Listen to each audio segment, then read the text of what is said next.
5 minutes late with the food. The one squats on this treadmill and just looks at me with the eyes like, "You better give me my food Oh, now, or it's happening." ultimatum time. It's on like Yeah, Donkey I get Kong. I cave in all the time. All right, Glenn, I You think might we're see you live might on see Odin YouTube. actually in here. Yeah, you might see Odin come in because I'm he'll checking. come in and jump up in my lap. Yes. Yes, we are good. So, yeah, my daughter and my son and my wife all like ganged up on me. We have a cat, but then my wife and my daughter were like, he needs a friend, she needs a friend, blah blah blah. That's what we want for Christmas as a joint gift or whatever. So I broke down, and now we got this little spud running around. So it's possible he could end up coming in here at some point. Surprise guest. I'll tell you. You know what'll happen? The fact that you begrudgingly adopted the cat'll become yours. It'll be your buddy. He It'll be is most attached to you. all day long. He's down here. He tries to climb up on the Legends arcade and sprawl out on him. I'm like, dude, it's not for you to lay on. And then he'll crawl under my desk and lay on my wires. The worst place you want a cat is where there's wires. And he Gonna lays end up up against Christmas it. storied. Yeah. Gonna bite a wire and be fricasseed. So, yes. Yeah, cat's got to eat. You guys are right. All right. So, as you guys are coming in, Glenn, which Facebook page are you watching? Right now, I'm going to be on, I think, Atari Age. No, but I mean, can you go to the official group? Because I shared it to the official At Games group. Can you watch that? And Doug, Yeah. if you can, I also shared it to the Arcade 1-Up group. If you can go there, Okay. the official one, and just because sometimes comments show up in those groups and people get pissed because we're not answering them. Yeah. I will try to watch that one. No, Brad, we're not doing Chinese food. Sorry. Give us a few more minutes. We're just getting everything dialed in here. I think we're good to go. YouTube decided to change some things, but it looks like it's good now. And you guys on YouTube, we're watching you. So if you decide to pop in and I see a bunch of you watching, feel free to comment. We will see that. So I'm going to jump back and forth with that. All right, guys. If we can get past the intro, we know we're home free, I think. Fingers crossed. Yeah. So let's do that, guys. Let's get this show on the road so we're ready to rock and roll here, and we'll hopefully see you on the other side.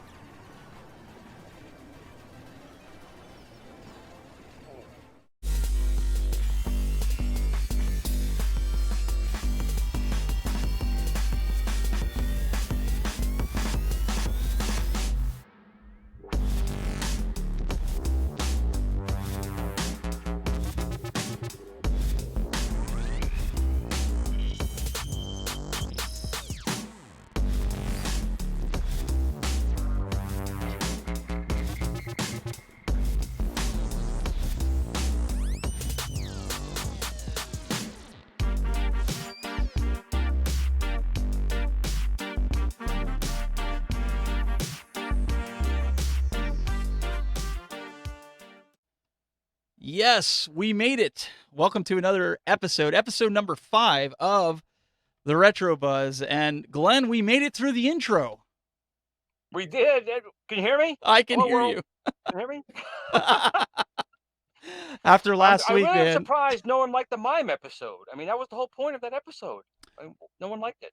I don't know why. I thought maybe you were going to start out by, doing this like you and RGT85 last week, and Doug were trying to get everybody's attention. Well, it didn't My only work. problem was if I was starting to Vogue, I thought people might get too excited, so I wasn't gonna.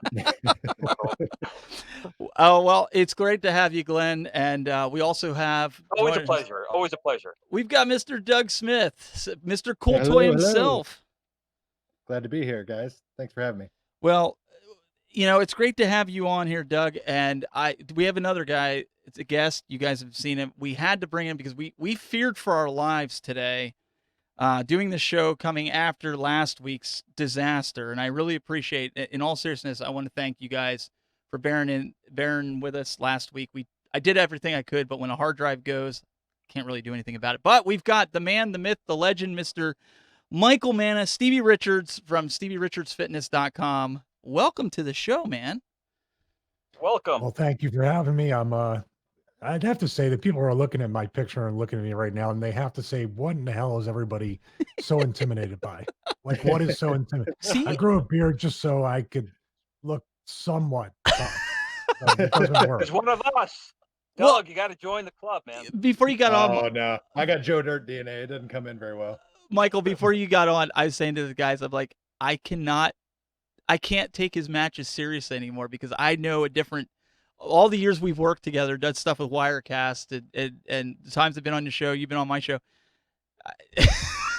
I can't, nothing personal. Yeah. You're just too nice of a guy. He's a cat lover, ladies and gentlemen. He's been playing video games longer than I've known him. And Facebook tells me I've known you since 2010, so that's almost 10 years.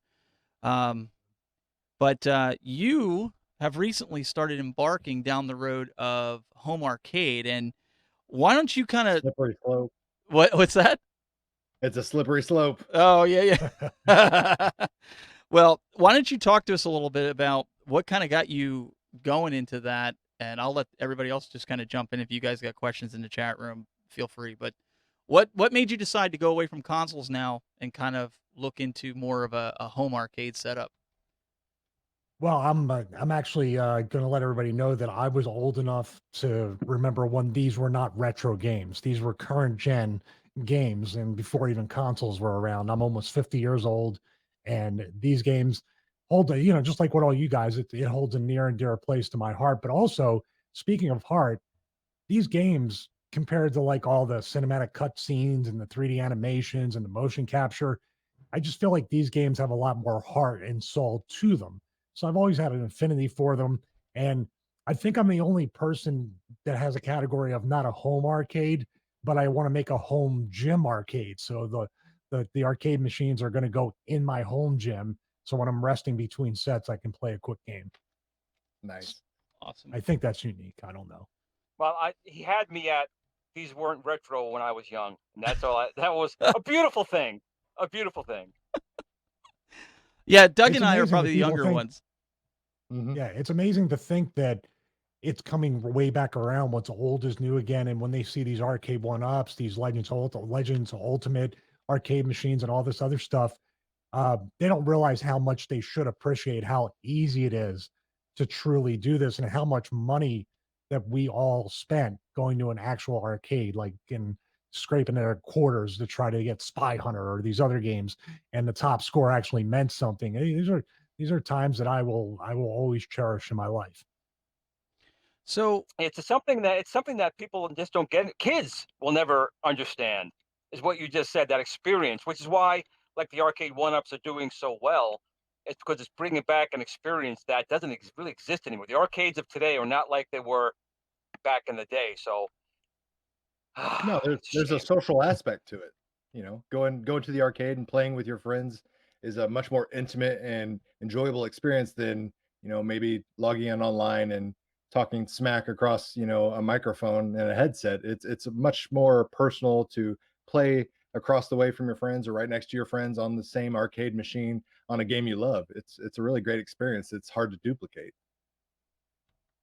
one of the things that I was going to say before you said that, Glenn, I was like, you were kind of chatting with him, weren't you? And you kind of had to get that retro dinosaur stuff in there, didn't you? You had to Well, kind of put that in there.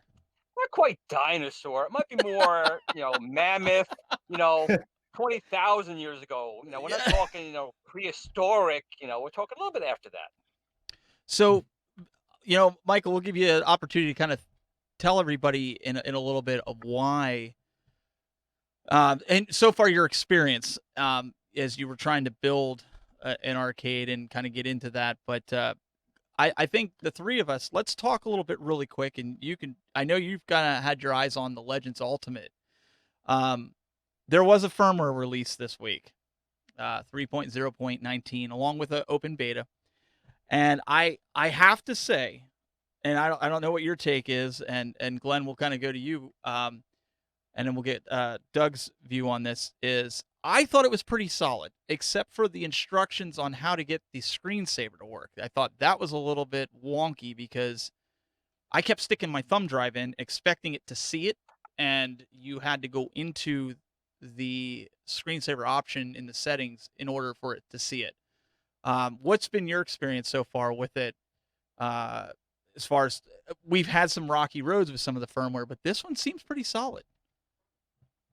Well, actually, I have not had a chance to try that. I'm still testing a different firmware Slacker. that's not released yet. Yeah, well, I have another version I'm testing out, some features. So I haven't tried this one just yet. But um, I've seen people showing off their screensavers, and they're pretty cool. I mean, it's a nice thing to have. But I'm not quite on 19 yet. I'm still old school on older firmware right now. Doug, have you? Don't let me down here. Please tell me you've tried it. Yeah, I've tried it. Okay. And I can kind of back up what you were saying. It wasn't as intuitive as I anticipated. I was like you, I put in the USB and I thought, okay, that's all I have to do really, and I'll be off to the races. But I made that same assumption that I would plug it in and then I wouldn't have to go and like essentially hunt it down and then turn it to make it active. So that's just, poor assumption on my part. But if they wanted it to be a little more user friendly and intuitive, that would be my 2 cents on how they could improve this. Other than that, I think it's a great feature. It's really cool. My biggest hurdle at this point now is trying to decide what kind of a track mode do I want. Do I want a bunch of games showing? Do I want some cool retro synth music? What do I want?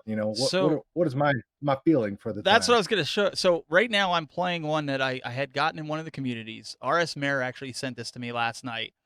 This is probably the best. I think I'm going to leave this up. I might throw my logo on the front. Michael, what do you think of this? I mean, for a screensaver for your arcade in your, I mean, this is killer. Yeah, this looks really, really good. I would say for somebody that's going to do a video like on a YouTube channel and they're going to talk in general about retro games or updating the Legends Ultimate, it seems to be tons of people like doing reviews on updates that Legends and at games has been going crazy. I guess trying to kind of turn around the previous reputation they had in past years. They've really been working really hard at that. But I would put the YouTube channel branding just for those videos. But the one you just showed is probably the number one thing just to have playing in a for a personal thing. So if somebody walks into your arcade room, they look at that and they go, "Wow, that's pretty cool." Yeah, I just wonder my quick question on the USB thing, just from working with technology throughout the years. I wonder if it's something rather than having it on the surface of that root folder for the USB, if it has to be under the screensavers folder and they didn't point out go to screensaver and then it's going to register to be able to upload that image or that video. Honestly, I mean, Doug, you even said it. It was really wonky with the way it was kind of set up, and they don't pretend to be perfect with it, but I don't know. I leave my USB flash drive in all the time. Do you leave yours in all the time? Yeah, except for when I'm powering on and off the machine, but for the most part I'll leave it in there relatively 90% of the time, I'd say. See, I leave mine in all the time, even when I'm powering it up and shutting it down. I haven't had any issues. But I think what's happening with it is it doesn't read it, and they're going to change that, I think, for the future where it does read it, Michael. But you can do subfolders now with it, so that's good. You can Right. you can put stuff like that in there. But honestly, solid. I've been playing a bunch of games on it. I haven't had any issues. We had some issues with the UCEs in the past, and it seems to be playing just fine. I haven't had anything where I was like, you know. Now they added RetroPie support in this past update. That's what I think one of the videos. It might have been one of the people that have been on the show that I saw the video of that they're adding the RetroPie, like easily be able to do it. I believe Glenn and Dougie were working on that. They were playing with that firmware. I've tested the Odroid support, which is it's very similar to the Raspberry Pi because I've got a retro Pi image on my Odroid. But yeah, it's able to connect to the console, the arcade unit itself via Bluetooth, and then you're able to use the arcade controls.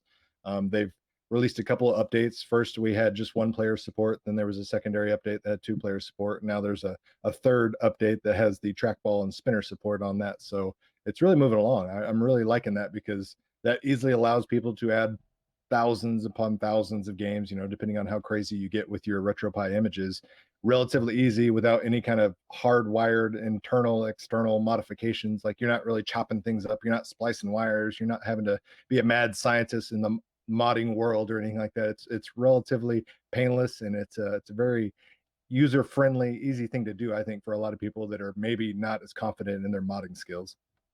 Right, and to add to that is, you can obviously add games one at a time, with the feature they have, but it's not the same as having an image of thousands of games in a Raspberry Pi or on your PC. It doesn't matter as long as you connect to Bluetooth. Any device technically should work. It should register the Bluetooth controls. So it's just another advantage. Again, it's just another way to get the games on there that you want, and also, to be honest, it actually future proofs the machine. I don't know if everyone knows, but ETA Prime finally got the heatsink off of their device, and it shows the processor and the RAM in there. So it's a pretty good machine, but it's definitely limited to some of the newer machines. So now you can, through Bluetooth and HDMI, add a Raspberry Pi 4 or a high-end gaming PC. I mean, obviously the bottom of the cabinet has got a ton of room in it, so there's no reason why you couldn't add a gaming PC. So if you wanted like a main cabinet, the at games can, basically double uh, with that as well. So it's just another way to basically give you bang for your buck. I mean, for $600, they're giving you a lot out the door. But again, I always prefer it to Tesla. They're constantly adding things after the fact, so you're still getting new and better features the longer you have the machine. There it is right next. So we got it's got the Rock chip. Was it the RX 3328? Which again, it's okay. I mean, it definitely runs quite a few games very, very well. But obviously, if you try to do anything like N64 or anything on the high end, there's no way it's ever going to do it. But if you connect a PC through the HDMI and the Bluetooth controls, um, you're basically, again, future proofing your machine. Wasn't it, Doug? Somebody posted recently that they found some cores for PlayStation. Was it? Did you post it, or was it in one of the groups somebody else posted that they actually had Somebody else, PlayStation working? yeah, somebody else in the group had posted a core. I haven't been able to test it myself. I would just looking at those specs, I would say, yeah, we might be able to play some PlayStation games, but it'd be very limited. I've got Right. some emulation handheld consoles. I have a very similar chipset, and they can handle some basic PlayStation games. But when you start getting things that have a lot of polygons, something like the Tekken fighting games, things like that, those chipsets really tend to like bog down and struggle. And they're really the only way to make them semi-playable is to have like frame skip enabled, which really makes it an off-putting image in my personal opinion. Right. And that's again where like the Raspberry Pi or something like that will be an advantage. And again, from our testing, at least from my testing, the latency with the controls, there's a little bit, but it's not horrible. It's definitely acceptable, I think.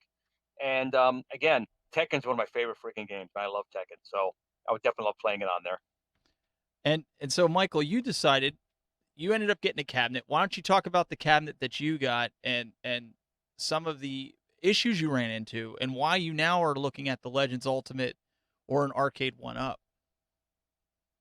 Well, the initial thing was was because of Retromania Wrestling. I'm a big part of the Retromania Wrestling. They have Stevie Richards Fitness in the story mode, and Michael Herman, who was supposed to be on tonight, but he had a previous engagement.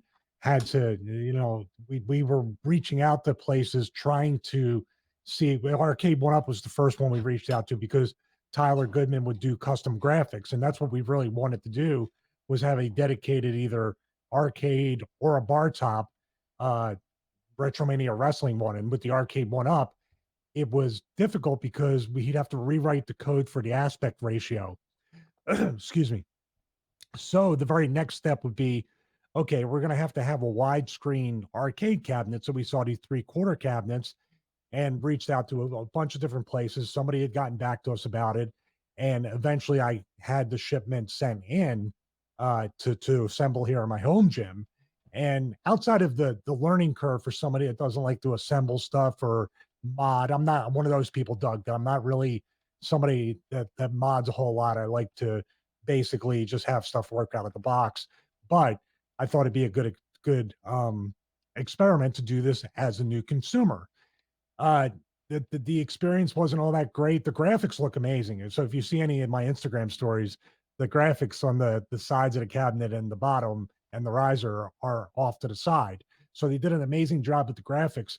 I believe the instructions or whatever videos that I had to kind of dig through the channel to try to find were hard to find. And when I did, I don't feel like they were explained. Maybe I'm not the demographic, like I said, but as a new consumer, I felt like it didn't really it didn't really measure up to what I was expecting. Also, there were some build quality issues. The team molding, whatever the router or whatever they cut into it wasn't deep enough. And I, as a newbie, I'm looking at it going, "What the hell am I doing wrong? It won't go in. I can't hammer it in. It's going to the side." And then I would look at certain points in the cabinet. I'd be like, "Oh, this is super easy. I can use my fist to knock it in." But these other points, it was completely shallow, and it happened to be on the front facing side of the cabinet where it would look really, really bad without T molding. Um, also, when I started adding it up, when At Games came out with the Legend Ultimate, and I had this, I'm looking at it, I'm go, okay, the base price on this, even though I got it for review as a collaboration, I got to get a 27 or 22-inch monitor. The speakers, there was some problem with those, so I was going to maybe at that time end up getting $20 speakers to put in it. And then after that, I'm looking at a RetroPie 3B plus, and then possibly if I wanted to do PC emulation, do that instead. So I was looking at all that going, well, my goodness, I'm more than half of the way, even with just it being a review sample. I'm over half the way to what the Legends Ultimate would be, and the assembly time and going back and forth and getting the defective parts shipped back and the turnaround time. It's like, do I want it to just be, and now that they updated, is this kind of making sense that it's been a super frustrating process? And I haven't even gotten to the fun part of getting the Raspberry Pi in there and getting the mods and using Steve's micro SD card he sent me or any of that stuff. So I guess it's just a caveat to anybody out there that doesn't have the experience that you three guys, or maybe people that are watching and listening. You may not want to go the way of the DIY mod, or you might not want to go the way of assembling a cabinet. We just looked at it at number one was the customization to get a Retro Mania wrestling cabinet in the home gym. But measuring that up, it's just like, maybe we should go with the Legends Ultimate, and then we can figure out the custom artwork at a later date, because the widescreen aspect ratio on that was at a 24.5 inch monitor. So it would still be within the realm of using Steam through Steam Link or something like that to play Retromania. So that's a long-winded answer to say it wasn't easy. Well, it's actually one that we discussed as well. Sometimes, a lot of people don't have the ability to mod them themselves or build them themselves. A lot of people say, why are you going to buy, an arcade one-up? Well, some people want to buy them to mod, but some people can't. That's why you buy the regular machine. So what you're saying is not uncommon. And to everyone out there, it's an individual thing. If it's worth it to you, if you feel that the expense of what you're purchasing is going to fit your needs, purchase it, enjoy it. Don't listen to everyone else saying, no, don't do this. Go, buy the parts and do it yourself. If you don't have the ability to do that, it's going to be a nightmare. And it's actually can be very frustrating. And it's not supposed to be that. It's supposed to be fun. So again, different machines have different target audiences. And if you're looking for like a MAME type of machine, don't have the ability to actually build it, or a lot of times those machines can be a little expensive, not only for the parts, but for shipping, the At Games Ultimate Legends actually can fit that bill. Yeah, because shipping is sometimes $200 to $300 for if you're going to do these assembly-wise DIY arcades. It can get very expensive, and it does add up if you wanted to have the functionality of that. I was going to say too that basically, you'll laugh at this. At my advanced age, I have to really think about my time is precious. There's more years behind me than in front of me. I don't want to spend all my years or weeks or whatever getting an arcade assembled. I want to enjoy it before the arthritis fully kicks in. I am in trouble. If he's saying this How now, old are you, Glenn? How old are you? How old are you? I am 50 and a half. 50 all right, and I'm a half. 48, so we're good. Right. Hey, Doug, but now look at you. I feel Wait like a second. You're 48 and a half. Look at you. Look at you now. Go back to him. Look at that. Look at that. Right now. Now come back to me. We're talking 2.5 years. It's gonna be a hard 2.5 years. That's right, man. Look forward to this. This is where you're going to be at 50 and a half, my friend. Just be careful. Doug, I feel like we're in the old folks' home. Like, what Yeah, what's going on? mean, Listen, you two, don't be making fun of us now. I'm just waiting for My the dad's in his AARP my ad dad's in his roll. late 60s. My dad's in his late 60s and has no gray hair, so I'm Oh. hoping to be that fortunate. There you go. Sorry, Doug. Go ahead. I'm sorry. Oh no, I just complimenting your dad on his luscious locks. You know, that's impressive.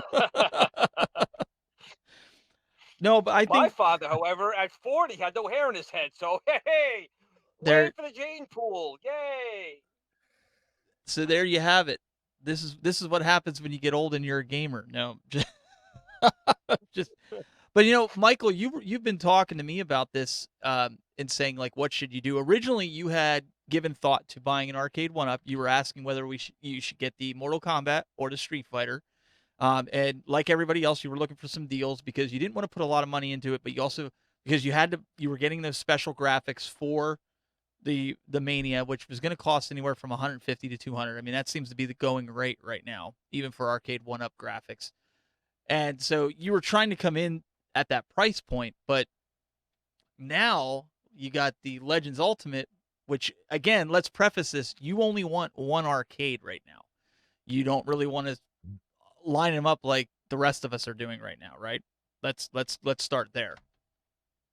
Yeah, I mean, my wife. If you've seen my YouTube channel She'll with the kill home you. gym tours, my wife is a saint. So she's. I'm not going to say, oh, by the way, we're going to line up a bunch of arcade machines over here. And I'm very much at this point because a lot of my videos too on the technology side are very mobile. Like I do a lot of stuff with Switcher Studio and the iPad Pro and portable interfaces and stuff. I'm very much into a streamlined, converged type of setup, no matter what I do. And that's kind of what I'm seeing here is like it's cool to have them lined up and it looks cool because I watch Silver Spoons probably like everybody else who wants their arcades lined up. If Am I dating my age right now? Does anybody remember Silver Spoons? Oh Because yes. that was what I remember growing up and seeing those arcade lined up in that kid's playroom. And I was like, I want that. But getting back to that, yeah, it's about having it all in one place. And of course, you hear about these people where this thing takes 10 to 15 minutes to set up and you're ready to go. That's pretty attractive. And more, I have no idea how much I appreciate that right now. well, I was gonna say, After and everything. you're not buying a monitor. The Legends come with it. The arcade one-ups come with it. You're not buying any of that. You're just essentially putting it together. I mean, honestly, guys, Doug, Glenn, what, 15 minutes? I think that was faster than doing the arcade one-ups, to be honest. Yeah, the Yeah. fastest time I had for an arcade one-up was 31 minutes. But the Legends, just taking out of the box, putting it together, was 14 minutes, and that was taking my time. Yeah, I think I had 15 minutes as well, and that was fighting with one screw that didn't really want to set well. But I'm like Glenn. I probably put several of these arcade one-up cabinets together, and I'm even at pit crew speeds with a power drill. I'm lucky to pull off 30 minutes. So yeah, 15 minutes. Even having some issues with getting some screws to go in on the Legends cabinet, it was a big reduction in time, which means I can play games for 20 extra minutes. So that's a plus in my book. And how far are you along, Michael, right now with your cabinet? Just being honest, throw it out there. I'm nowhere with it because when having to put it together, I'd have to get the monitor, have to get it all set. I thought about making it like a shell, but as I assembled it that time when I said, I'm just going to put it up there, it's going to be good to display. There we have the lack of the T-molding on the front and around the thing, and it just looks like wood. You guys know what I'm saying. Maybe the people can't picture it, but without the T-molding, it really does make it look like I just stuck stickers on plywood and kind of put it up there. So in essence, in the end, if it doesn't work out, I'm going to figure out what's going on. It'll be really amazing artwork to be on the home gym wall. And I hate to say it that way, but it's like my wife keeps asking me every day, like, what are you going to do with this thing? And I'm like, I'm just trying to figure out between, depending upon what happens with where Mike from Retrosoft Studios wants to go with it. And every time, I mean, I'll add one more thing, and I hate to nitpick because there was somebody willing to send it. The wood was cracked where the monitor goes, so I was afraid to even attach the monitor. Mm. I don't know yeah, how far structural through the issues. crack goes. I'm Yeah. sorry, build quality Yes. issues. Yeah. Yeah. So if I did put it together, Doug, Glenn, Steve, I'd be like, "Ah, is it going to fall apart? Is it going to be Mhm. like, what am I Well, going it to do to sounds it? You know? it honestly sounds to me like road trip. It sounds like you need the trio to come over and take care of you, man. That's what it sounds Yeah. like to me.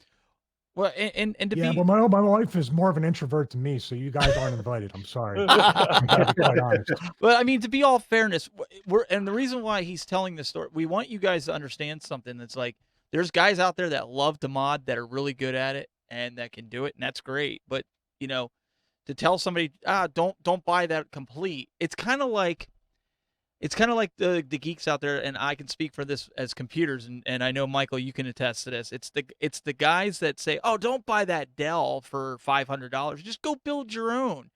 And then you get the pieces shipped to you, and they're sprawled out on your desk, and you go, "Now what? How do I?" You know what I mean? Like I could put it together, and Michael, I know you built a few, but that average consumer that's trying to save a couple $100 by maybe on parts, he's going to be where you're at right now with an arcade. He's going to be sitting there with a bunch of paperweights, essentially, because he's not going to know how to do it. Well, time is money to everybody out there, and time. As much as I joked about it, time is precious, and you want to, especially if you're going to do something like play video games and relive your childhood. You don't want it to, unless you're really into tinkering or it's a family project you can teach your kid. I get those things too, but this is the reason why I'm using a Mac. This is the reason why millions and millions of people pay for the Apple tax as well, because they just want it to work a certain way, and they're willing to pay even for whatever build quality issues they have or whatever they do to solder stuff on. It's still something that they can just kind of unbox, turn on, and start creating. There's a demographic for that. I learned a lot about myself throughout this thing. I don't look at it as a negative. I don't look at it as a bad experience. I just look at it as, okay, this is something I can pass along to my audience through this show, through different things, and turn whatever might be a negative into really a positive. You get to know yourself. You think there's a saying in wrestling, you think you're over, but you're not over. You think you're good at something, you're not good at it. And you have to admit that to yourself. You have to admit that, hey, this isn't the sort of thing I want to spend my time on. Maybe I want to, kind of divert my resources, or maybe the extra whatever money is worth my time to save. Yep. I mean, Yep. He's right. I gave up on the powerlifting because of that one fact. I was doing it for years, and I was up to about 25 pounds, and I said, you know what? I don't think this is for me. But I mean, to be fair, guys, Glenn, Doug, how long did it take you to make your first Raspberry Pi image for like using Emulation Station or RetroPie? How long did it take you, Glenn? Well, the very first time I started honestly working with the Raspberry Pi, that the Pi 1 had come out, or the original Pi, and actually I had gotten it, and it actually ticked me off for a while. I threw it in the corner, but it was it was when it first came out, and it was very limited. There's not a lot of knowledge about it, and I didn't revisit it for about a year and a half when I started working on my first micro arcade build. But honestly, that was honestly spending 2 hours a night for weeks to finally figure out how to get it all running and how to get everything programmed and get the buttons working and get the software installed on there. Even now, if you don't do it all the time, you forget. And you have to research again. How did I do that? It was right, remember, and you can't figure it out, and you got to do it all over again. So again, there's some people who do this all the time, and that's fine. But the average person, it's really not for the average person. Now that comes into effect of, there are people like on eBay who kind of Mhm. sell pre-made cards. You're not supposed to really do that, but they do. And then there's people going into forums, and I keep deleting them, and I'm sorry about that, but I can't have ROM requests. I mean, it's a shady area, but I can definitely tell you, unless it's Robbie Roto or Vectrex, those are the only ones that are available to the community. Those are ones that were actually released to the community. Everything else is very, suspect. Gray So area at best. very, very gray area. So the answer to your question is, it really depends on the individual. And I've been with technology since '72. I mean, the original Magnavox Odyssey has been ripping apart calculators, everything, and it still takes time to learn this stuff. So the average person, I hate when people say, when someone's asking a regular question, like, I want to get this. What do you guys think? And someone does say, Don't get that. Get a PC, get a Raspberry Pi, get a monitor. You waste your money, do it that way. It's not that simple for everybody. If it Right. was, everyone would be doing it. Yep. There's a reason these machines are out. And to be quite honest, they are very fun. But for certain people, that's the best way to go. And sometimes there's a beauty in simplicity because, sometimes we just want to play 5 or 10 games from our childhood. We don't want to spend 30 minutes scrolling through an SD card image that has 13,000 games on it, trying to find Yeah. that one game that we want to play in that 20 minutes that we had to spend. So, Sorry, Michael. No, it's okay. It's a paradox of choice. He makes a good point. He I mean, does I make a love good to do, point. yeah. To me, more is more, not less is more, but I'm okay. Yeah, I mean, there's a reason why arcade one-ups are selling, why people are going and really stalking Walmarts and Walmart.com to try to figure out when the deal comes up, or people buy 5 or 6, to do that and give to their families or whatever. There's something to it. The market has spoken with that. And I have no doubt there will come a time where I will say, okay, this is going to be my project. Kind of like when I locked myself in to my studio years ago to learn Final Cut Pro 10, to learn how to Mhm. edit video, to learn how to do, you get the mindset and you're ready for it. I Right. think with me, Right. what happened was it's easy to get turned off when the parts and the build quality and the way it's kind of like sent to you isn't I don't know what I'm trying to say about that. It was very clunky and it wasn't easy to follow. And then the build quality and the things aren't going together like they should. And then there's cracked wood with that, or I'm told I have to cut wires and splice them to create a power switch on the back of the arcade, which sounds simple to people who mod, but I was like, oh, I thought this would be done when I unboxed it. I gotta splice wires and everything. So, that kind of stuff is just it lends to you got to kind of talk about what demographic you're dealing with at certain companies. And these guys are incredibly successful. These people who do these 3/4 cabinets and these DIY solutions to send to people. So, I'm saying it's me, it's not you. How's that? Not the other way around. But but that's like you said, and everybody else said, that's the reason the arcade one-ups, the Legends Ultimate are successful, because people don't want to do this. I mean, I remember my son wanted the same setup that I had on my arcade that I have the Raspberry Pi. I had never done, and I'm just going to be honest, I never did Emulation Station on a PC. I almost think it's easier on the on the Raspberry Pi than it is trying to get it on the dang PC, just to be honest. I'm just going to, maybe somebody else thinks differently, but I was sitting there and I'm going, it took me 2.5 hours to get it to where it worked on his PC. And it's a newer PC. It's a touchscreen, it looks like an iMac. But my Raspberry Pi, I think it may be because I have a little bit of basic Linux knowledge. Like when I boot my Pi up, you don't see anything scrolling past. You see nothing. It looks just like a console booting up, and even the image that I sent to Michael. But my son's, that's a whole nother story. He can get into it. It opens up in a window. You can make it full screen.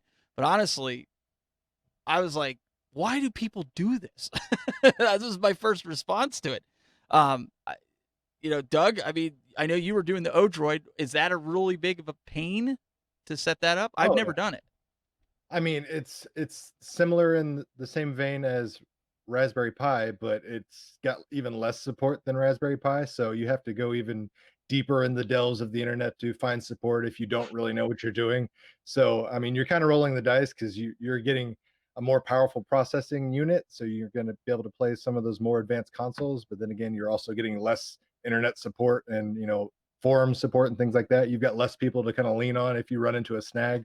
So it's a double-edged sword, but it's like you said, there's a massive downfall to losing an entire weekend or something into potentially, trying to troubleshoot these things. Because yeah, you might get it up and running, but it's not operating maybe the way you want it to or expect it to, or maybe it's not as clean as you would like. So like you were saying, where yours doesn't have any kind of code running. Mm-hmm. That sounds awesome. I personally, all of mine have code, and as soon as you said that, I'm like, well, now I've got to go spend a weekend digging through how to get rid of, my boot screen and my code on my Odroid, just so I can have a more clean, nice appealing load on my games when I get it up and running. But do you know why I did that? Because I have a little 7-year-old who likes to press buttons when he's not supposed to, and I didn't Smart want all choice. I didn't want all that work where he ends up in Linux's, in the boot Yeah. system where he's faced with a prompt and he goes, "Dad, I swear I didn't hit anything. I just hit that button and that button." And I'm like, Famous last words. Baby I Yoda. never Man, that's touched it more either. than anything. Yeah. Baby Yoda. Baby Yoda. Don't touch it. but in all seriousness, I- though, that's real what makes it quick. hard. Either of these, Raspberry Pi and the Odroid, are basically a cakewalk when you start talking like virtual pinball or something along those lines. Now you're talking a whole nother level of frustration trying to set those up. That's why I have not modded my Toy Shock. Even though some people are saying there's latency, and listen, ETA Prime did a video. He showed at 120 frames per second, there was 0.2 of a second from the time he hit the plunger to the time that the flipper moved. I want everybody to let that sink in right now. We're streaming at 30 frames a second. The human eye looks at things at 24.9 fields or frames per second. How you're seeing 120, a 0.2 of a second latency on 120 frames is beyond me. Now, I will say this. Some tables I can notice a little bit of ball lag, only probably because they're meant to be played at 60 frames, correct? Most virtual pinballs? Yep. So you get a little bit Or of ball more. float or more. Okay. So I understand the guys now. I understand when they say it seems a little slow. But honestly, for a guy like me or Michael who doesn't own one, or my kids, they're like, Yeah. "Dad, this is awesome." Yeah. What's that? Yeah. Because I've Yeah, seen yeah. them. I saw Doug's video on that, and I was like, this is super cool. And then just the technology of the way it works and everything, and the size, the lack of size, because it looks like a pretty small footprint. I don't care about. I mean, I've seen people doing different ones they want to mod with different pinball games, but if I got the right one that I liked, I would be like, man, that's probably it. One arcade machine and one pinball machine. Yeah. And I'd be pretty happy. I have to sneak that past my wife, but it shouldn't be a problem. Good thing she's sleeping right now, right? Yeah, but she's pretty cool. Hey, like I said, there's a reason why the entire gym, Yeah. the entire home area out there, living room, sunroom, and all the other stuff is gym equipment, because this is where it used to be, in this room. This is our new tiny living room podcast studio, but we took it out there because she knew my dream was to have an actual home gym. Every professional athlete or other people that I've seen have had full home gyms that they could utilize, and we've built quite a good one, and we have great working relationships with fitness equipment companies and do a lot with them and stuff. And I break things, just like I didn't break the arcade cabinet. I didn't get, but I break cardio machines. I actually broke an elliptical for Diamondback Fitness, and the Chinese factory renamed the T-bar after me because it was literally, I was like, the weld must have been bad. And I took pictures and everything and video, and it was like, no, that weld was double welded on the T joint. You just broke it. So I've been labeled as a violent user in the fitness world. So I got some kind of legacy to leave behind to my cats. Well, and you're the 3%, right? You have the 3% rule for those that don't know. You Tell know them the that, 3. Steve, from the tech world. Yeah, you know that, man. Tell those that don't know. So Michael has this 3% rule, and he is the 3% rule. I didn't believe it at first, but now I do. The reason why I started a tech review channel back in 2007, the reason why I started the T4 show under my real name back then, and as well as the podcast, was because every single piece of technology I ever bought was defective, had a problem the company never heard of, had some kind of like voodoo stuff happen to it. So I said, all this crazy stuff is happening. Why don't I just record it and put it on a YouTube channel and start reviewing this stuff? And maybe something will come of it. And that's how it all started. And now the fitness equipment realm is actually, getting my bad luck as well. So there we go. So we've got a question here in the YouTube chat room. And I believe his name is Red Sea Gaming Life. And he says, Do you guys think that Arcade 1UP will announce a virtual pinball cabinet at CES? And how much do you think it will be? I'm thinking $499.99. I guess anything's possible. It's guys, what do you think? I mean, we're kind of going into this where everybody wants to get a piece of this, right? I mean, it's to be expected, right? Glenn Yeah, it's the or Doug? untapped. Oh, sorry. No, go for it. Okay, Doug, go I for was it, Doug. just gonna say it. Pinball's, the untapped frontier at this point. We've got home arcades represented and pinball, virtual pinball, whether just virtual pinball only or it's electric pinball, mechanical things like that. It doesn't really have representation on a lower price point scale. I mean, we've got things that are $2,000, $4,000, but that's kind of out of the reach of the majority of the consumers out there. So I definitely think it's going to kind of be like a gold rush for these arcade home companies to try to see who can be the first to either bring virtual pinball on a, playable, enjoyable, retail friendly experience, or if someone can go that extra mile and maybe go mechanical and try to do something similar to what Zizzle was doing years ago. Glenn? Well, the only thing I could say is that we talked. We had John from Arcade 1UP 2 episodes ago, and they're definitely concentrating right now on Bubbles. So if they still have time to work on something outside of Bubbles, maybe. But I know right now Bubbles was the #1 requested game for them, and that's the one that they are working on. It should be at CES, as a matter of fact. Along with Double Dribble, right? Correct. 2 very highly sought after games. They're talking about. They are throwing in millions of dollars in R&D to make sure that these games are perfect. So, unfortunately, I don't know if they'll have time to work on anything else because they pretty much the whole company's riding on these 2 games that are coming out in CES. So we actually have a few callers, and guys that are calling in, stay in the queue. Can I answer the? We're gonna get to it. I was gonna answer that question. Could I have a unique thing looking at? Yes, Glenn's absolutely. Arcade 1UPs behind him. It would be probably really cool, and this is pie in the sky, and I don't know the design behind it, but an Arcade 1UP machine that can actually convert somehow from you have it up like this, and then it pushes down like that into the virtual pinball. So it can be one or the other. If you can change the angle, and then you have the side buttons strictly for the pinball. Okay, people out there. Okay, everyone out there. Steve just did it. It's now been copyrighted. All right. If anyone does that type of design, it goes over to Steve Richards. Yeah. Okay. 7% royalty free for perpetuity. There you go. Exactly.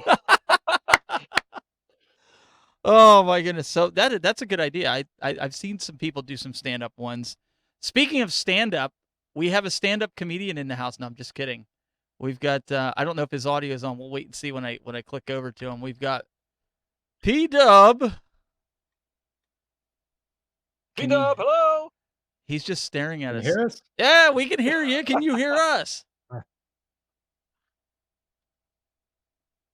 Uh-oh, he got bit by the mind bug. Oh, he's miming.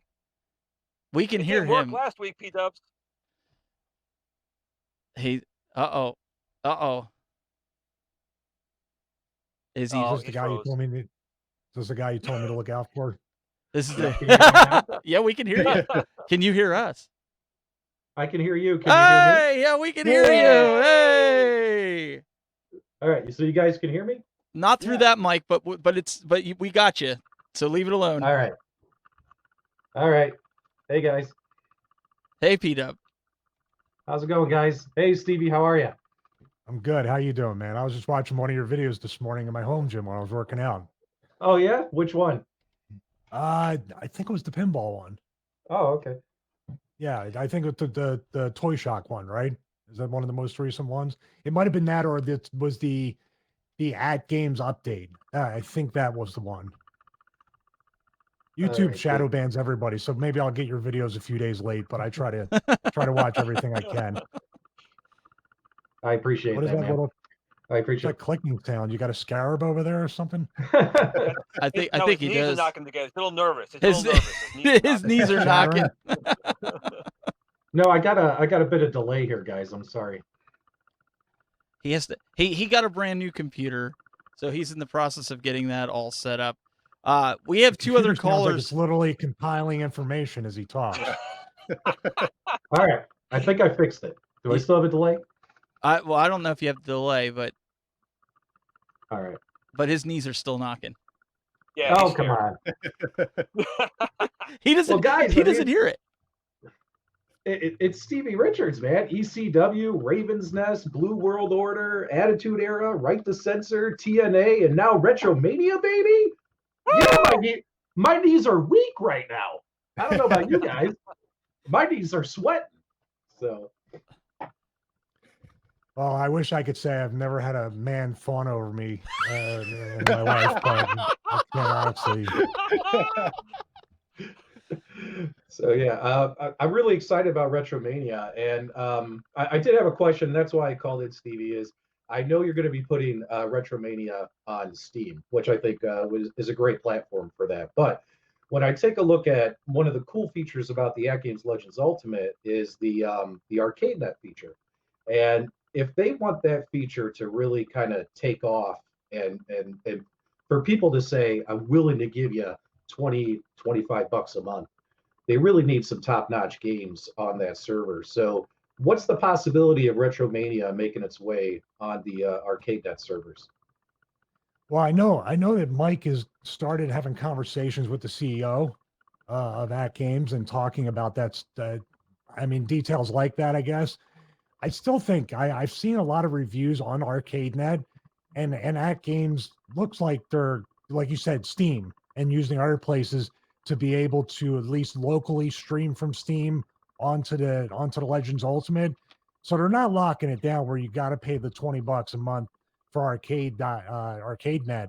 But you're right; they need to up the game to really make it look like it's an Xbox Game Pass or the PS Now or whatever other subscription services there are to have some top-notch games. I don't know what the licensing thing is. I know Mike from Retrosoft will probably be the easiest deal they could make if they wanted to do that. Everybody else, there's a lot of hoops to jump through. I mean, what would some of the games you guys would want to see on there to make it worth $20 a month? Well, for me, I know Retromania would definitely spruce that up. Come on, Plus, don't you blow know, smoke up my ass, man. Don't. I don't own the game. I'm just in it. yeah. I mean, Yeah. my son, you know, he's 18, so you know, he really wants to see these Minecraft type games and Fortnite on there, and you know, that's not really my cup of tea. But hey, you know, these machines are for the kids too, so you never know.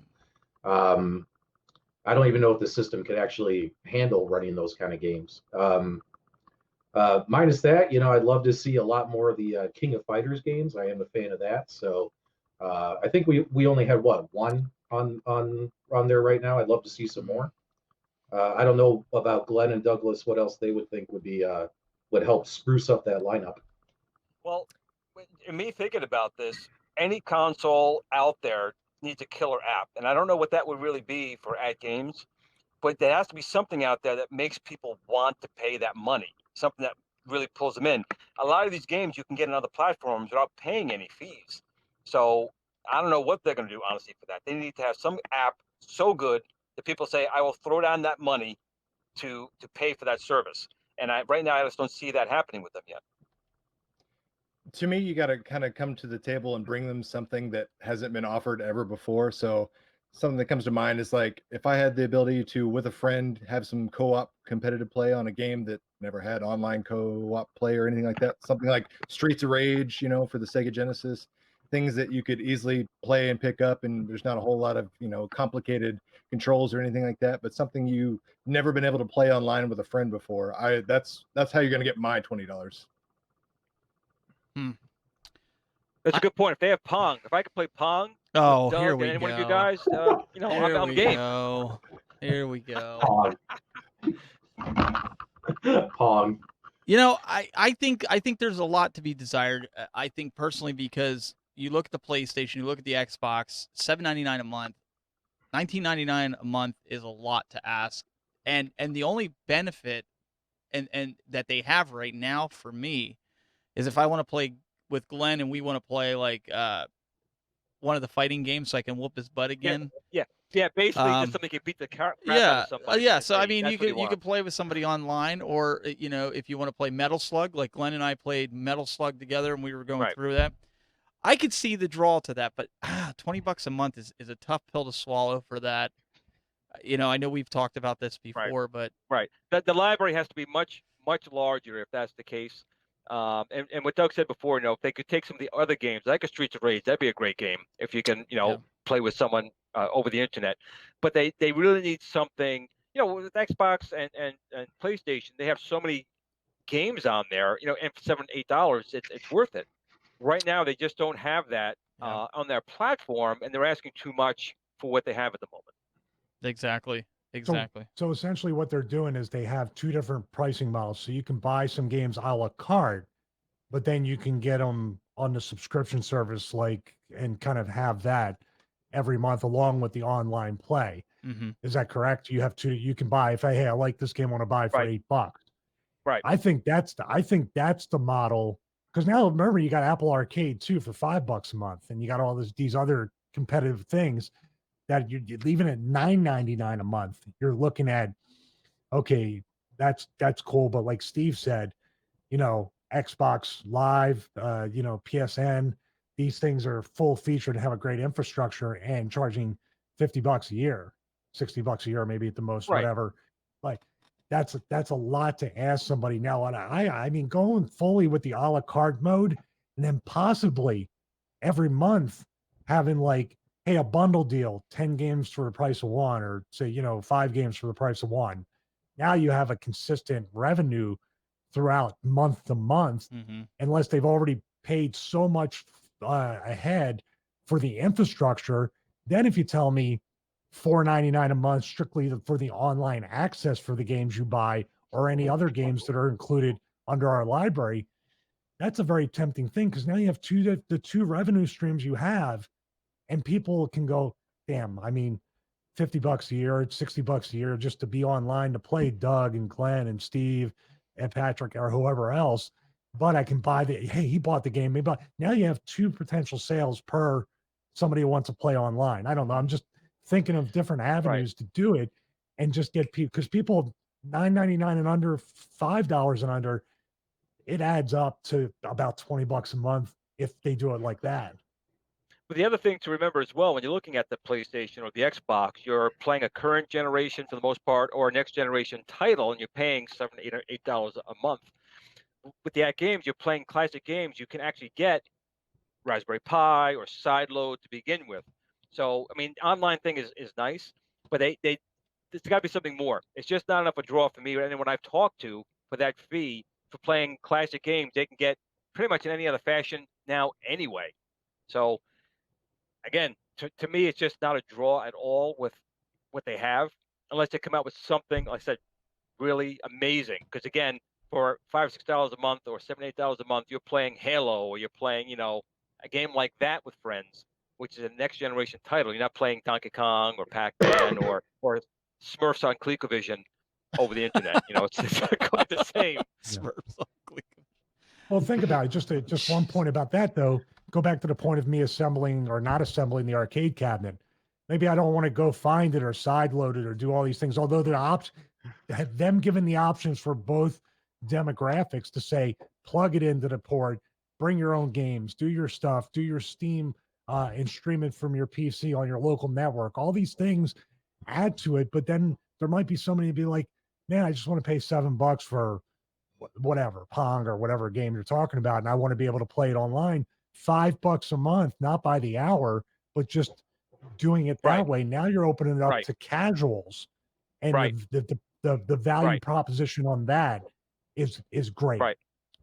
That's what, and you're right again. You got to find the price point that's an impulse buy, a monthly impulse buy. And I just think 20 is a little too high for that. It's not an easy, $3 or $4 every month just out there for when you use it a couple hours a day or a week. And that's something they got to balance. And that's something, though, PK has been really open to, the whole team. So I'm sure if he's watching right now, he's taking all this in, and I'm sure his team, they're going to, go over this stuff. Patrick, we've got another guy. Tom Retzler. This is dumb wrestler trying to tell me how to run my damn company. We've got another guy waiting in the wings, but you can actually call back in a little bit. But do you have anything else that you want to say, add, ask? Because we're happy to have you Sure. back. But we'll get we got a mic waiting to get on here. Yeah. I just want to get your guys' thoughts on what if, instead of doing the monthly fee, what if they came out and said, you know what, hey, kind of like Xbox or PlayStation, $60 for the entire year, unlimited, and that includes BYOG. Would that make you want to purchase it? Because I Yeah, think that would make me want to purchase it. That's a much easier pill to swallow, in my opinion. Right. Right. $60 especially. You divvy that out over 12 months. It's pennies, and it's relatively comparable to other streaming services and other things that you would pay a monthly fee for. $60 for a yearly subscription is a very easy sell, in my opinion. Right. I think that would be a home run. Yeah. Right. And actually, you probably could build up a good user base at that point. Now go to other publishers and say, look, we got 10,000 or 15 or 20,000 people signed up for a year. You know, we have people here that are getting locked in. We need content. And that might help along those lines as well. There's another point with that too. When you offer a yearly subscription to somebody, it gives them the impression that the company is going to be around. Yep. So that Games has a past. This would make people think a little bit more with confidence that the company is offering something for that length of time. They'll be comfortable investing for the year. That's a good point. No, I'm with the rest Very of the good guys. I'm in on it. P-Dub, thank you so much for you. Go ahead and throw your plug out there. Let them know where they can, if they lived in a cave and don't know about P-Dub's Arcade Loft. Yeah, check us out on YouTube, youtube.com, PDubs Arcade Loft. The same handle on Facebook, Twitter, as well as Instagram. So new channel started 4 months ago, and we're just starting to move the needle and take off. So appreciate all you guys who've already subscribed, and hopefully we'll get some more before the end of the year. And thanks a lot for having me on, and nice to talk to you, Stevie Richards. Same here. I'm subscribed. I'm subscribed to all your channels. Woo! So just so you know. He was waiting to hear that. I think he was he wanted to make That's all sure. he needed. He didn't need anything else. And like I said, Patrick, feel free to jump back in later. You know, so we'll let's get we have like I said, we have another gentleman coming in here. His name is Mike. See if I can get if Mike's there. I mean, he's had the patience of a saint, man. He's called. I believe Mike is still here. Mike, are you there? Can you hear me? We can hear you. How you doing, Mike? Yes. Welcome. Hello. Yeah, just going on some of the stuff that you guys were just talking about, but I want to get back to the virtual pinball because you guys are killing me on that one. I there's only so much I can say, as I think some of maybe the other guys on this feed have maybe signed things saying they can't say too much, but I can tell you that there is going to be big changes on the arcade net. It's going to be well worth it. I think a lot of people's minds are going to get blown about what's going to be capable coming up in the future. So just hold on. PK definitely has a plan, and those guys are working day and night, and it's just amazing how fast they're coming out with stuff. But the plans they have, I think, are going to blow people's minds. That's great to hear. Yeah. Very reassuring. Yeah, I think it'll be interesting to see what they're going to do and what they have planned. And part, you know, I think all these companies, they have to be seeing what's going on with Toy Shock right now, right? That they have to be looking at it going, hey, we can make this and we can make it better. Could you imagine a virtual pin?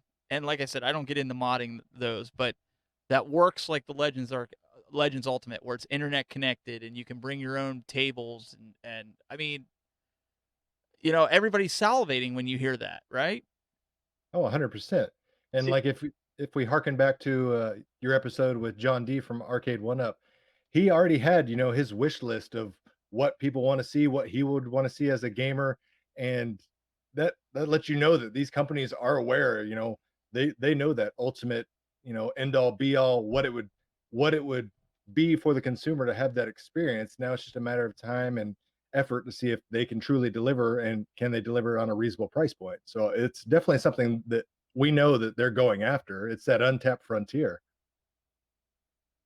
Sorry, I think the price point and the effectiveness is going to be the main thing with a virtual pinball table. And I don't know how many of you guys have a virtual pinball table. I've had one for years. It's constantly changing, constantly upgrading, and a lot of the features you guys are talking about, they already do have that. They actually have implemented where you can play online right on your cabinet, and someone takes over and actually plays the table that you're playing right in front of you on your cabinet in your house. So some of those things already exist, but I think we need to put the rest of even a comparison between Toy Shark or Shock. Ralph's on the call. Oh.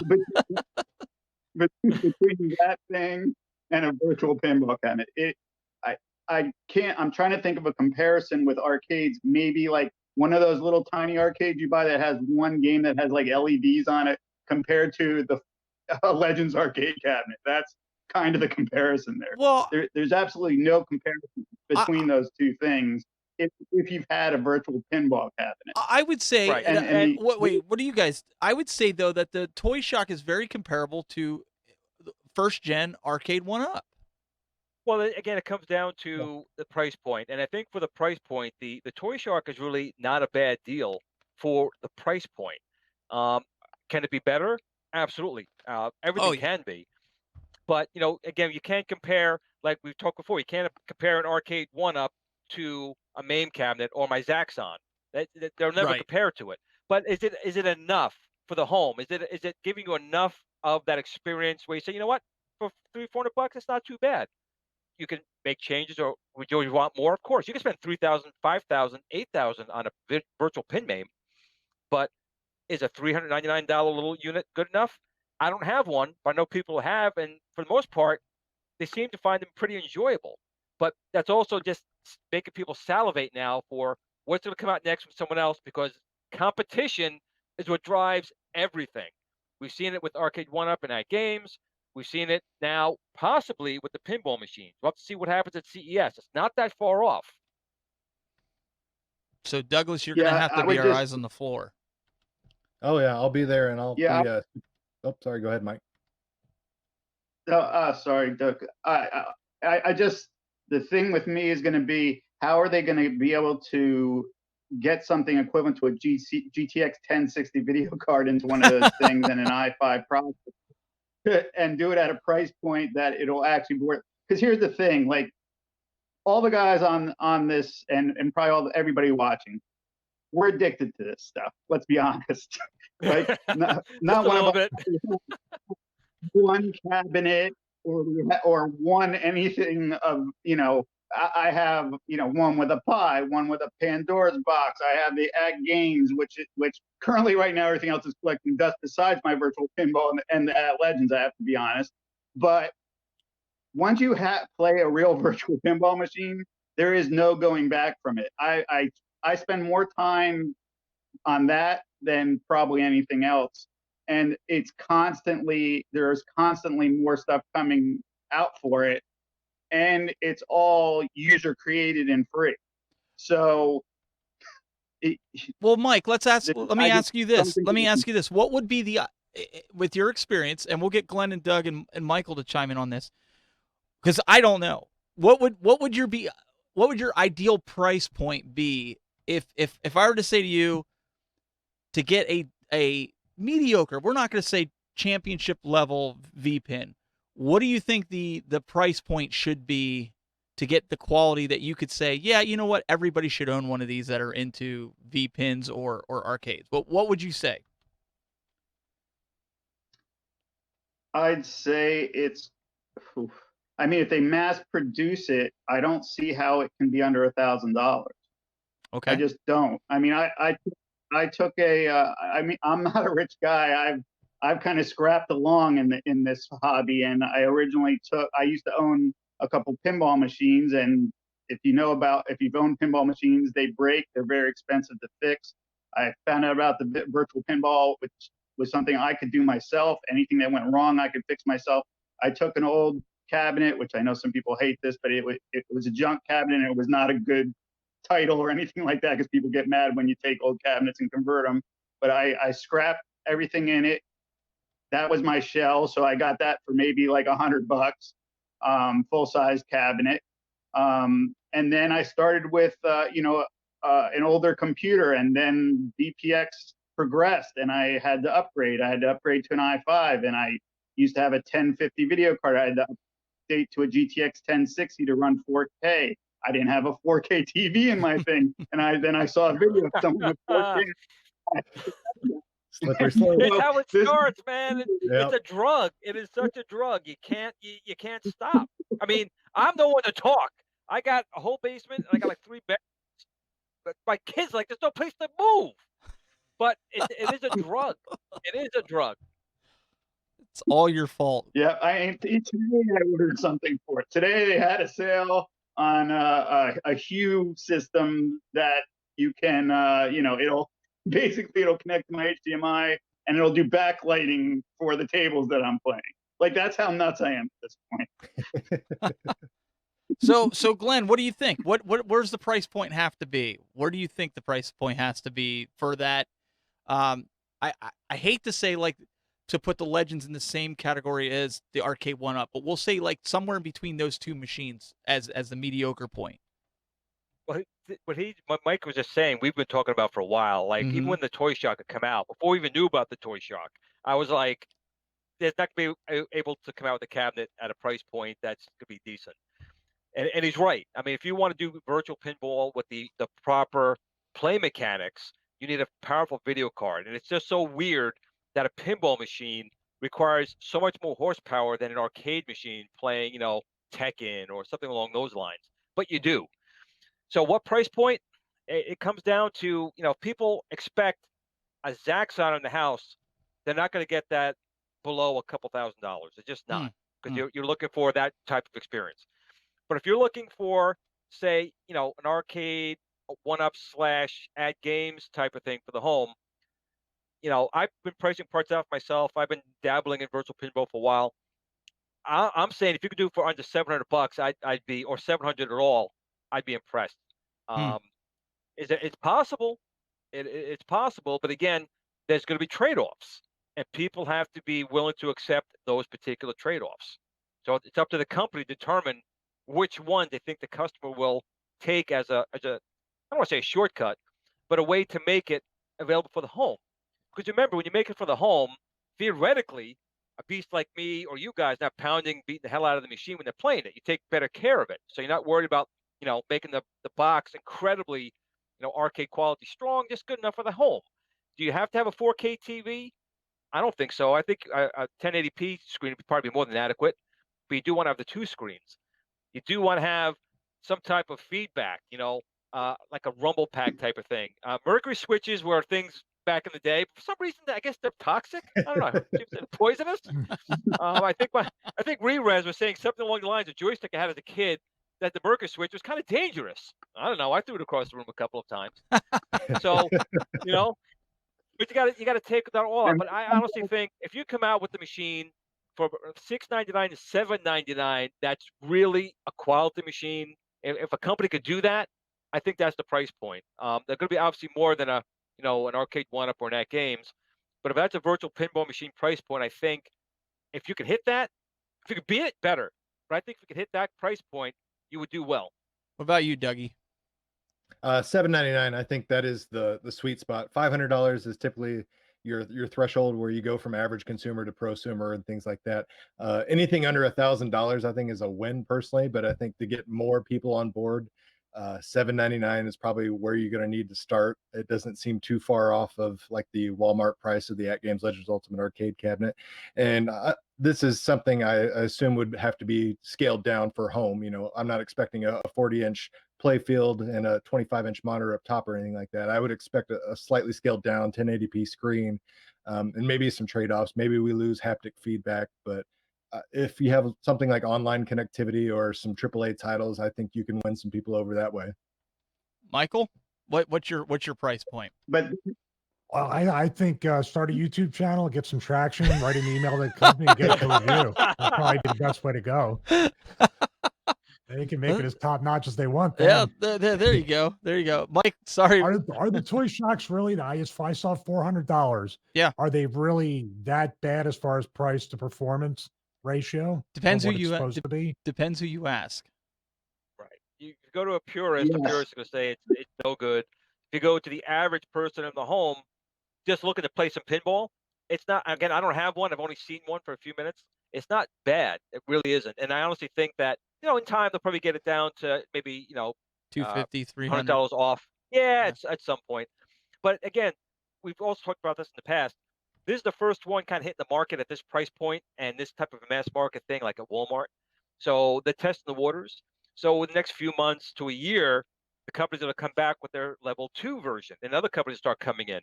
So that's when we're really. So in the next year, we're really going to see another war. We had a war before with Arcade 1-Up, coming out. People saying their toys, they're junk. To now, Star Wars and the other machines like Turtles came out, and people are now cramming to get them, and they're happy to Mhm. have them. Mm-hmm. And I think we're going to see the same thing with these virtual pinboys. The toys, the junk, and then in a few months, you're going to start to change. All of a sudden, people are scratching each other's eyes out with like little cats.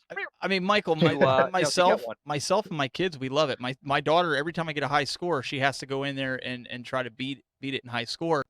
My wife plays it, so as a family, we love it. Like I am not a pinball purist.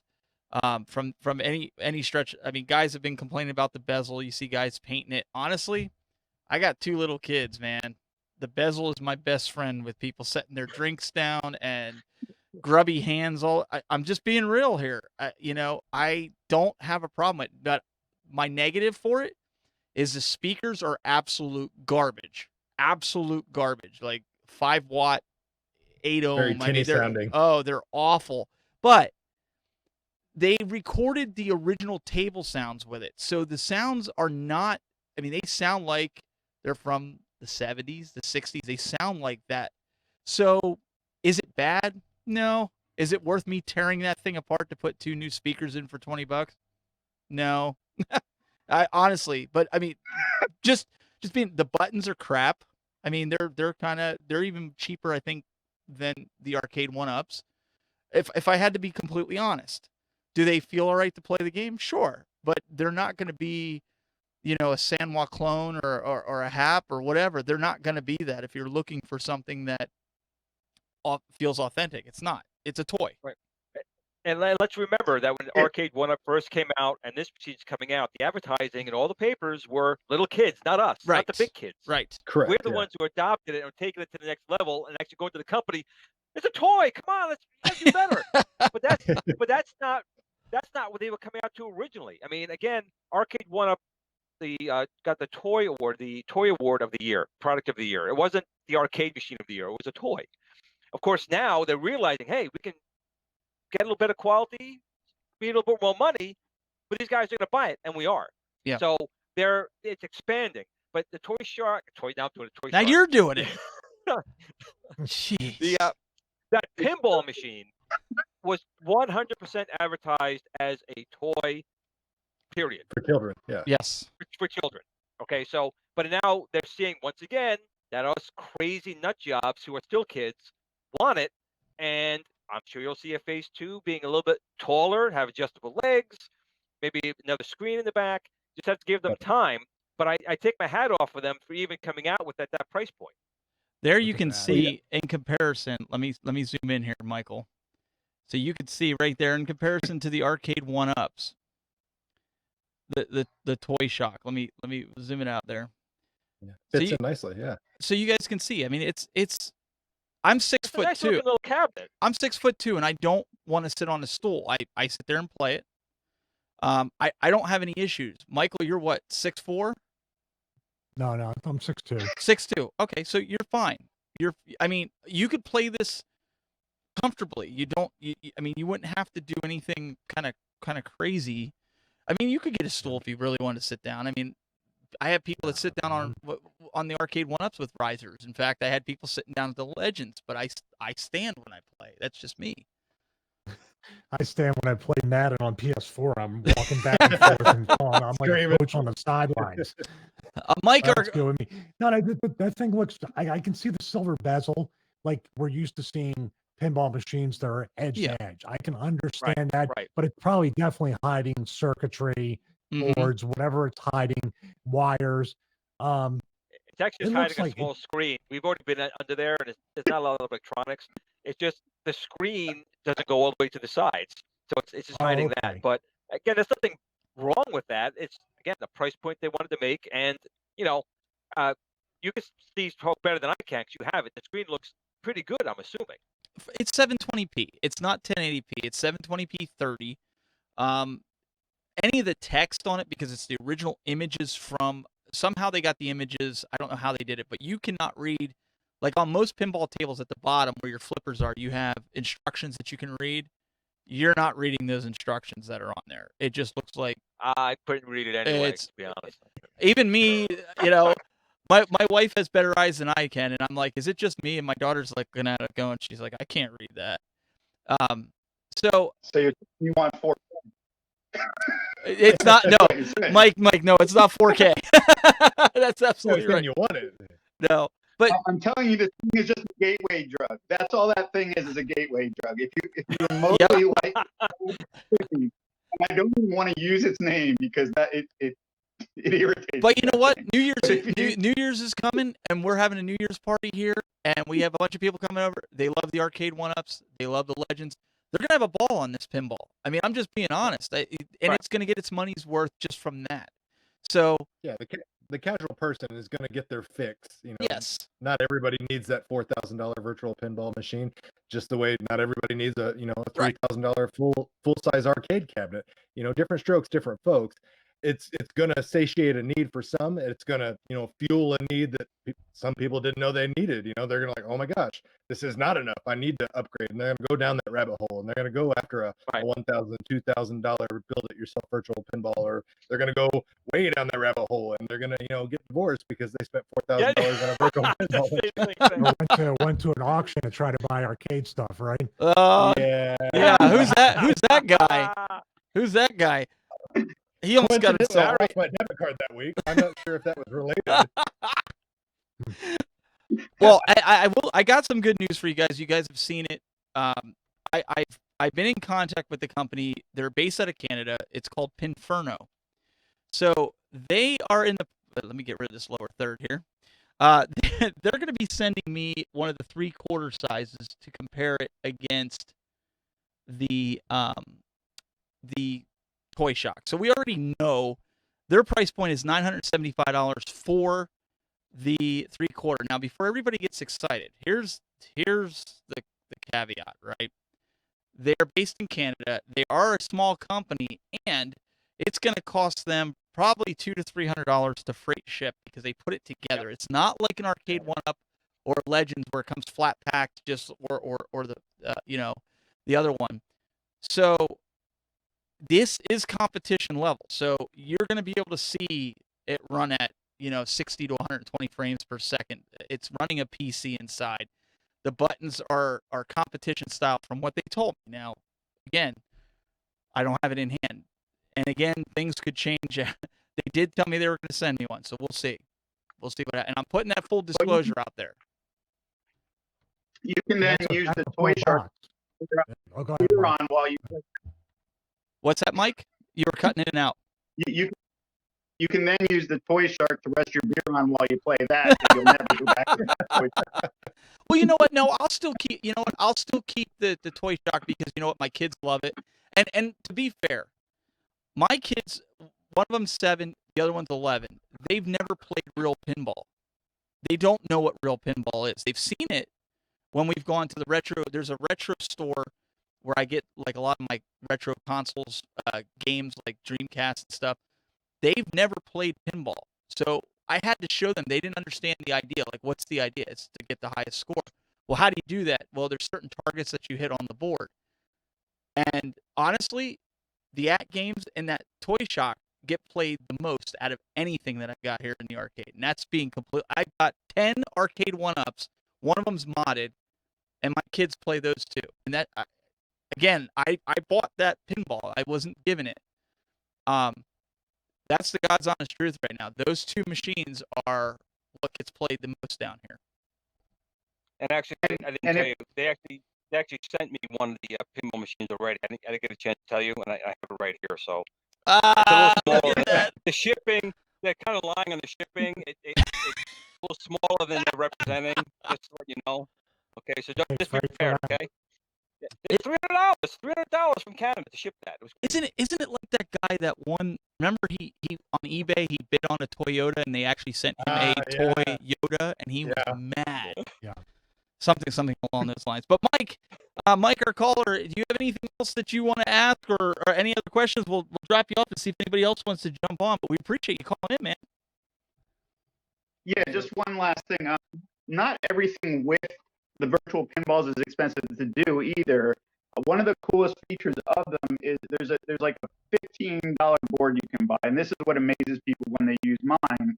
Is it makes it so you can physically nudge the cabinet, and whoever comes up with whatever next, they should add that board because that amazes people. When they nudge a cabinet and a digital pinball moves, that's one of the things that blows their mind.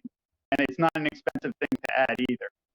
So that any of the companies at games that's going to be coming out with a pinball machine in the future, that would be something He's that got really some kind blows people's mind. He's got some kind of inside information that we're not privy to apparently.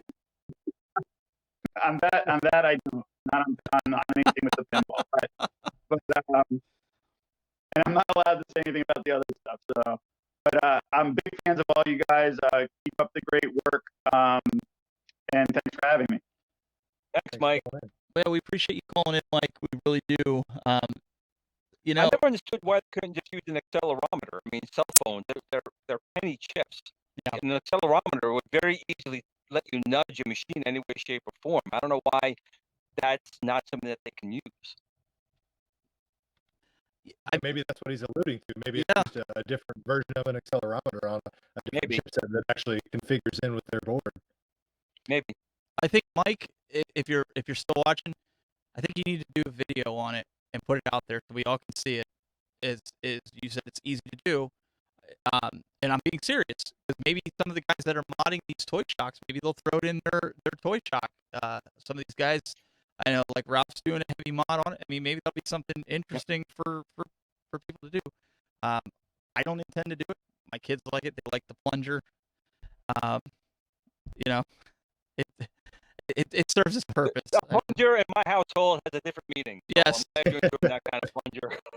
Usually the plungers I like to use is meaning I'm unclogging a toilet somewhere, but the kids, you know, it is what it is. But guys, I put the link in. I think the I was going to say, I think the moral of the whole story of the theme of this is that just you can't judge what somebody else considers to be fun or enjoyable or entertaining.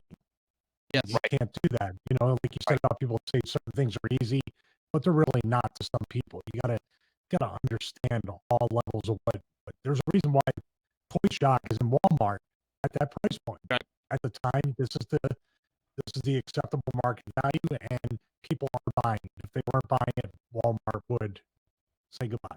And Right.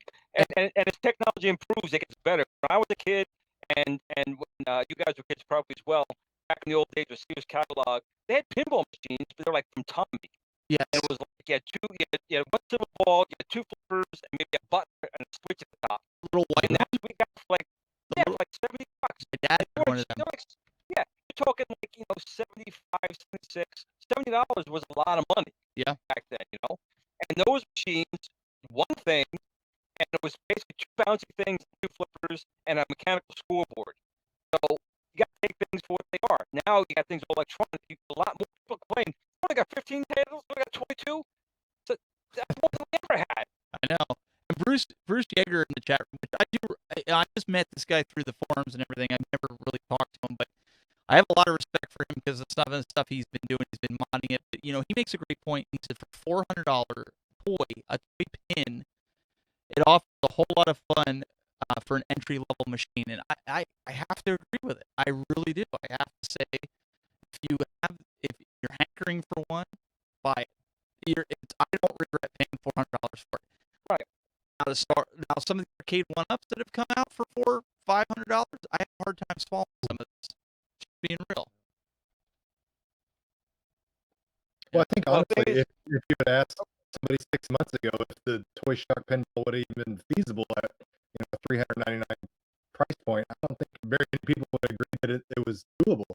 So Yeah. the fact that somebody was able to do it, get it out to market, and kind of to harken back to what Stevie was saying, it's not being misadvertised as something it's not. It's at Walmart. It's advertised as kids. It's advertised as a toy. It's not something that's on a spinning, rotating rack in the Magnolia home theater section at Best Buy. No, you're absolutely right. And again, I was one of the people who said you gotta get it for that price point. I mean, I said it more than once. So I take my hat off to them to do it. And it looks nice. It's got older pinball machines on it, but the license is probably cheaper.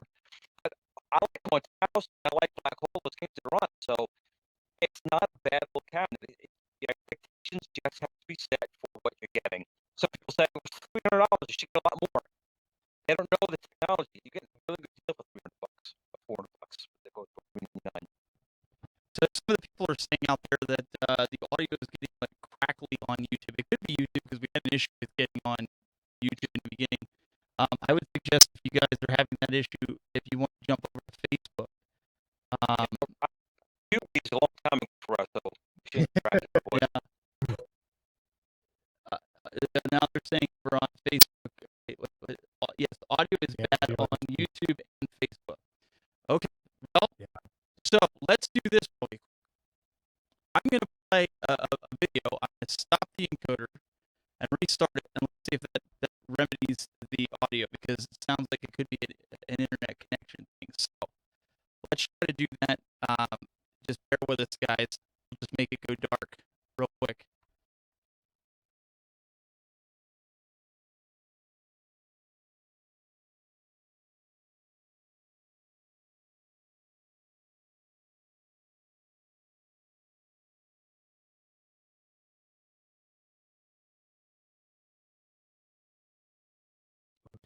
All right.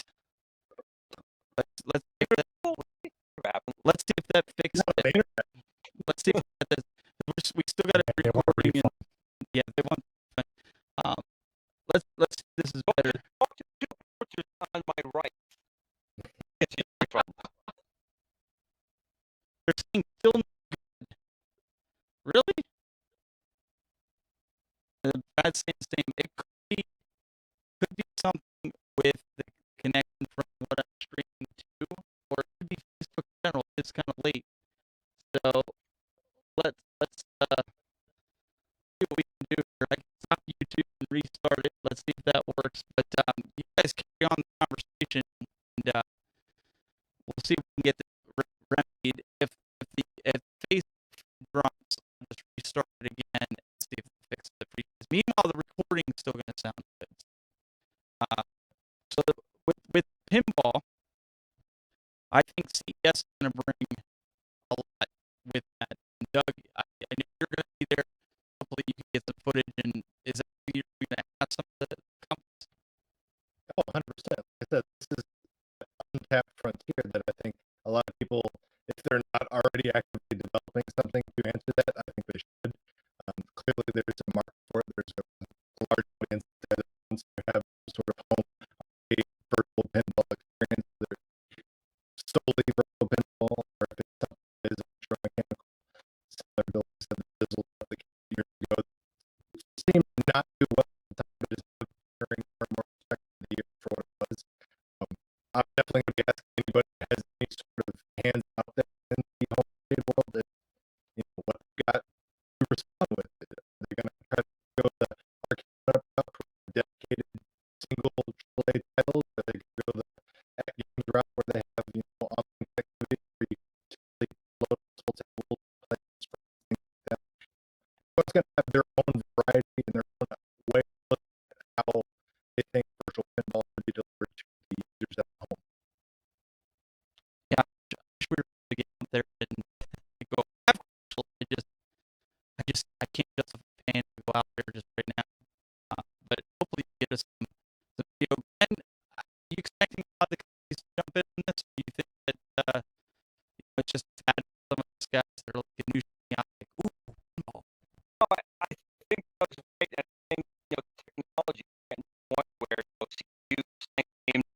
trouncing until the moment. Chips, GPUs getting cheaper. Rock bottom shape. Again, enough now where first pinball and masses kind of coming closer to reality. So I think the companies are going to start jumping on board.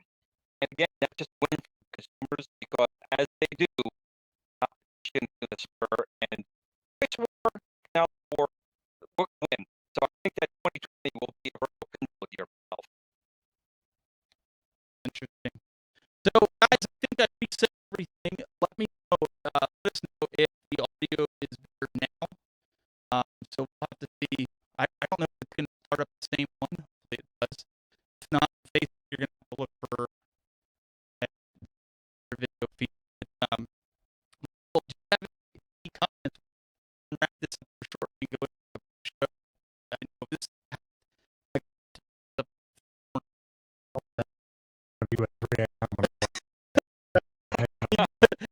He did. Well, we'll hold for the full. We'll let Fine. Have a good time. That's good. My thoughts are the great positive side actually for CES and hopefully potentially E3 because it's been so fast now.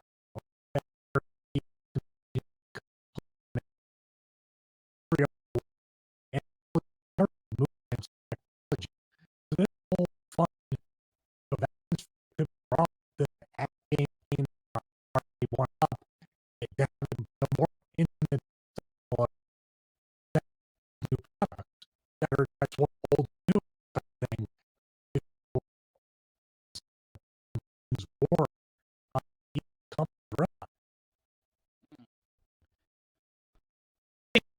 I think it's going to be one interesting. Why don't we do this post show? Because there's saying audio jumble and I'm hearing recording. Mr. Steve Richards, you can find him over at SteveRichardsFitness.com. Check him out. And are you going to put your disclaimer?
anything's possible here at this point. So, but the audio is good to each of us. We have not had any we haven't had any No, issues. sounded clear on my end. Mhm. So let's see. Yeah, it sounded good here too. So now it sounds like Patrick's saying, it sounds good on Facebook now. I'm listening to it. Does anybody else want to pull it up? I had it up on actually on At Games, and I had no problem with it. So I'm listening to it on Facebook right now, and the audio is coming back up. It could be just something inside the TriCaster just got kind of messed up. It says now we're really good. All right. Okay, guys, everything is good now. So it must have been just something inside the TriCaster. We're gonna do an update to it over the break here. Let me mute this because I'm hearing myself. If you guys want to call in, at least you guys know. Hopefully the recording's good because at the end there, because we didn't hear any of that, right? You guys didn't hear any kind of garbling. We all Clear on sounded my end. good. Oh. So if it happens, I'll just have to edit that part out again. But at least it's good. If anybody wants to call in, I'll put the link in here. And you guys can call in. Again, we're sorry if there's anything you want us to go back over. For those of you that kind of stuck around, we can do that. At least we know what it was. We can kind of clear it here. There's the link to call in. Everybody probably went to bed. They're like, forget this. The audio was bad. You have to call in. Do it. Do it now. Do it. But no, I am extremely happy with the machine, the pinball machine. I know I kind of got distracted there at the end, but I'm also really excited about the Legends Ultimate. Those two, that's kind of become my cabinet of choice. I'm actually debating. I know my wife. Hopefully my wife's not listening, but I thought, man, if I could get rid of my modded cabinet, Couch. well, that too. Get rid of the modded cabinet and just put and then whatever money I get for that, buy the Star Wars one, because with the Legends, I have all the ROMs that I want on it. I don't need that modded arcade one up. So I don't Plus know. you get the yoke, and you can't put a yoke on as a mod. Well, you So can. it's good. Glenn did it. Glenn did it on one of his machines. Really? Oh yeah, we're working on the Star Wars yoke. It's already in the arcade one-up cabinet. It was supposed to be on Kickstarter in November. I got a little sick, and then it was supposed to be in December 1st. But right now, At Games has us working on a whole bunch of projects for them, so that kind of pushed us back. So January, the yoke will be on Kickstarter, and that'll work in the arcade one-up PC, Pi, Mac, and also the arcade the At Games Ultimate Legends. It's the hard part with them is when I was working with them back when they were still prototyping it, I was kind of hoping that all the guts were going to be in the monitor section, and it was just going to be the control panel. Because my idea to them was that control panel, we could put latches and remove it, and then we could put in a steering wheel. We could put the Star Wars yoke in, the Tron sticks, the light guns, everything we're working on. But they still put it in the controller. So now I'm trying to figure out how to work around that. We're doing it kind of a little bit now with the Tron joystick, but it's still not ideal. So doing what we can. So we had a caller that called in, and you're all going to recognize him. This is the gentleman that's been making all of our nice lighted sir. marquees. Hey, What's up? Angel, what's going on, buddy? What's going on, man? what's going on? Thank you for having me. Yes, sir. And Michael, he's a big fan of yours as well. Yes. Oh, nice to meet you. Nice to meet Nice you. to man. meet you. Nice to meet you, man. Real big fan. Oh, thank you. Thank you. So just so you know, so Angel makes a lot of the lighted marquees. He started doing. I can pull up. Yes, I have one over here. The Space Invaders. Let me see if I can get back to. There, you can see that. Whoops, go the other way. Come on. This is the problem with being your own producer. All right. So the Space Invader lighted marquee he made, very nice compared to the one that I had before. It was very squished. So yeah, To put it nicely. that's putting it nicely. Yeah, we're an after show now. I can say, yeah, the other one was garbage. And Steven, I just got the at games. Somebody actually lent me an at games marquee, so I will be measuring that and getting those done for the new year. Hey, Hey, that's now exciting. we're talking. Oh, wow. Yeah, we're looking to do Yeah. at least a retro arcade image or some kind of. What I really want to do is keep the Legends name on it and try to add all the characters from all the games that are showcased on the system. Well, that could be cool. Yeah, Nice little multi-cade feel to it. yeah, like a multi-cade feel to it. Yeah, exactly. So we could see almost everything right on that marquee. And Glenn, I Yes, paid sir. attention to your video. I did order a batch of those yellow LED lights, so those will Nice. be coming. Those will Awesome. be coming. Oh, that's right. Because you live in the, the 70s. You want the 70s light look instead of the white. I get it. Okay. Hey, I was born in the 70s. That's not nice. I was born in 79. I was born in 79, not growing up in the Year 70s. of year of the asteroids. Asteroids, Yes, great game. yes. Atari 26 was my first system. Unfortunately, I sold it to give my mom and my brother a Christmas gift, but I regret it Oh now. man, wow. No, Wish I that's would've kept you it. being I a shouldn't regret awesome that. son. Yeah. Yeah, but ask That's her where awesome. ask my mom where all my old toys now. She wouldn't know. That's great. Oh, She's well. like, I don't know. We just moved and they're gone. So But seriously, Angel, I mean the marquee it's amazing. I'm working on the second project right now. I can't talk about the other project right now because it's a gift. But the one in Tron I could talk about, and it really is a really nice design. It goes in really well. It's bright. It just looks great. The artwork looks great. How it's transmitted through the plastic is great. It's a Yeah. really, really good product you have. yeah, I appreciate that. I mean, I that was good that you did that video like that because it's really user's choice to where they put the LED lights. I mean, I'm still, skeptical where to put mines here and there, but I totally want to try to get it so that it shines and brightens up everything, even though they're The one not other really super bright. the one other idea I had was still putting it where I put it on the monitor there, but maybe a small piece of like 1-inch wood to lift it so it's almost like centered. But it's actually really good where it is. But if you want to make any other adjustments, like an inch up on a piece of wood would probably make it perfectly in the center. What I But again, what I go ahead. no, you got. I'm done. What happened always was talk. I ordered some plastics, some L brackets with like a 45-degree angle. They turned out to be 1 inch by 1 inch, but when I got the material, they were really heavy. They weren't as light as the ones that I sent out. They were a little more thicker, a little heavier, but they're like 1 inch by 1 inch at a 45-degree. So I don't know how good that's gonna look. So I could always send you that, and you can check that out. Well, so there you go, Michael. If you need a lighted marquee, if you ever get your arcade together. Yeah, go to go to Arcade Mod Ups if you need one of those. No, no. Jeez. Hit Angel up on Facebook and tell him.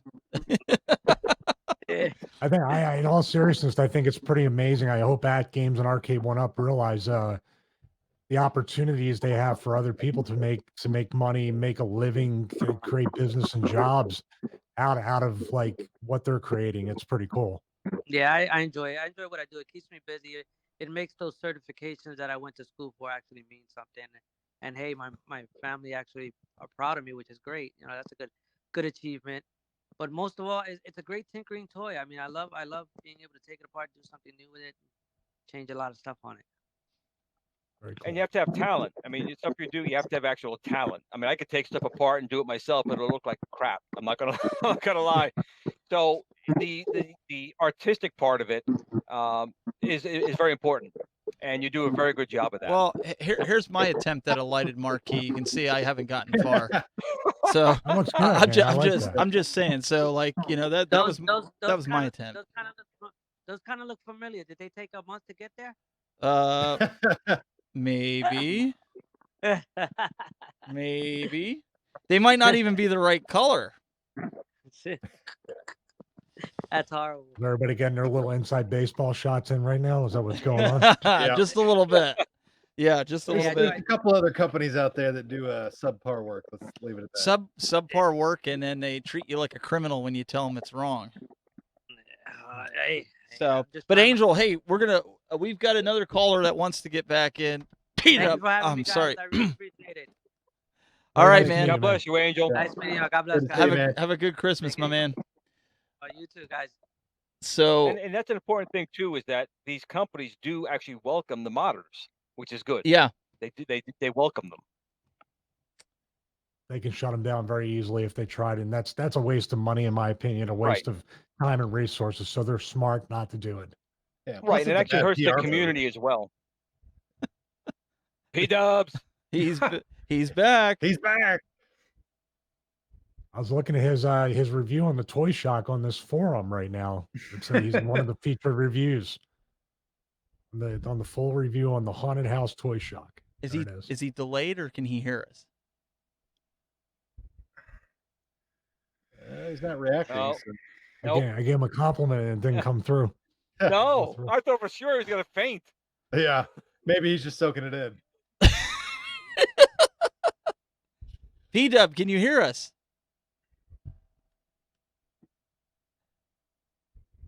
He's watching the stream. Let me see if I can That or he's- manipulate.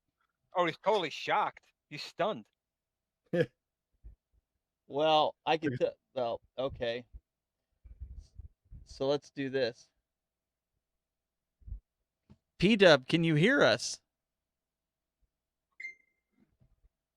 Well, Doug, I think your IM went through the room at least. Yeah. Yeah. Heard that part. Look at Wake the up! phone. Wake up! And he dropped. Oh. Ah, He wait. This is a screenshot moment, folks. This is a meme. Here, I'll get rid of the logos. There you go. Screenshot that. Yeah. never eat 6-month-old Taco Bell.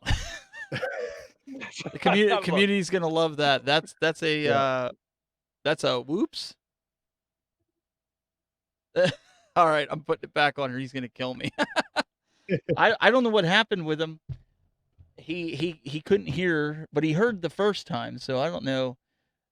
Yeah, what changed? Yeah, nobody else So Steve, had an issue. so is your cabinet working right now, or it's still in pieces Oh, at no, this it's point? it's not even assembled yet.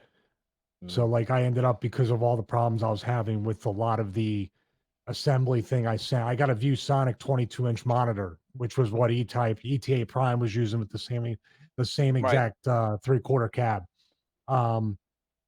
But it was just one thing after another within that weekend. And then I tried to do it again, and I saw the crack on the monitor board where the monitor would be mounted, and I'm like, oh Right. man, if I'm just gonna, Well, tell him about the it was just one speakers of those too. things. Your speakers were The smashed when you speakers got were there. they were 6-inch speakers instead of the Oh. 4.5, I believe. Right. No, they were fine. They sent me out the new ones, and then a USB extender, which was supposed to be included, wasn't included. A lot of different stuff was just like very discouraging. Like I Yeah, said, one the thing art- after another. yeah, my wife, one of the biggest things we had was my wife is what we call in wrestling. She's a real heel. Like she's like, they throw it out. If a regular customer had gotten that, a regular customer would have sent it right back, got their money back, or just threw it in the dumpster. And she has a great point when Yeah. she says that. Because, like Doug was saying earlier, it's like, get it going and start playing games. It's like, it's not supposed to feel like work. So he alluded Right. to on the show, he didn't say this, but he alluded to it. You guys remember seeing the mod that everybody was putting out for Arcade 1-Up where you have the power strip where you cut the end off the power strip and attach it to Yes. the block inside?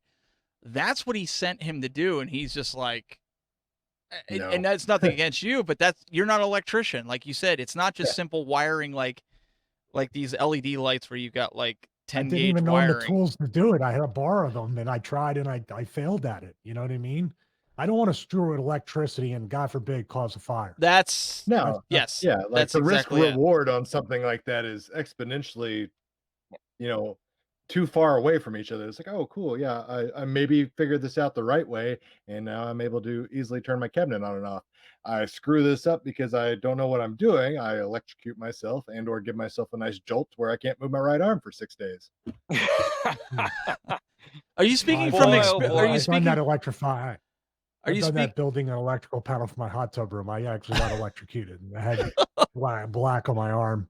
I think It Doug's was speaking fun. from experience there too. I was just gonna say, are you speaking from 100%. experience? Yeah. All I could say is that Steve Wozniak says you're not a real engineer until you get zapped once or twice. So Hmm. you both did well then. Yeah. Good. Well, And I you- don't mean you- that. I don't want to be. I'm not trying to. I hate that. That's why we don't. I'm not saying the name of the company or any of this stuff. I hate to even say anything negative. And if I have bad reviews on the YouTube channel, I don't post them. That's why I haven't seen any content on that. I don't really believe in putting that kind of stuff up because it's just the people who have gotten it from there. Steve told me when I got it, he kind of predicted this kind of experience before I even started uh, unboxing it and doing that, right, Steve? yeah, and it wasn't to discourage him. I just knowing Michael as long as I have, the 3% rule, and I did not want this to be his first experience messing around with these arcades. You know, and I was like, maybe you should try talking to PK over at Games. And and at the time, you were trying to. I wasn't even close with them or anything like that, and you're just like, no, this seems like it might work. And I'm like, I'm just telling you, they got a lot of things that a lot of people weren't happy about. And I remember you calling me that Saturday morning, and you were just like, guess what? And that's all you did. You're just like, and I'm like, really that Wah, bad? wah. It Yeah. was. I felt bad. I really did, and it was kind of like, when what, like you said, like your wife said, what if you would have been buying this, and what was the retail on it? Do you know? Don't say the I exact think amount so that people don't know. Without the add-ons, maybe like 329 or something.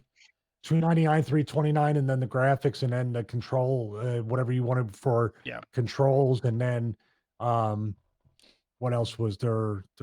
The add-on. I think that was the riser, The riser. things like that. And that's what the riser was, the part where I was like, oh, the team molding's going right in. This is not a big deal. But then on the main cabinet, I kind of wish it was the other way around.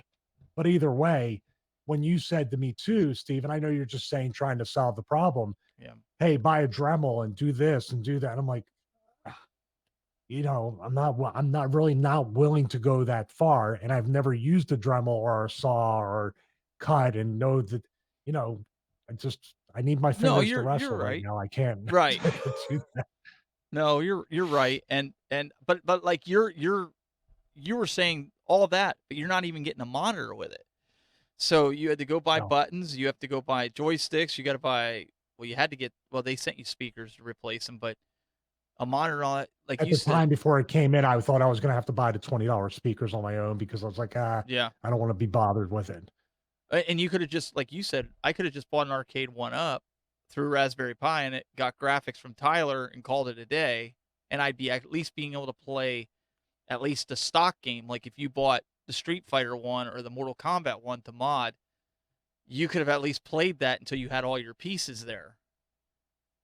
Mhm. And then honestly, with sending you the image for the Raspberry Pi, you just basically have to, you just stick it in your Raspberry Pi and hook it up like you'd hook a console up. I mean, all the, if you will, the crazy work is already done. You just plug it in and play. And that's what I was trying to do for you, to make it easy. So because of the bad experience, but it's like, you would have had the Arcade 1-Up up. I would say, and guys, correct me if I'm wrong, he probably could have had it under an hour. He probably could have had everything With the Raspberry Pi. with the Raspberry installation. Pi, put everything in together, get it all configured, with the new encoder boards, because it's just time consuming to get the encoder boards in, getting them positioned right where they're not stressing on the wires.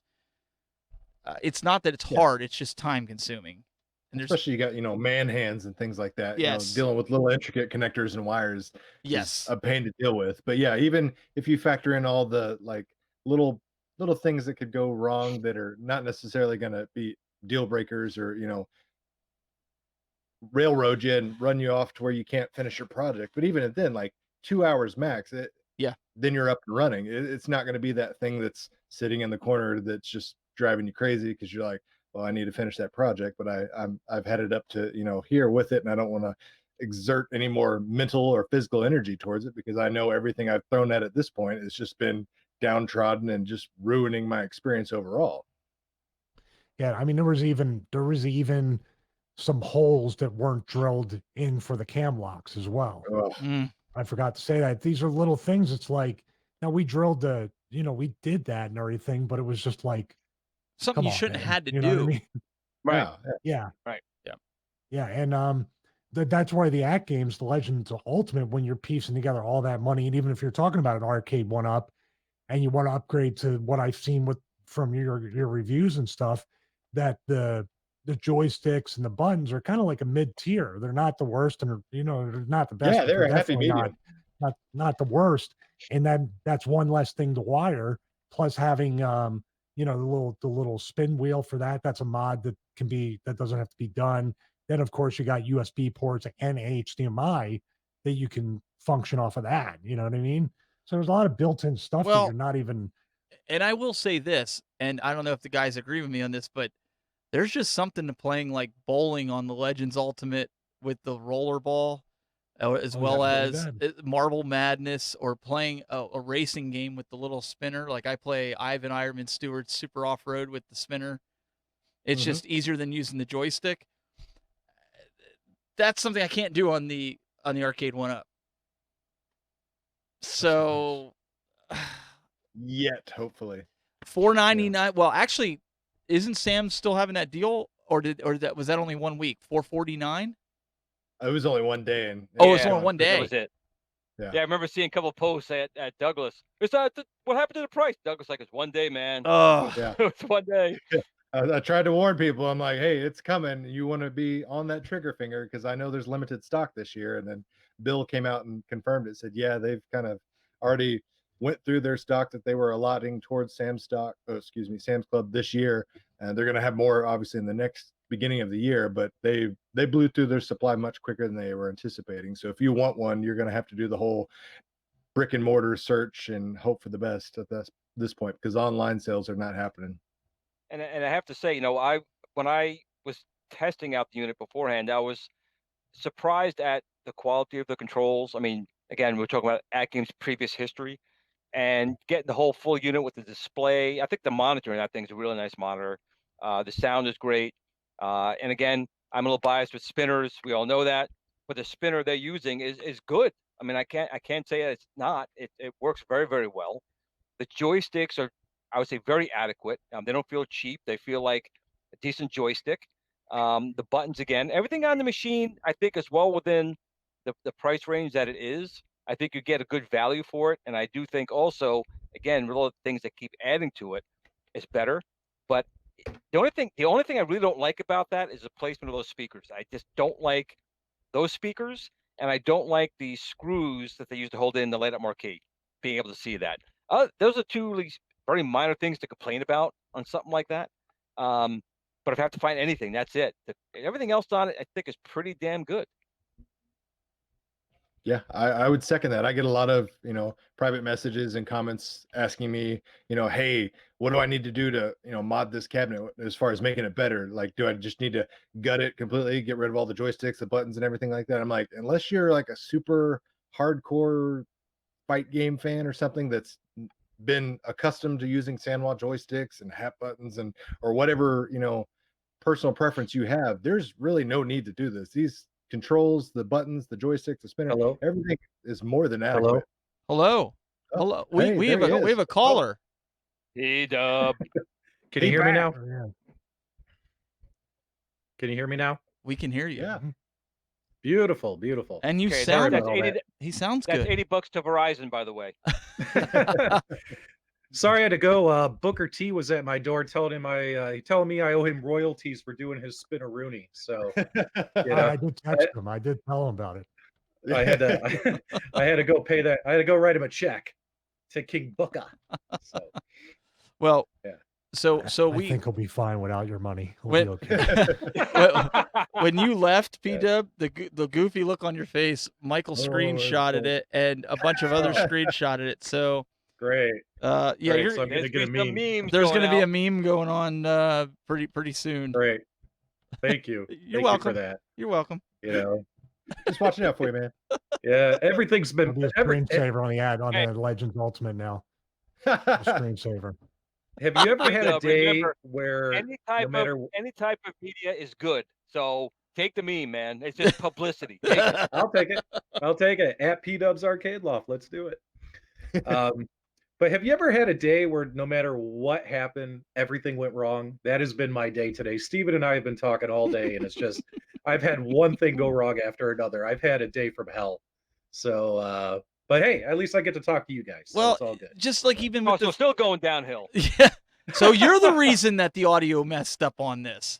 Oh yeah. I've Oh, been yeah. That's it. I've been That's it. testing the last day and a half, 2 days, but how do you test the audio, right? Unless I'm streaming it I and know. listening to it. So Yeah. it is what it is. I'm hoping it was just a glitch. It's not anything to worry about. Nothing crashed. Nothing. We'll call it a P-dub. We got We'll P-dub. just say it's P-Dub's fault. You got Yeah. dubbed. You got dubbed. We got Okay. dubbed. We got dubbed. I like it. I like Came in it. with that Peter Parker look. Yeah. So Yeah. so you've been listening to us in the problems that Michael's had or Stevie's had with his arcade. Where do you think he should go from here? Do you think he should just say hang it on the wall, make good artwork out of it, and get a Legends, or what? Come on, P-Dub, let us have it.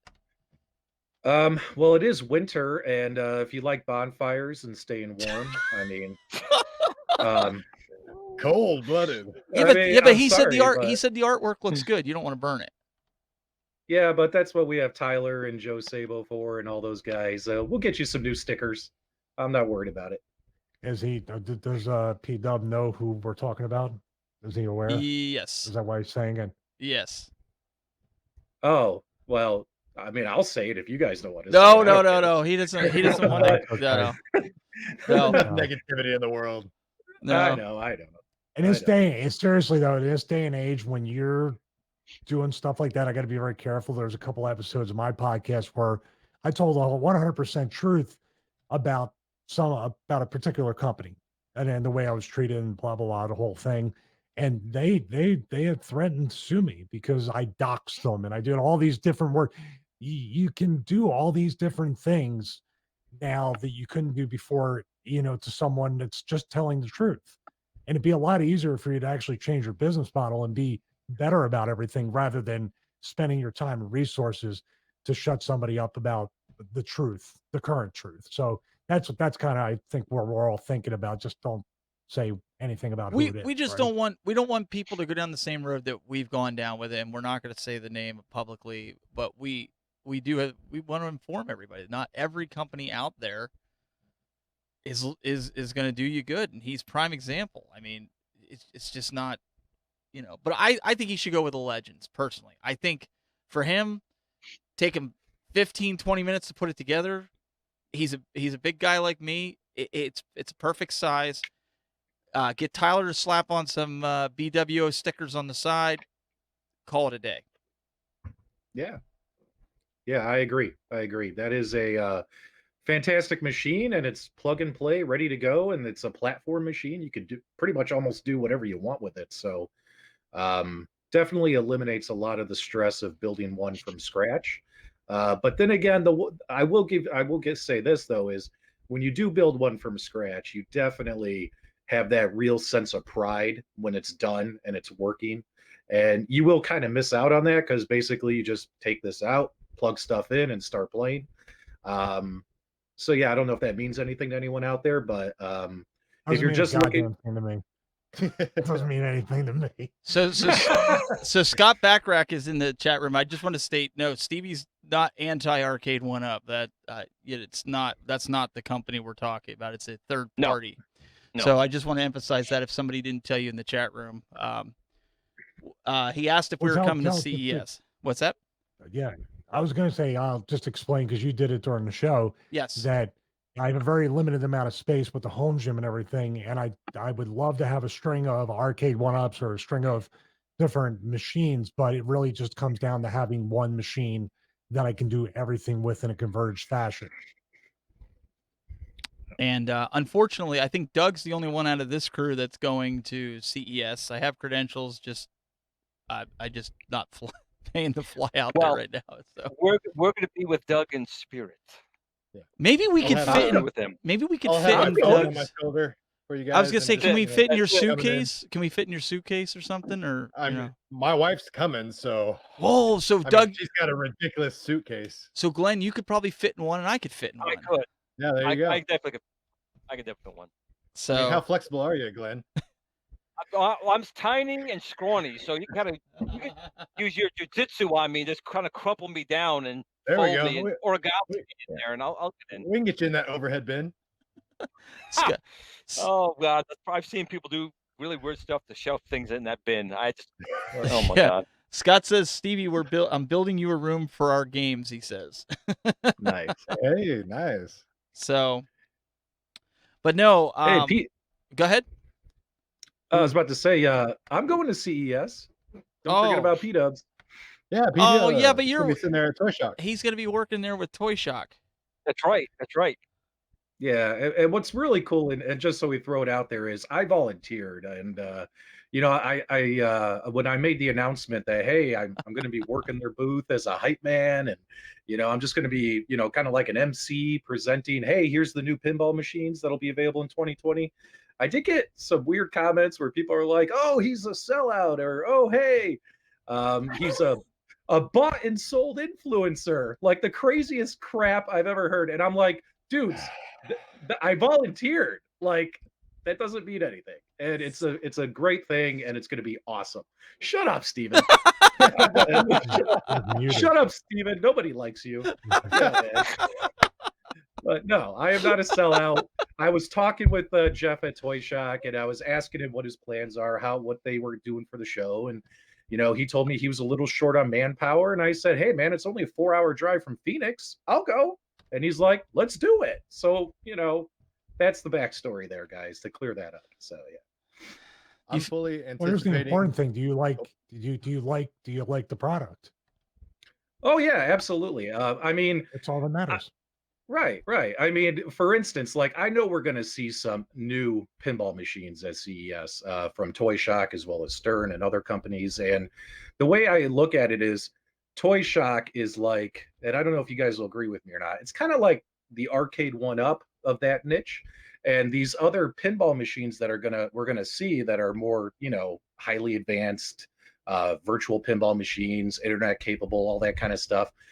That stuff is more like the AtGames version of this market niche. So you really can't compare the Toy Shock to these virtual pins. I mean, it's literally a pretty static platform, just like an arcade one-up. There's really, you can mod it. I actually have a modding video that I'll be dropping this weekend. I know Retro Ralph did one. Detroit Love's been working on one. So yeah, you can mod it, but it's good out of the box, and it's fun, and I love playing it as is. So and the mods I'm doing are just more like aesthetic stuff, but stuff that people want to see and been asking for. But so Scott wants to know in the chat room, what do you like about it? And I think the consensus across the board, I think we'd all agree, is the size, right? The size of it is kind of like the factor that everybody likes about it, right? Yeah, absolutely. Yeah. It fits in perfect with you guys have seen pictures of my arcade loft. It fits in perfect with those arcade one-up machines. It's just the right size for them.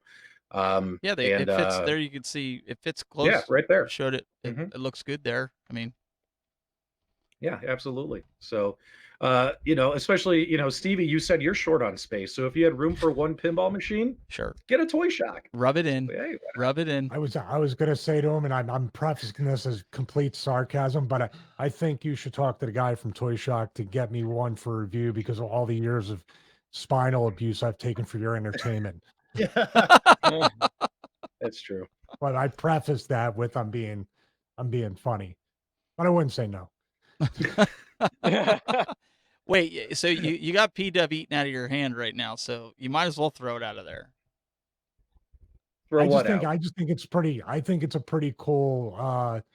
What does it have? Two or three tables on there for that? It has 12. 12. But Mhm. does that mean everything changes on the screen up top, and then obviously on the pinball part, it all changes or is it just in the pinball part? Just on the table. So the static, the screen up top is static with the graphics. out. Mhm. Yeah. Mhm. Okay, it's still, I'm telling you, man, pinball. What was my favorite pinball game back then?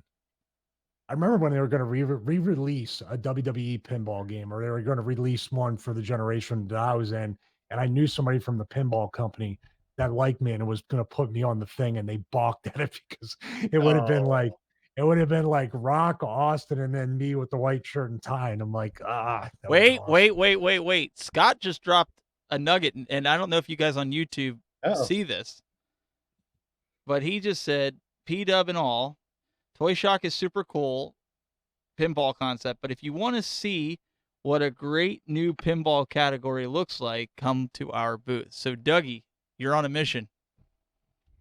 And I told you, like back with that episode with John, it wasn't so much of what exactly John said, it was how he said things and Yep. the list that he was giving off. I mean, that was all the evidence you needed to know that like I said, everyone is aware that this pinball category is ripe for the picking, so to speak, for a lack of better expression, and that Arcade 1-Up and other companies are taking notice and are going to actively develop something towards it. So you better believe I'm going to be running towards the booth trying to find out what they've got hiding under those curtains and behind closed doors and things like that. What we need to do, Glenn, is maybe that week see if we can do the show on a day where maybe Doug can call us from the Arcade 1-Up booth on the phone using the call-in system. We could get him, Scott, and they could take us right around the booth as we could have Doug as our roaming reporter, and he could just say, "Hey, Man on the scene." Yeah, we could kind of dialogue until he's like, "Okay, guys, I'm at Arcade 1-Up," and he's walking around, and Scott's talking, and we could actually. This is a plan. This could actually work, and he could just do it from his phone. If you're willing to do it, Doug. I mean, I think it'd be cool. 100%. You don't have to ask me twice. That sounds awesome. I think the that would be community good. would like it. I wonder if we get an app so I could kind of control Doug. No, like, go this way, turn, well, go back. Glenn, you better start working on a remote control with that. Maybe you could get the Tron stick to work for him. There you go. With the yoke. Bring him in with the yoke. Coming in. So Nick Chrisman in the chat room says, Stevie just got the Legends Ultimate. The Toy Shark, he calls it a shark, Toy Shark thing will just leave you wanting a better one. So I think that's the consensus, right? And well, again, it really comes down to, again, what you want it for. If you want something really, really casual, the toy, I'm going to say Toy Shark because it's in my brain now. But, if it's just something simple and inexpensive, there's nothing wrong with that one. Depends how far you want to go down. As we talked about the rabbit hole, how much money you want to spend and how far down you want to go. Apparently now, you might want to take a look over at the Arcade 1-Up booth. I mean, that's a pretty big hint right there that he dropped. So again, 2020 is going to be the virtual pinball year. And I think that's a good thing, though, because like you said earlier, competition is what's going to drive everything. So, I mean, it is what it is, right? Yeah, I can't see. What is that? Oh, there's a cat. Look at that. There you go. I love that. I'll buy that. For I was bringing up. I'm bringing up the toy shark. Oh, Toy Shark. Oh, see, I don't have kids. I have no idea what's going on. Wait. I thought that was the unofficially official modding page. I didn't know what that was. Bring the cat back. Sorry. I had to do that. So is this Scott that was on the treadmill last week and came on the week before? Yes. Okay. That was cool of him to do that. He came on out of nowhere. Oh, he's been highly responsive to the community. I've always applauded his effort. He does a great job of putting himself out there and listening to the community and, being the face of the company he represents. So it's easy to predict, just speculation, because I know you guys are more on the in crowd with Arcade 1-Up. I would assume this is good. They're going to definitely bring a new market price to a pinball machine if that's what they're going to do. It's not going to be a $400 proposition. It's gonna be Toy Shock. See, I almost said it, Toy Shock, and they're offering.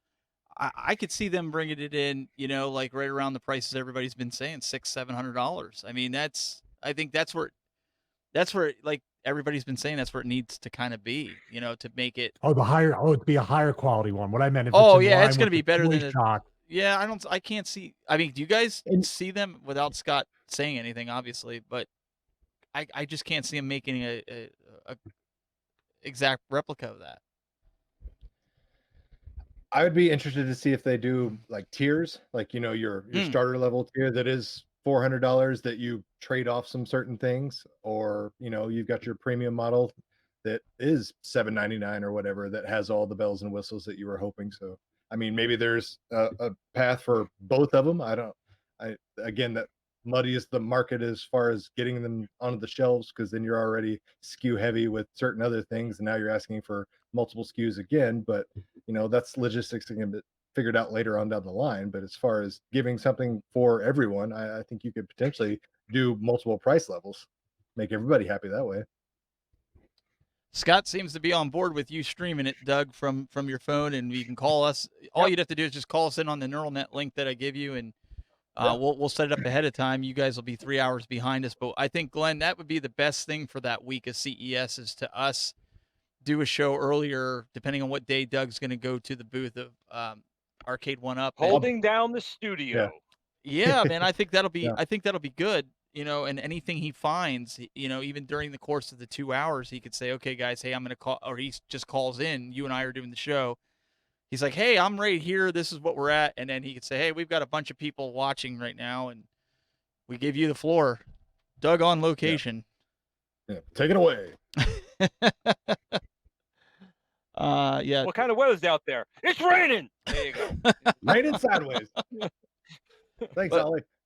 But I think this will be good. I think, again, competition is good, and I think everybody, whoever gets into this space, I think everybody's going to own at least one of everything. They're going to try to, and it's, P-Dub's already over there salivating. Look at him. Look at him. Oh, shut up. But He's like, oh. what I can tell you though, I mean, obviously I've been given some information, and let's just say Toy Shock is not sleeping with the fishes. They definitely have a few surprises that they're trying to get ready by show date. And so if you're thinking that this is the only version of their product you're going to see, hopefully you'll be mistaken by the time CES rolls around. So I wouldn't discredit them yet, is all I'm going to say. So, Well, he without really did sell out, didn't he? So I was just Yeah. going to say, he sold out.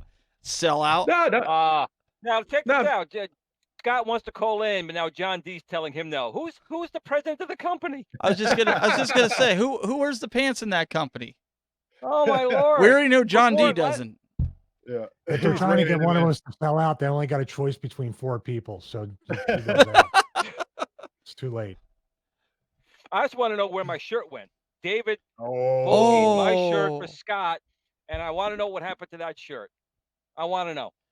You have to email David. It might take you 3 weeks to get a response, but I would email David and tell him that you're. 3 What weeks. happened to the I haven't shirt? heard from him. I haven't heard from him since July. Is that the guy? July. Oh man. But Rough out there. but in all seriousness, guys, what we want to do here with this show is, I mean, as more and more we get into this, we want to try to give you guys the ability to call in for these guests. These companies have really embraced what we've been doing. And we want to tell the good, bad, and the ugly, and they've been Right. embracing that too. They want to make their products better, and we want to be truthful about it. And Right. and a And I lot. personally do want to also thank these companies because Yes. not a lot of companies do this. You're not going to see Sony or Microsoft, coming No. down and talking to the population at all. So I really want to thank, Scott and PK, Toy Shock, and everyone else who's been, embracing this this forum that we have and this show. So I want to thank you all personally. We joke around a little bit, of course, but we really do appreciate you guys, listening to us and listening to the community, because that's what we're here for, is really to be Yeah. a bridge between the community and the companies. And let's face it, we're the guys that end up wasting our money, so you don't have to.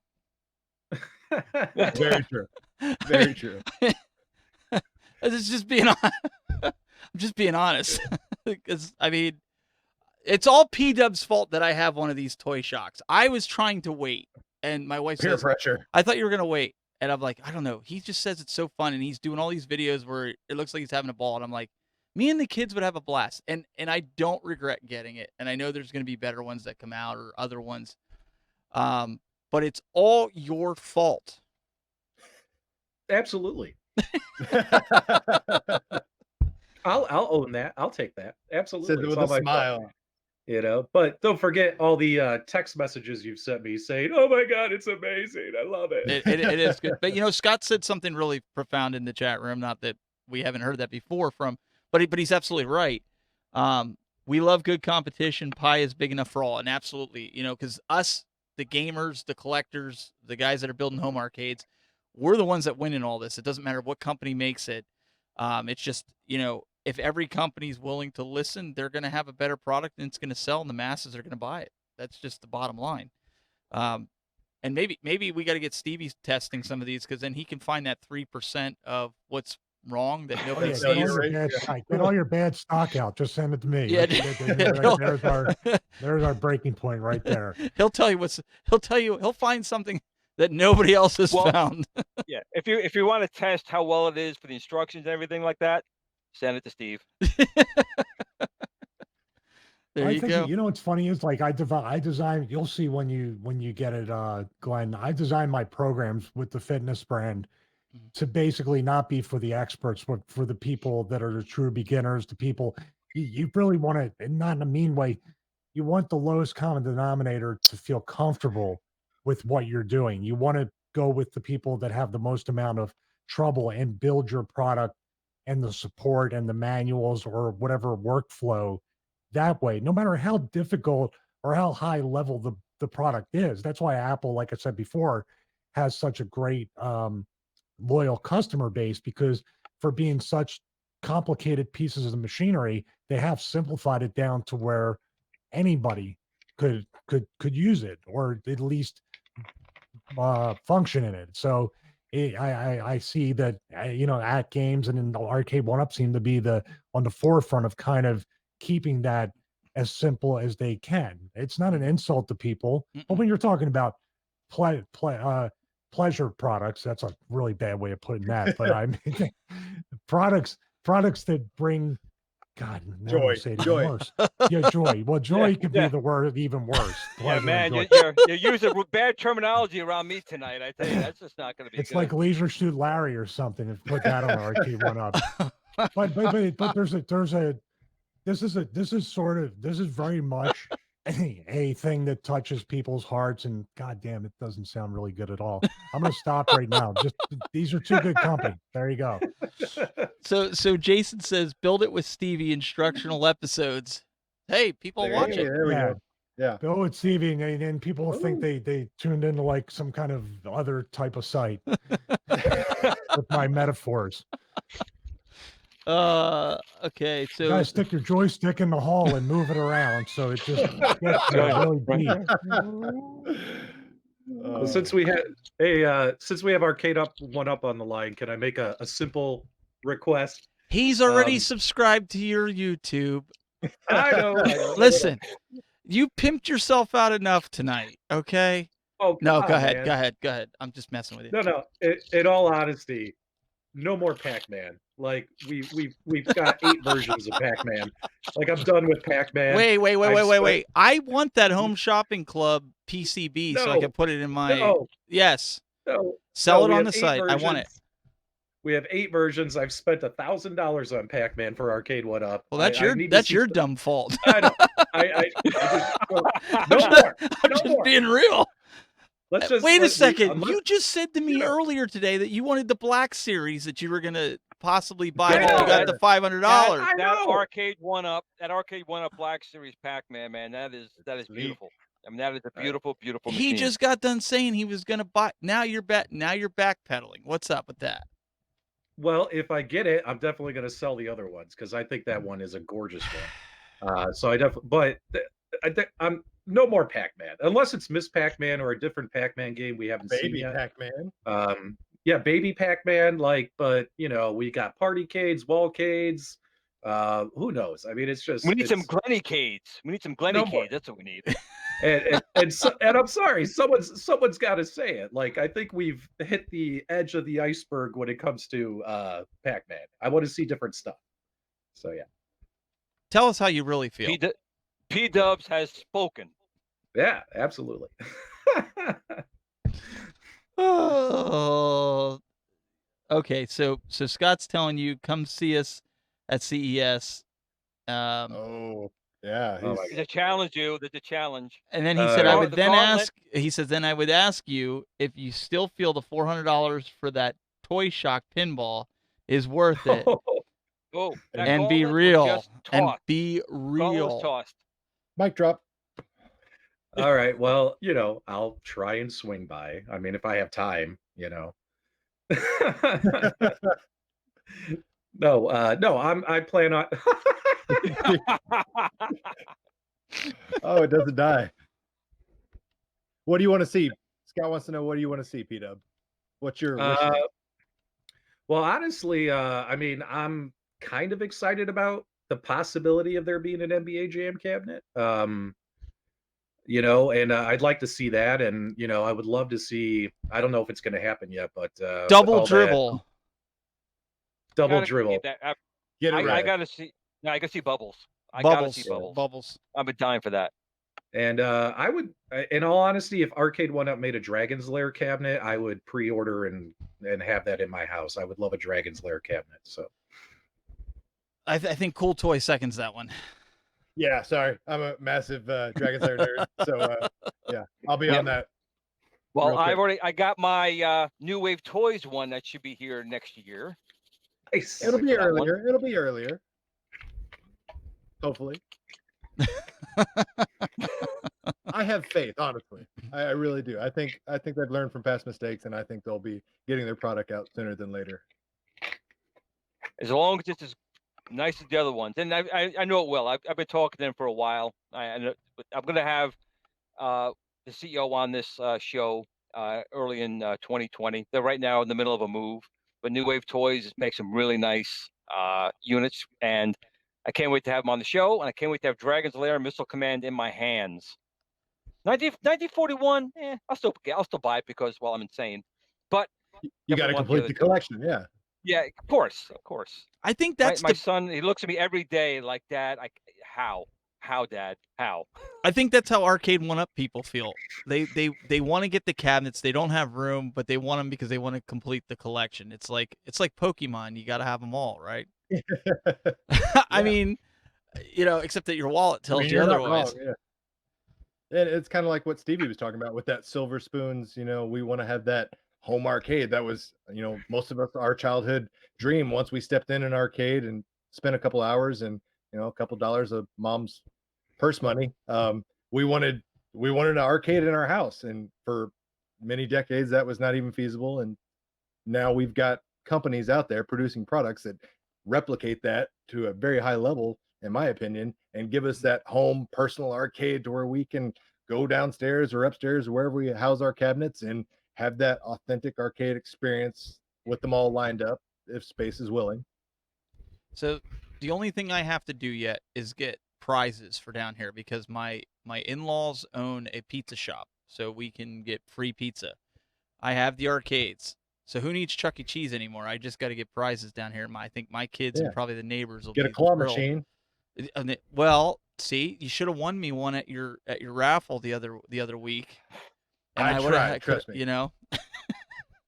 But was I sitting got there to on a check ours. conference call ignoring people so I could bid feverishly on my phone, and people are asking me, work-related questions, and I'm like, yeah, sure, that sounds fine. I go ahead, buy it all. I don't care if it's So $60,000. Jason has a question for Stevie. He says, "Hey, Stevie, do any of the wrestlers have a huge home arcade unit collection? And if you know, which guys?" I don't know exactly. My guess would probably be Xavier Woods would probably have an arcade collection, but I don't know anybody from my era. Not exactly. There's guys that play video games like Kane and I used to play video games on the road all the time. Kane, myself, D-Lo. Like a funny story about that would be that's back in the day, once again, where you'd have to hook it up over RCA cables with an original Xbox into like a DVD player to play Madden on there, and we would play on the rides between towns. And if you kept winning at Madden, you don't have to drive. But if you lost the game, you'd have to drive. So it's like kind of a that. cool little Yeah. team building thing. But Kane, D'Lo, Charles Robinson. Charles Robinson, I think, has some arcade machines in his townhome. I think Xavier Woods. I think he does Oh, have he some has a art. ton of stuff. He I has some I arcade. know he's got an one-ups. arcade one-up Street He Fighter. I've does, seen him yes. unbox it. Yeah. Yeah, I mean, he lives not too far from me, but wrestlers don't want to see each other when we're not on the road. We hate each other. So we don't hate each other, but we hate seeing each other too much. So big shout out And to that's- Xavier Woods. I mean, that's fair though. That's fair though. In all honesty, it's just like coworkers. Like you don't really want to see your coworker outside of work because you see them all the Yeah, time. you're there Monday through Friday, Yeah. probably 40 hours. It's nothing Oh, against those, them. 40 it's just- hours, man. Yeah, I would have killed to see these people for 40 hours a week. You get to see them at an airport 90. at 6 a.m. You get to see them at the gym, see them at the hotel. Then on TV days, it's at least a 16-hour day. And then you got to go do it again the next day. Man. So you get 40 hours in about 2 days with these people. That's crazy. That's fine. And, I'm and- semi-retired, so and- it's okay. Well, so that was the other thing I heard rumors because I listened to his podcast with his wife, that you're hanging him up, that your wife suggests that it's maybe just time now that you hang him up. Can you confirm or Oh. deny? It all depends on if Arcade One-Up wants to give me a job or whatever. But that's what it really comes down to. There we go. You never retire, but I mean, I considered it if I'm just working weekends because of all the dates I used to work. We're talking 250, 300 days a year. Normally, a light year would be 200 days a year. You know, when I'm only working, even if I worked every weekend, I'm semi-retired, and I still wrestle, but it's not really something that's a priority because I'd rather get out too early than stay too late. And you know, the injuries have piled up. I feel really good, but it's built up. You know, I've wrestled thousands of matches and taken tens, if not hundreds of thousands of bumps. I don't know. It feels like that. And it can be rough. You know, I've never been, just to give you maybe a long-winded answer. You know me, Steve, for almost 10 years. Mm-hmm. I've never been enamored by the fame or being on TV or any of the things people get excited about with wrestling. My job was just basically go make as much money as I can, save as much as I can, and get out with my health. And trust me, the biggest thing for me was the video games and the action figures. I was immortalized, in my opinion, to be in a video game, to have multiple action figures. That's the coolest part. And to actually still be in video games like Retromania Wrestling is pretty cool. I'm sorry. I'm trying to set it to where P-Dub is on the screen at the same time, and I'm going to put him kind of over Why? there. By, Oh, just he's so gonna I- be he's gonna be too excited. You can't do that. well, just Yeah. so I don't You're- have to switch around all the time. It just because we're in post show here, it just saves my fingers. I feel like we're leaving him out, and so he's going to be a little fly on my wall here. There you go, P-Dub. You can be my conscience down there. There you go. So I can make it a little bit easier. But no, I know, and like you said it correct. You know, we've seen so many wrestlers call it and say, you know, I'm done. And even guys like Doug and I were talking about this before the show. We said that Shawn Michaels, of all people, we thought would never ever step back in because of his injuries to his back, and you know, and now there's even talk that Edge is coming back, which I don't know if that's a smart thing because, and I understand stem cell research, I get it, but I think you're smart by saying, you know, I want to get out before I have to get out, and I think, Dude, that Saudi money is making people crazy. I'm just It saying, is. man, People do it's crazy things. You've seen some of ridiculous. the worst matches on these Saudi shows because $2, $3, $4 million. I don't care. And Yeah, dude, I'll you say tell you, yes to that every day. Yeah. well, no, but you know what? I would have said that before they held 100 people hostage in Saudi Arabia, and you didn't know whether you're True. going to live or die. True So story. now That changes it is- perspective. I will not go to. I've avoided going to other countries where it was even a little bit Sketch. like shady or suspect of whether I could get out. And it Oh, was for Like quite a bit New of money. Jersey, right? Like New Jersey, yeah. Now, do you? Well, I never tried to Sorry, cross Scott. over. Just kidding, would never- Scott. Just kidding, I Scott. would never try to cross over the bridge with Christie as governor. You never know what you're going to get. Well played. Well played. Now, do you I'm a Philly guy, so Jersey people don't mean nothing to me. do you get penalized if they say, hey, we want you to work a show and it's going to be overseas and you're just not feeling the country that they're going into, do they like, you know, if you say no, do they kind of like, okay, well then we're just going to work you off TV, or is that something? Oh, you get punished for saying hello in the wrong tone or not at the right exact time, or if you didn't see somebody off, your peripheral vision. It's a minefield. They never went to. I'm talking about after I left, when I was fully independent underneath WWE umbrella. Yeah. If we were going to like China, I went to South Korea. I wrestled the first match in South Korean history. I wrestled the first match in India. These are cool things to me, but these weren't countries where I had to worry about. I mean, in South Korea, I was like, maybe North Korea is going to attack today. This could be the day that they go through the DMZ.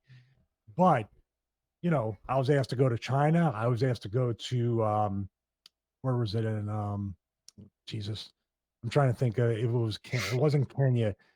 A bunch of wrestlers got held up and got all their money stolen and got held hostage and finally got released. Val Venus, Luke Gallows, a bunch of people years ago. And I was supposed to be on that trip. And I just said no, because it just doesn't. I'm an independent guy now. So under the WWE umbrella, you can still kind of get a little bit of protection. But if you're just going there as a tourist that's working a show, my God, you're taking your life in your hands in those third world countries. So, I mean, I'm not saying they're all like that. There's a lot that are very modern. I mean, Vietnam is now like a lot more advanced than even us. Taiwan, there's places where the tech conferences are and all that stuff that are beautiful, but there's also places where, I mean, think about wrestling in the States.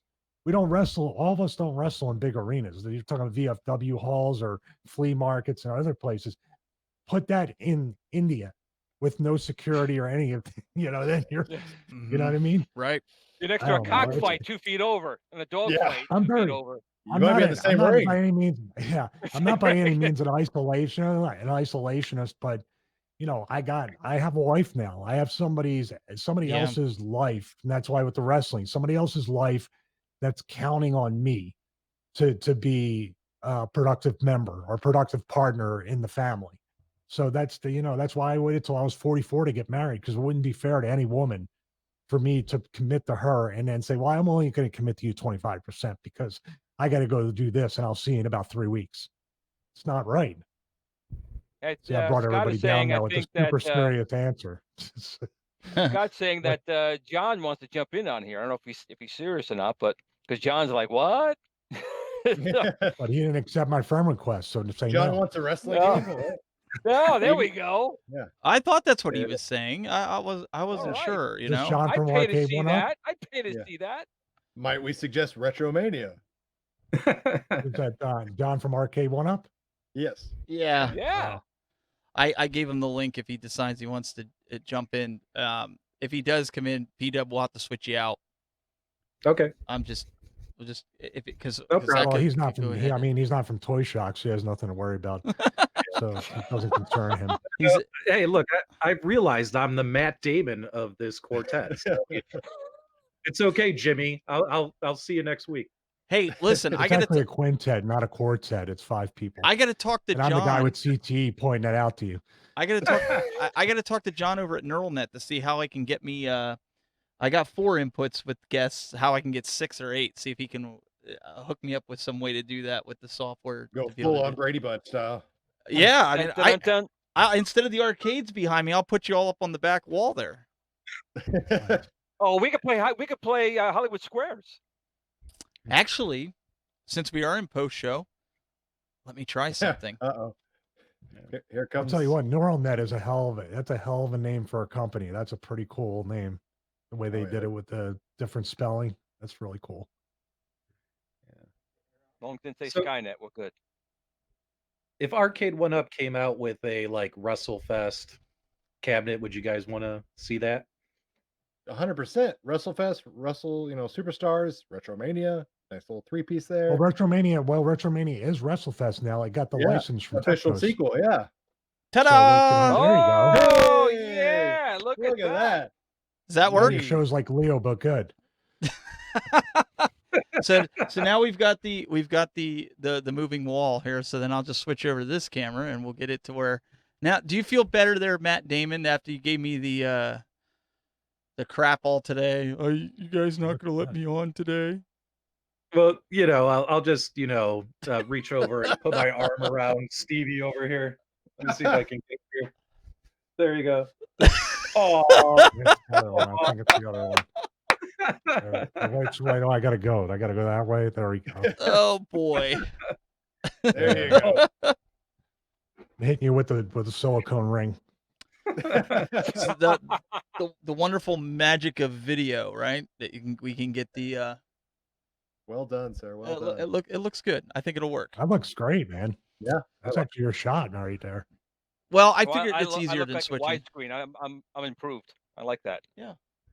But see, that's the power of that. This is what I was trying to do with you guys last week when I lost audio, or when the TriCaster went down. I was trying to take this shot, push it live, Gotcha. but then the audio runs through the TriCaster. So if the TriCaster's down, guess what? No audio, right? So Yeah. it is what it is. But this is why I have this shot set up to where I could sit next to the TV and have, like, when we have a big, remote guest thing, we can do a shot like this, and I don't have to sit here switching. But I mean, I could still pull you guys in and go full screen like that, like if you were dialoguing. But that's what we're gonna do here. Scott said he thinks P-Dub should stick around if John jumps in. I think that sounds almost I would, but I Uh-oh. can't. I Challenge. can't because I don't have Right. the open. And He's limited. yeah, and John's jumping in. So let's see here. Let me connect. Let's make sure. John, are you at least on hardwire internet? No, I think he's on Wi-Fi. Is he really? He's on Wi-Fi. He's on Wi-Fi. All right, P-Dub, I'm gonna drop you for a split second to get him back on here. Let's see what John D has. This, there you go. He's got a nice freeze frame. Oh, dang it. Hope he's got some Jack Daniels tonight. Let's see what John says here. Hopefully he's got. I don't know if I'm not showing any video for John here. John, you're gonna have to try. If you can hear us, you're gonna have to try to go through it again because I'm not getting any video from him. It's not showing audio or video. Let's try He that just again. said no in the chat. He didn't. I don't know if that means he's not doing it or. Oh, he's coming back in over here. It says John Okay, D. I'm cool. assuming it's John D. Yeah, it's got to be. So let's see here. I'm still not getting. Hey, I'm still not getting video from him. I'll try to send it to the studio here. I'm not getting video or audio from him. It doesn't look. But I'll check because sometimes. Let's do this here. In the meantime, you get a nice look of some nice arcade one-up machines back here in the background. There you go. Yes. Nope, I'm still not getting any audio or video from you, John.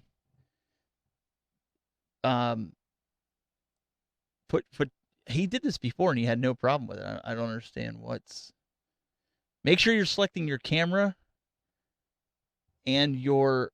Oh. I lost everybody. John, you crashed me here. Hang on. Everybody's waiting in the wings. Okay.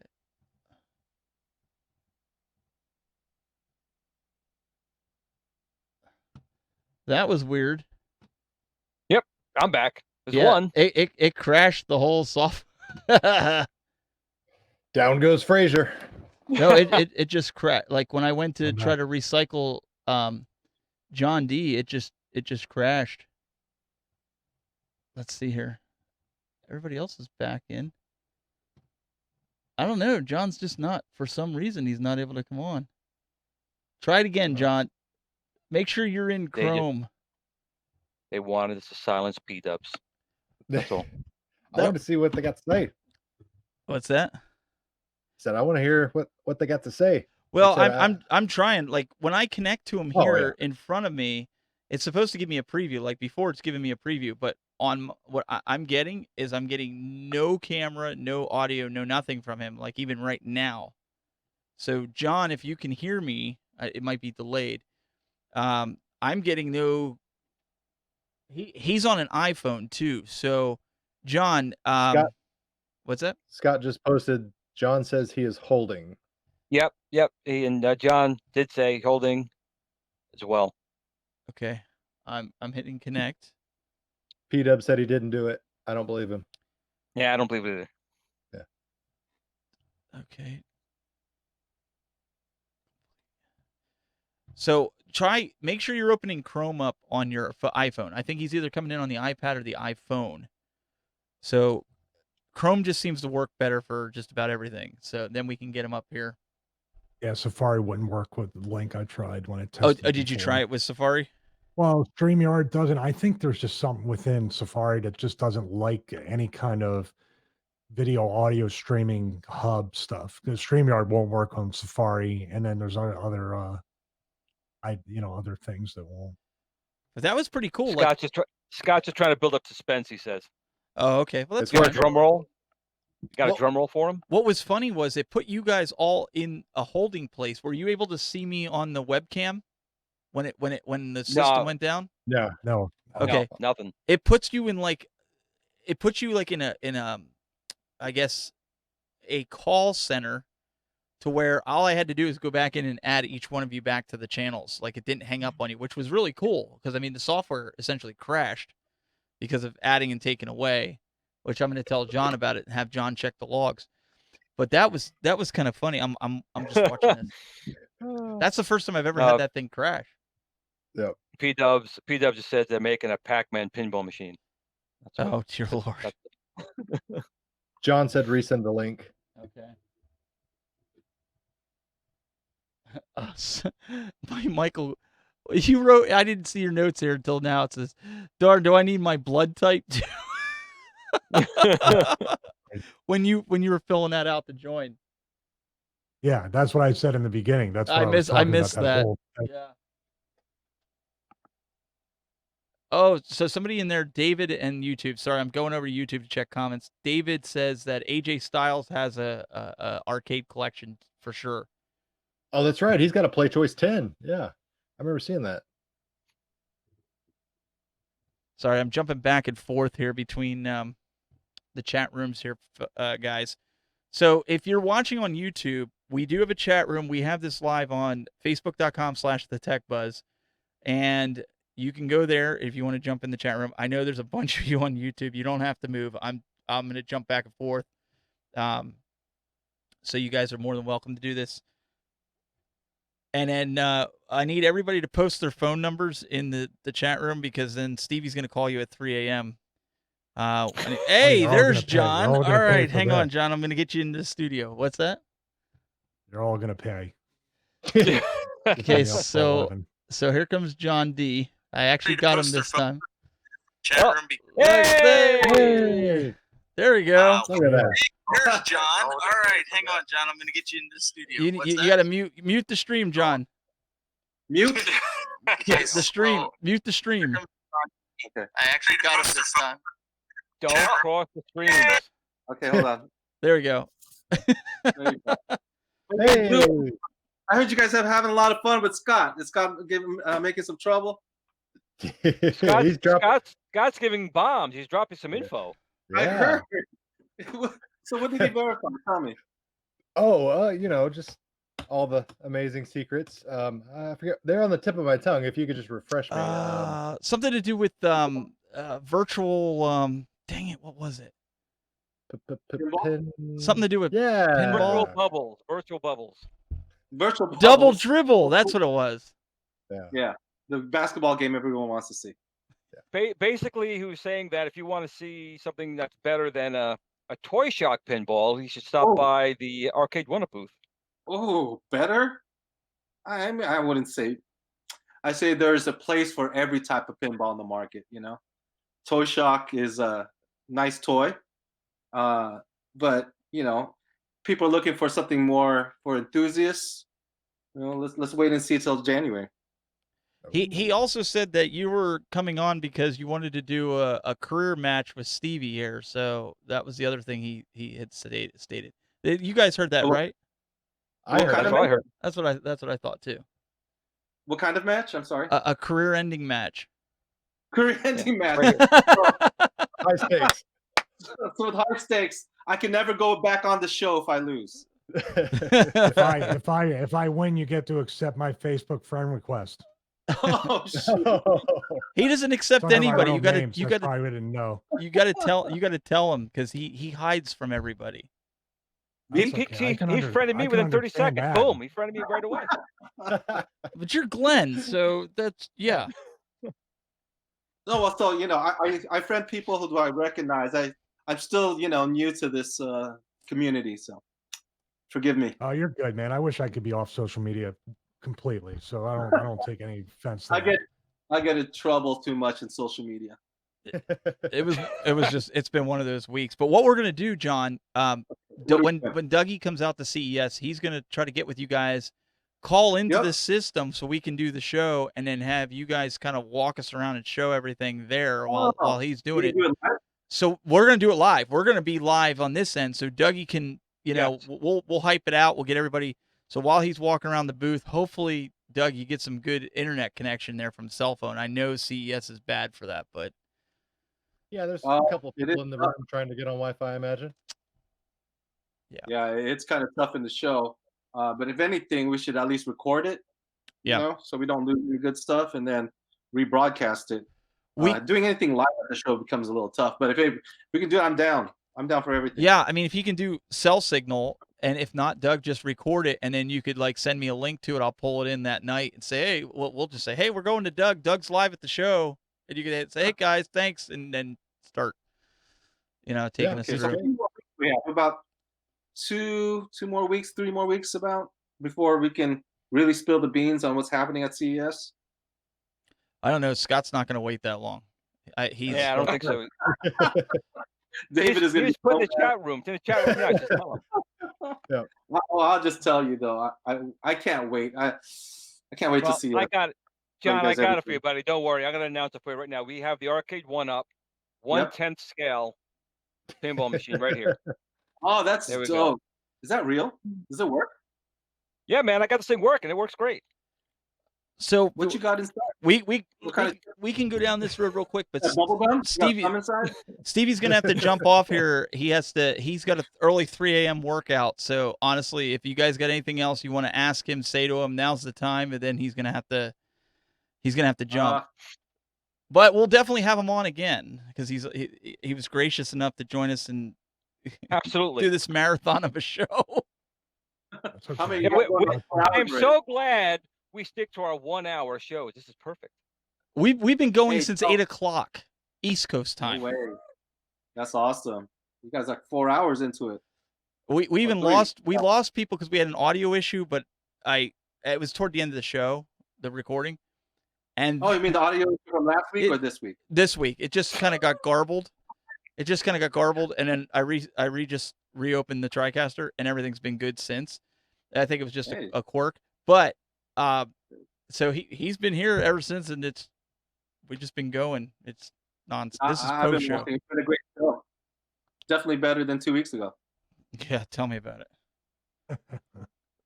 Yeah, even he was messaging, but no, Michael, we really appreciate you coming on. We'll definitely have to get you on as these new products are coming out. And so before you head out, if anybody wants to get in contact with you, how can they do so? Those that you want to get in contact with you. Because you hate social media. Everybody here already knows, so I don't have to say anything to anybody else. Okay, there you go. No, I'm just kidding. Go to StevieRichardsFitness.com to check out all the fitness programs and videos. If you want to check out my content on YouTube, just search Stevie Richards because the slug is under my old channel. So if you search Stevie Richards, the channel will come up. You'll see a cartoon character that's a lot more muscular than me in real life. And, is that you? And young. So, but I just think it's a cool thing that to be able to be, just kind of undefinable stereotype. I love fitness. I love technology. I love video games. I love a mixture of all that. So when you go to the YouTube channel, and also I've started adding some NFL stuff to that as well. I just put up stuff I'm passionate about. So please check it out and subscribe and click the bell to get notified. So, but more importantly, thank you guys for having me on. I appreciate it. I subscribe to all your content and I follow everything that everybody does here. And I encourage everybody else to do the same. Appreciate it, Steve, man. Thanks so much for coming on, man. Really do appreciate you coming on the show. It's been an absolute pleasure, man. Thank you. Right on, man. I'll talk to everybody at 3 a.m. All right. Well, That's gonna not get what we funny. call That's not funny receipts. because you have my we'll phone still number. be here. That's not funny. He will call me. He'll send me a message. He'll be like, Yeah. "I told you." You'll be up. You'll be up. I We're always probably up. will Such be a up. thing as idle But threats, but yeah. no, seriously, Mike. Thanks for joining us, and we'll be in touch. Let me know what happens if we can. I'll be in touch. We'll talk. We'll figure it out. Yeah. Yeah. See All you right, guys. man. Take care. Take care. Thank you. So hopefully, Have a good P Dub will jump. Hey, P Dub's jumping, so we'll get him back in here in the hot Oh. seat here, and Peanut yeah, let's see if Dun he dun dun. let's see if he can actually hear. Because last time he couldn't get on and he couldn't hear, so I like these more relaxed post shows where I can get people on. I do. What's up, P Dub? What up? All right, he can hear us, so we're in good shape.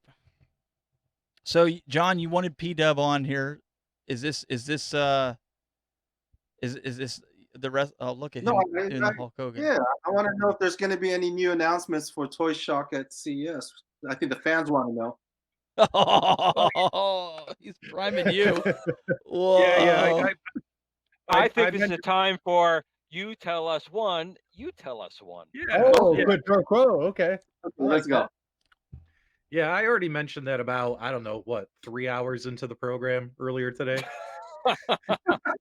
I'm sorry, I just got on, so I don't know what happened. So No, it's okay. I'm just Hey, teasing 'cause John, this is probably John, the longest I actually have a ever. video from his announcement. You ready? yeah, I want to see. That's Oh, me.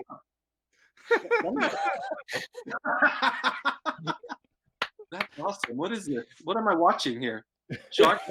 It's the baby shark doo doo doo doo doo doo, baby shark doo doo doo. I may See? have fathered one of those kids. Well, never mind. It's not funny now. You just killed it. I don't know the reference. My bad. I just got on. Jeez. Yeah. You know who those kids? Those kids. You need to buy them a Toy Shock. Those kids are probably buying us a house. They're probably I was gonna making say- a lot of money Making a on big that one, buck. yeah. Really? A lot of money. My son watches that one kid. What is his Which name? one? Ryan. Ryan. Yeah. Yes. Hey, dude, we went to Ryan's World. My That guy's son's phenomenal. he's always like, I'm like, do you realize you're contributing to his billionaire empire that he has, and he's like 7 years old? If I were him, I'd go for amnesty. Let's take all the money. Yeah. Oh my goodness. So I'm sorry, Pete. I didn't mean to cut you off. Go ahead. Go Oh, ahead, no, Peter. no. You're about Yeah, to John, divulge. Well, yeah, I mentioned earlier, John, before you joined the show, that just like at Games, Toy Shock is going to be showing off new products at CES. So the answer to your question is yes, they're going to be showing off new products. Well, give us some hints. I mean, damn, I gave hints last time. You guys give me a little bit more hints. What are you showing? You're showing more. You have more games besides Gottlieb. More football games besides Gottlieb. Hey, I'm not at liberty to say, so Oh, I okay. appreciate that. No So- worries. I love those Yeah. Gottlieb games, by the way. Oh, I Content. do. I mean, I enjoyed them. Like, I would play them on the Pinball Arcade on my phone, and I never had an issue with those games. So, it's fun. It's Good. fun being able to play them in that kind of, setting. Standing in front of a pinball machine. So, yeah. No, I think Gottlieb, that's the perfect type of game for the Toy Shop. You have the alphanumeric backgrounds. You don't need one of them MDs for those. I like the old school pinball games for sure. But I'm curious to see if there's going to be more type of games like Pinball FX and stuff like that. That'd be cool, right? I'd like to see some Pinball FX on Toy Shop. Oh, I think that would be cool if any of you guys did that. But does their what is that called? PCB? Does it have the capability to run that? Probably not. So No, it takes a pretty beefy yeah, PCB to run a Pinball FX. You got to have at least a quad core processor, some good RAM, and especially if you're doing dual screens, and you have real accelerometers. I mean, that takes some beefy hardware. So You there's can't do There's can't do So that for you guys have done a lot of research into this. there's a What are guy you trying to say? there's a guy on Exactly. YouTube. I don't know. There's What a does that mean? there's a guy on YouTube that wants to know, is there possibly going to be a Toy Shock bezel replacement part perhaps at CES? Oh, okay. I like that bezel. Why do we need a replacement? I can put like 2 drinks side to side on the table. Hey, I already stated why I kind of like the bezel just because I have young kids, but you have young Yeah. kids too, so I have young kids. My kids, they put like action figures all up around those bezels. You know, I mean, I like it black, but hey, you know, silver's the new black. yeah, the color doesn't bother me too much, but yeah, I'd agree. Black would be better. Black is good. You know, who did that mod with the nice black bezel? Was that Oh, that was Ralph? probably Bruce Yeager did one. I know. Bruce Yeah, Yeager. Bruce That is looked really dope. slick. Yeah. That looked dope. Bruce I love Bruce is a master of that stuff. P-Dub did it He had, too, he right had to here. pull that shit apart, right? Had to take that apart and do some complicated stuff, but it looked really nice. I liked how it looked like it was a thin bezel, but still had the same play field. It was good. It looked factory. He did really good job on that. Yeah, do you think normal people be able to do that though? Is I has know I anyone can. tested? Has anyone tested to see if their beers slide off? Is that Beer? it's My it's been questioned. See, that's the thing, right? I drink a 40, right? And it's perfect on that bezel. It just fits right on. I put 2 40s on there, it don't fall.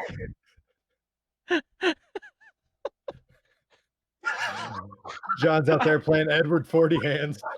I have one OP on the right side, and I have like Schlitz malt liquor on the left, Lindsay, and then it's perfect for me because the bezel fits almost exactly 1.5 40s on each side. so Lindsay's like, Santa needs to bring me a telescope to read these comments. You don't understand. These comments are like probably like 4 feet away from me, and I'm like trying to read it. I'm not reading any comments. If there's any questions for me, you can. I'm just pose gonna them do and this. I'm gonna keep it since I'm not switching. I'll pull it up here. Steven Krause out first quarter. That's what Scott said. What's that? Steven Krause? That's what he said. Steven Krause out first quarter. I think it had something to do with your 240s. I think. Yeah, sorry, reference. You know what reminded me of that is Billy D. Williams. I just watched Star Wars, and Billy D. Williams used to be the spokesperson for Colt 45. I don't know if you I guys remember those commercials. right? Billy D. Oh yeah. So that's what got me thinking about the bezel and how I can fit So, 240s on each. Eric And for Draven. me, coming from Oakland, we would have done that all the time. Eric Draven says, "I like the bezel, but it's too slanted for my beers. They just slide off." Yeah, I can but see that. You can do a mod. Take a couple of books on the front Coaster side mod. and it levels up. You could actually get that stuff that they put bed liner for the truck and just it'll be Oh, black yeah. and just put bed liner on the bezel. You'll be set. Yeah. Rhino YouTube- liner. The Reiner liner. totally There you go. Yeah. Let me see here. Anybody on YouTube? So I'm watching both. So if you guys, I got the computer close by, so I can actually read it without screening P-Dub, here. P-Dub, Scott wanted to know what's the favorite part, or you find the favorite part of the Toy Shock. What do you like most about it? For right now, I would have to say the experience. I mean, the fact that we have this in the home and it's affordable, and we know competitors are going to be releasing other products, and I'll probably buy all of them because that's what I do. But you know, this is the first one, and you got to give it to Toy Shock. They were first to market to come up with something. So you know, when you're first, you know, it's a good thing and a bad thing. Like A, you're first. B, though, the negative side is everyone can take what you've done and try to one up it. Oh, I like that. Oh, yeah, you like that? You like that? Yeah. So I just want to play games, man. So you know, whatever people come out with, I can't wait to get my hands on it. So Yep. Oh. Scott, I think you need to get that copyrighted real quick, one-upped. Just like I Trump like that. had, you know, you're fired. You better get the one-upped, trademarked ASAP. Oh, our competitors are already using that in advertisements. I see.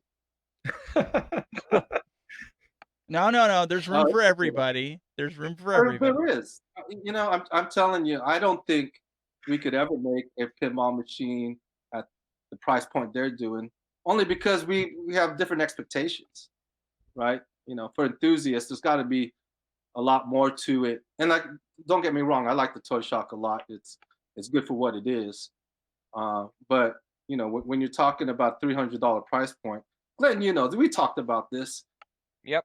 They need a better lagless monitor, a beefier PCBA, a little bit more features, dual monitors, all that kind of stuff. But you know, we'll see. We'll see if fans really want something that is more for adults, I guess. Right? We'll see. Maybe So in you're saying January. that this CES there might be an announcement and a gauntlet tossed or thrown down. Well, we already have Gauntlet, but it's 3 players. 2 players. I forget. Patrick doesn't want another Pac-Man. He was very adamant about that. No more Pac-Man. Hey, hold on. There's always room for many Pac-Man. Oh Man, no, I'm there done. is.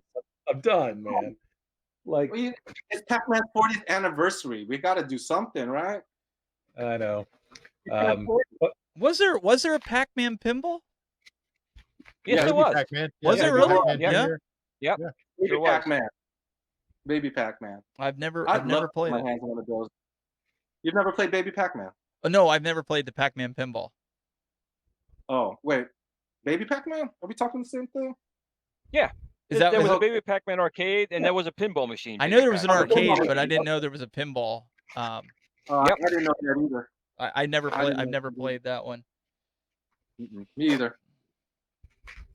All Well, right, as soon so as another Peter guy, buys it, another guy can play on it. YouTube. I can't. Kakantel, I guess that's how you say his name. Why not an arcade 1-up food fight cabinet?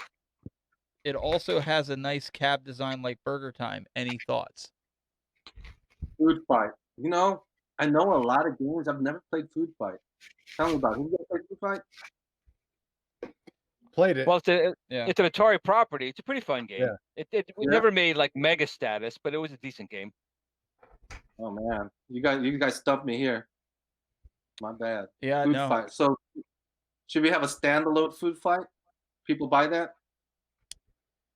I think it depends on Probably the not. person. Personally, I mean, I don't really. If you could put it with the Bubbles cabinet, you might make a There sale. you go. Bubbles Now and you're double talking. dribble. That's licensing. That's always Yeah. tough to do. There you go.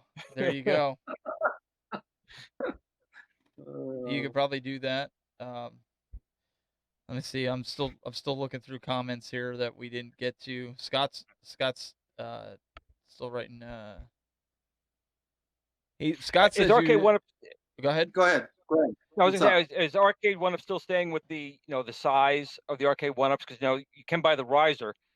Have you guys found like the majority of people buying risers? They're looking to get now just build machines already taller, or are you going to continue with the size and a riser going forward? It's a great question. So, I mean, people already have collections, right? So, you know, we can vary sizes somewhat. We've done it with the Star Wars cabinet. We made it a little taller because of the yoke Mhm. and how people play it. I think we are looking into different sizes, maybe full size, miniature, all of that. But I want to make sure that whatever we make goes along with whatever you have in your man cave. So that's all I got to say about that. Yeah, that Fair makes enough. sense. So the options are open. Options are open. Totally. No, that makes sense because otherwise, then you're gonna have people complaining like, "Why didn't you just do this in the first wave?" Right. I mean, if we made something without a riser, what happens with the people who don't have the riser, who just like it, smaller and sit down? I mean, I don't know. You I'll like be- to have options. John, I'll be the first one to say it was annoying to me because I like the black riser, and I'm probably one of the few. And then I get the golden tee and it has the graphic on it, and then I get the turtles that has the graphic on it, and I go, We want crap. everything have a branded sticker, right? well, no, I'm like, Yeah. crap. They're gonna make me go buy a third-party graphic to put on this just so I can, stop twitching every time I look at my riser.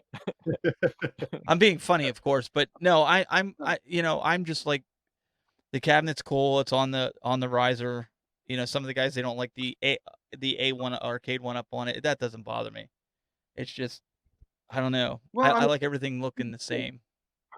yeah, I get it. It's an evolution, right? First, Scott saw there was a need to have a riser, and then he made a quick solution. So, to get that out in the market right away, we made these generic risers, and those are cool for a different price point. And then we heard the community say, okay, we want something to match with the arcades. So, you see some having the branded risers, and I'm pretty sure in the near future we'll have branded risers for games that didn't have a riser before. Yeah, because we've already seen that with like the Street Fighter cabinet. It's now got it's an official Arcade 1-Up branded riser that's come out and being sold Yep. at Walmart. Yeah, for sure. And then probably for the older titles, we may sell it online. But I think that's what the community wants, right? Mhm. Branded risers, definitely a thing. And then we'll still offer the generic risers for people who like that. Yeah, I got to say the the Ninja Turtles, the Star Wars, the Marvel. One thing that I really like about them is that they came with a riser, and yeah, the Yeah. price is over 300, but you know what? I'm willing to pay that extra $50 to have the riser that I don't have to run out and find a riser or order one online and have it delivered. So honestly, I really hope you guys just include risers in all your future cabinets because it just makes sense. So We are considering that, but there are considerations, right? There's some consumers who are just super price sensitive, and if they want something at $2.99, they can get something without a riser. But what we've seen is once you have one of these in your home, you're going to spend a little bit more money on it because you like it so much, and you'll get another riser. Our attachment rates for risers is crazy. I think it's something like 60%. So It's yeah, pretty good. that's damn good. That's amazing. Yeah.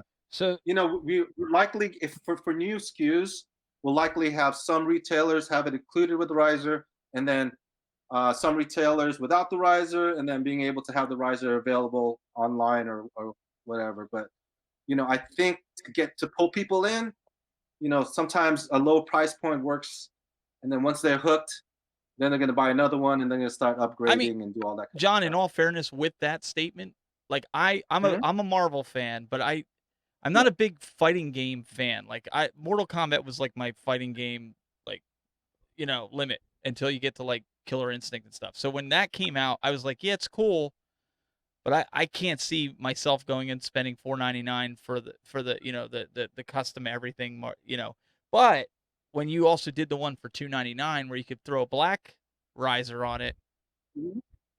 that makes it more appealing for some. Like I could care less if it's got the decal. That's just me, personally. Not, I know there's a lot of collectors. So Stephen Kraus wants to know, what about branded lighted marquees for all cabinets? Yes. Scott already said yes, sir. Oh, sorry, it's delayed. So chat Yeah. room delayed. Yeah. Thanks, Scott. And that's why when you see the new PCBs, you'll see that even though it doesn't have a lit marquee, there is a slot for the light. So we're including that for every cabinet going forward.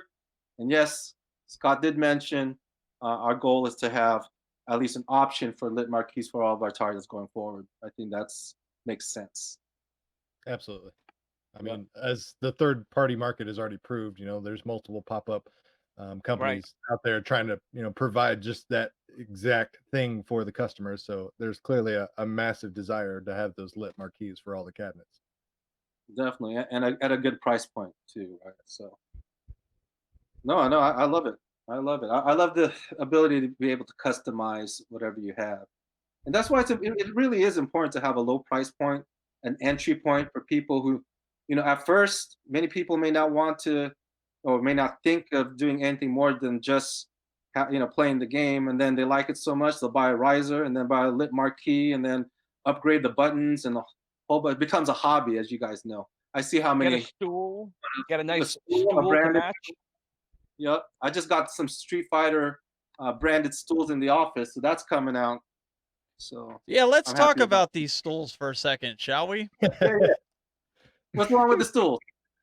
They're overpriced for what they are. Come on now, let's just be honest. Overpriced. Overpriced. way overpriced. Okay. I mean, I'm just Well, you being do it. honest because look, No worries. No so worries. so I mean, so I have a stool here. Let me see if I can get it in camera. let's see it. Let's see it. It just says man cave. Let's say Right. same material, same design because I seen the one at Sure. Sam's Club, but it's Sure. a full size. It's not adjustable. And Okay. I How much is paid that? $9.99 for it. $9.99 for that? $9.99, How much is and I got 3 of them in here. that's awesome. How much is the licensing for that? So that's How much does the man like charge for right. license? Well, Dave, listen, don't shoot the You know, messenger. Don't shoot the I'm just, messenger. I'm just saying, right? This I is mean, this like is this is what people are saying. Yeah. Star But Wars, you know, So tools. how much of You know, that how much of that is licensing? Because that's what people need to know because of these stools. They say, well, I can Right. buy them for It varies. $10. It varies. It varies from brand to brand. Some brands it costs more to get the license, and it's a significant part of the cost, and some, aren't as much, but it's not insignificant. I could say that. Well, no, I mean it's like with anything, right? You're people say you're Yeah, paying for the name. So I've just seen totally. that. I've seen that in many forums. Glenn, I know you, me, P-Dub, we've all seen that. People are complaining like, "Hey, it's 60, it's $80 or whatever." Um, Mhm. it's overpriced. I can get this for that, and um, it's Yeah, but true, but you're not paying a license. where can you find a Street Fighter stool? I haven't seen one yet. The only one I've seen was You know why? Pac-Man's It the doesn't only exist. one. It doesn't exist except Arcade 1-Up has the only Street Fighter license for stools, and so that comes into play with prices, with pricing. And yeah, I think over time the pricing will get better, but we just released this, and as No, but I our mean your stools. I've only ever seen the Pac-Man one so far. oh no, we have a lot more stools coming out. Like I Yeah. said, the Street Fighter is coming out. Uh, you can see other stools, and well, hold on, there's really no secret because if you've gone to our trade shows, Seen you've them seen all, yeah. you've seen a lot of branded stools, and we can't just do that without licensing. So, I mean, we're getting them out there. There is a price to pay when you're one of the few, if not only, licensee to have these stools. Again, we understand that it could be a little pricey, but again, there's some sort of exclusivity to it, and sometimes you're paying for that. But I think prices will eventually go down. Again, we just started this category, so bear with us. So I've got a question regarding stools that you may or may not be able to answer, John. So Mhm. in regards to your comment about, not being able to see a Street Fighter stool anywhere because no one else Yep. has that, makes Yep. perfect sense. However, the only stool I have not seen from you guys is a Star Wars stool, and that is the only stool I have actually seen other companies making. Uh-huh. Is there a coincidence there? Gosh, are we recording? Is this live? Well, it's live. It's being it is being recorded in If you YouTube can't answer, archive. I understand because I'm pretty sure I know the answer. So I would say we want to have stools for every game that we have. So if that's a confirmation or what, that's what I'm working on. That's what we're trying to do. make it happen, John. Hopefully, like SNK. hopefully you guys got more padding in it than the one that I bought. I'll be honest. This thing is rough. Do you do squats? Yeah, right. Got to get on I the Stevie should. Richards fitness You program. gotta get on those squats, man. It'll be fine. I got enough cushion in my right here. No, I'm pretty thin, so I don't have a lot of cushion there. It's okay. But yeah, okay. So bottom line is, we're working to get all the licenses for stools and yeah, we hear the community. We understand. Again, there is, our stools also come with adjustable legs, right? So there's some cost to that. There's like four pieces, 4 big metal pieces in there too, and Well, I think these are questions that we've all seen. Just like I responded to Scott, for sure. that we see in these, and we'll like obviously you have other people in here saying, well, you can just make your own, go get the fabric and do your own, and if Right. that's what you want to do, go for it. But I think people forget about licensing, just like with anything else, right? You're gonna, just like you can go buy a knockoff Nike shoe, or you can buy the actual Nike shoe, and you're gonna pay for the name. It's just how it is. Right. And again, like stools aren't our main business, right? Our main business is these arcade cabinets, and Yeah, of and course. Stools is done for the need that people want to dress up their man cave, have something matching, and to be honest with you, there really isn't much margin in Stools, regardless of the price, and the quality of the the metals that we have. All that stuff comes into play. The licensing, the exclusivity, all of that comes into play. But I we use the think those who stools. I use the stools when my nieces and nephews come mainly, and I've had a few like older people use the stools, but for the most part, everybody I stand. My wife will stand, but like the kids sometimes they want to sit. It's like, but they didn't grow up in the arcades, so right, these young kids, and we need to exercise a little bit more. they need to do some squats. They need to get on Stevie We Richards' do some program. squats. They need to- Complain about the cushion. Do the squats. No, that's good stuff. So last year you guys did a CES announcement, but then you also snuck out some cabinets later on in the year. Is that something else that we can look forward to? Can you confirm or deny? Holding back a couple of cabinets later in the year. Yeah. No, we're blowing our wad at CES, and that's it. Yep. All or nothing. All or nothing. Douglas, you No. better bring a sheet or something. I'll bring the Gallagher raincoat to show up in the poncho. So let me answer that seriously. There are a couple trade shows that we always have new announcements. So is CES the only one? No. There you go.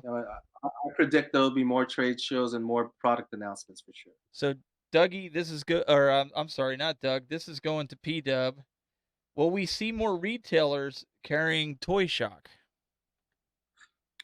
Unfortunately, I don't have any knowledge of that myself personally. For right now, everything I've been told is right now it's Walmart only, but they're looking at expanding that in 2020. So I'll leave it to Toy Shock to make those announcements next year. But yeah, I mean, this initial launch here before Christmas was just let's get it out there, and obviously they're going to probably do a lot more mass launches next year, especially with the number of different cabinets and cabinet designs they're coming out with. So, but we'll let them make announcements. Are they in Walmart retail or just Walmart.com? I don't remember. For right now, it's Walmart.com, to my knowledge. Yeah. So there was a question just posted. The huge Arcade One if you build for the trade shows. What happens to them? Oh, we sell those. Do you Those really? go for like $32,000 for. Who do you sell them to? Like who buys them? Like celebrities. Douglas didn't get a chance to bid. I was about to say I didn't get an auction link. Yeah. Like, hold on, really? You got it like that? Call me later, man. I got some other stuff to tell you. Do you just like reskin it and then use it for the next cabinet the following year or something like that? We probably use it a couple times. Okay. And then we build new ones. You'll definitely see a double dribble one at CES. Nice. Player one, yeah. P-Dub, Scott wants to know, is Toy Shock in Walmart stores or just online? I already asked that. Yeah. Oh, I'm sorry. Listen, I'm just moderating the chat here. I'm letting you guys talk, and I did all the hard work earlier, switching the whole like 3 hours ago. So, Dude, it's sold out. What the hell? did you just seen that? You just seen it? Oh my god! I just saw that. Why do you think Doug and I are standing here laughing like we'd come back to this? I've been trying to hold it in. Ever since I literally just noticed that. Ever since Stevie said that you sold out, I put it on your lower third, and you just now noticed it's been like that for the last Doug, about an hour at least. Oh, for sure. Whatever. I'm trying to look at the camera. That's fine. But I keep. I'm all over the place. So I look. But yeah. Steven Scott said, "Wait until you see the new 16-foot cabinet at CES." I think that'll be really cool. No, I thought it was really cool. Like I said, I got my credentials. I was hoping that there'd be a way to get out there, but that did not happen. But that's got to be pretty fun playing that big arcade. I mean, I don't care who you Oh. are, whether you like the game or not. It's got to be pretty fun. 100%. Like that was one of those crowning moments of my E3 experience. Man, was going there, seeing that, and playing that. I hope John's not going to the restroom. Why? Oh, no. John's sitting on the Talk about commode over there. stools. I mean, he's going over there. Like, what is he doing?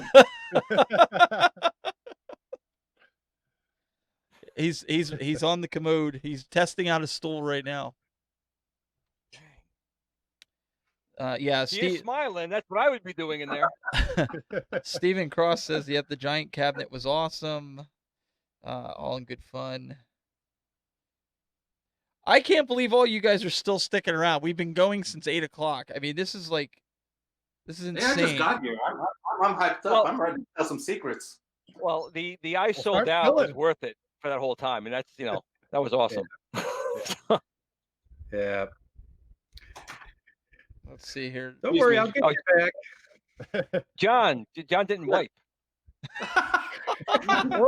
More importantly, he didn't wash his He just he got didn't up wash and his went back. hands. Yeah. How do He you didn't do wash his either hands. of them? Oh, and he's doing the sniff test. Oh, Hey. man. Oh man. I want to stay on stream for you guys and for for people in the chat. I got no time for that kind of trivialities. Appreciate it. So basically, you guys are all set to ready to rock at CES. You guys have everything in all ducks in a row. You guys are all ready to head out there and kick some ass. Is that what you're planning? P-Dub? Anyone? Wait, I'm sorry. Bill I mean, froze. I'm Bill ready. froze. Here's the thing. That's our number one priority right now. We're working 24/7 just to make sure that everything's ready for CES. This is going to be a huge CES for us. We got tons of product, tons of new product, things that are expected, things that are not expected. We have Pong coming up, all that kind of stuff. So, The Are you last guys taking out a bigger space than last time? I think honestly, it's either the same or bigger. I forget. Do you guys know how Either way- much? Do you guys know how much these booths cost? Like, I know my company that does one. We have a 60 by 60 booth for NAB in April, and that'll cost like $250,000 for a booth. So, I mean, when these guys say, Whoa! Hold the phone. Stop! What? Stop. Scott just said he would fly us out to CES. What? Read what he said. Read what he wrote there. It's in writing right there. What? Read They that. said John's paying for it. We will pay to fly you out to CES if you do an interview with us and P-Dub's Toy Shock, and we will talk turkey. That to me is a bona fide offer right there. Wow. Taking it. I can talk You better to. screenshot that. You better screenshot that. Says coach. But coach is cool. Screenshot. Boom. The thing Done. is, Scott doesn't drink, so he actually means that. So straight up. I can talk to Live View. This is I my drink, I can say whatever I want. this is my I will portable be out streamer. This is my portable streaming That's it. device, and I could hook up AT&T and Verizon cards to it. Hook it up to one of my professional cameras. I got 2 wireless mics. Glenn, we're set. I will fly out in a FedEx baggage area to get out there. I have no problem. Stick me in a box. I actually kept my Arcade 1-Up original shipping box. It was pre-built. I'll shove myself in that thing. Well, wait. P-Dub has some extra Arcade 1-Up boxes that he's still trying to get rid of. He could probably mail them to you, and you could probably fit in one of those. No, I have one I can fit myself in. Oh, well, but it's there right you go. there. So make sure this is a live stream. It's recorded. He just said he'll fly us out. I Did think he All right. really? I can't see the I mean- chat. I can honestly say, Scott, one of the things we can honestly say, like I bought my Toy Shock. They didn't send it to me, and one of the things I think all of us can say on here, except for the sellout, is that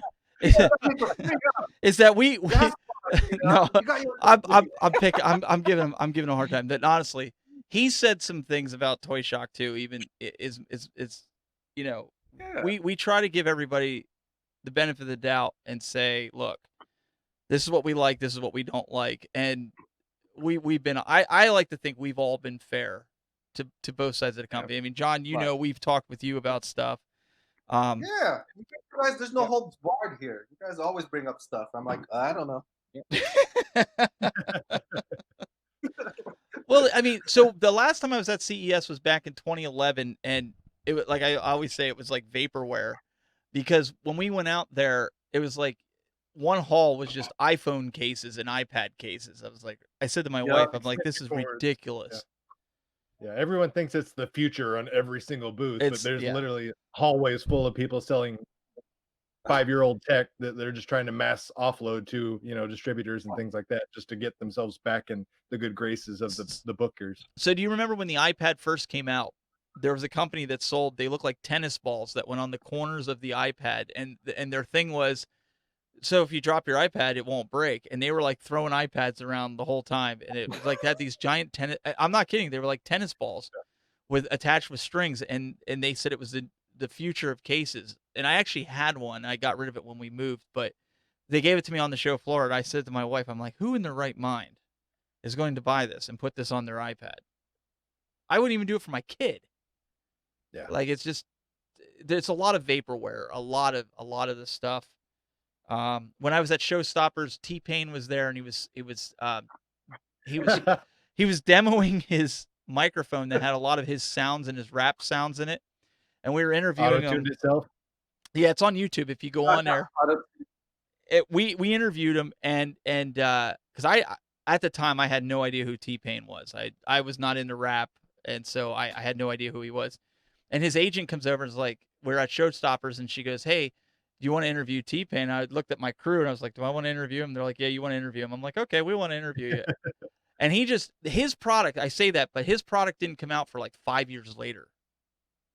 Wow. So, yeah, so that's what I'm saying. Like, everybody, like, oh, I want to go to CES. It's nice to know that there's companies like Arcade1Up and some of the other companies that are actually going to bring something that's going to hit the market. It's going to hit the market at least within the year, not like 5-6 years down the road when you're doing. Do you remember OnLive, the gaming console? Mm-hmm. That was something else that they gave me when I was out there, and I think it lasted a whole, I want to say 8 months before before it like just gone. I think I even have it somewhere here. That's turns what out I'm used servers to. aren't cheap. What's that? I said, yeah, turns out servers aren't cheap. They just figured that out. Yeah, right. I think it was like $100 console at the time, and it is what it is. Big announcement at CES on Wednesday at 2 p.m. Big. John, are you ready for that? Who's saying that? Scott did. Scott. It's not just one announcement. I'm telling you, there's like different products out there, different categories, different titles. I gotta say, we have at least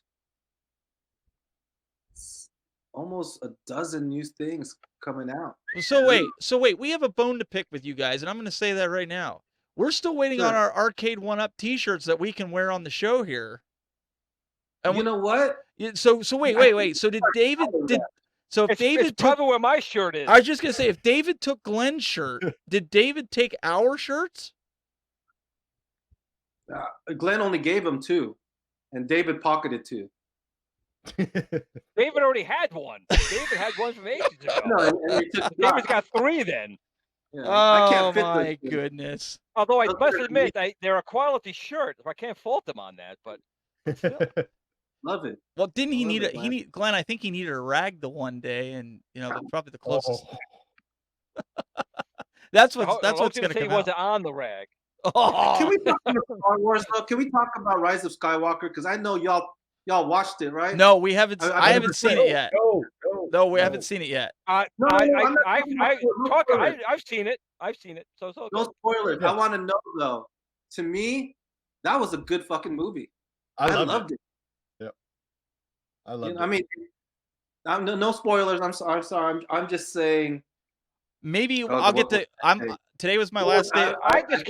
I cannot believe. I personally cannot believe that Han Solo came back, killed the Empire, took everything over, and had one of your Arcade1Ups there playing Bubbles. I cannot believe that. Talk about product integration. I mean, that was amazing. At least say this. I never knew in Star Wars that Arcade1Up had a machine in there on one of the Death Stars. I couldn't believe it. At least say this though.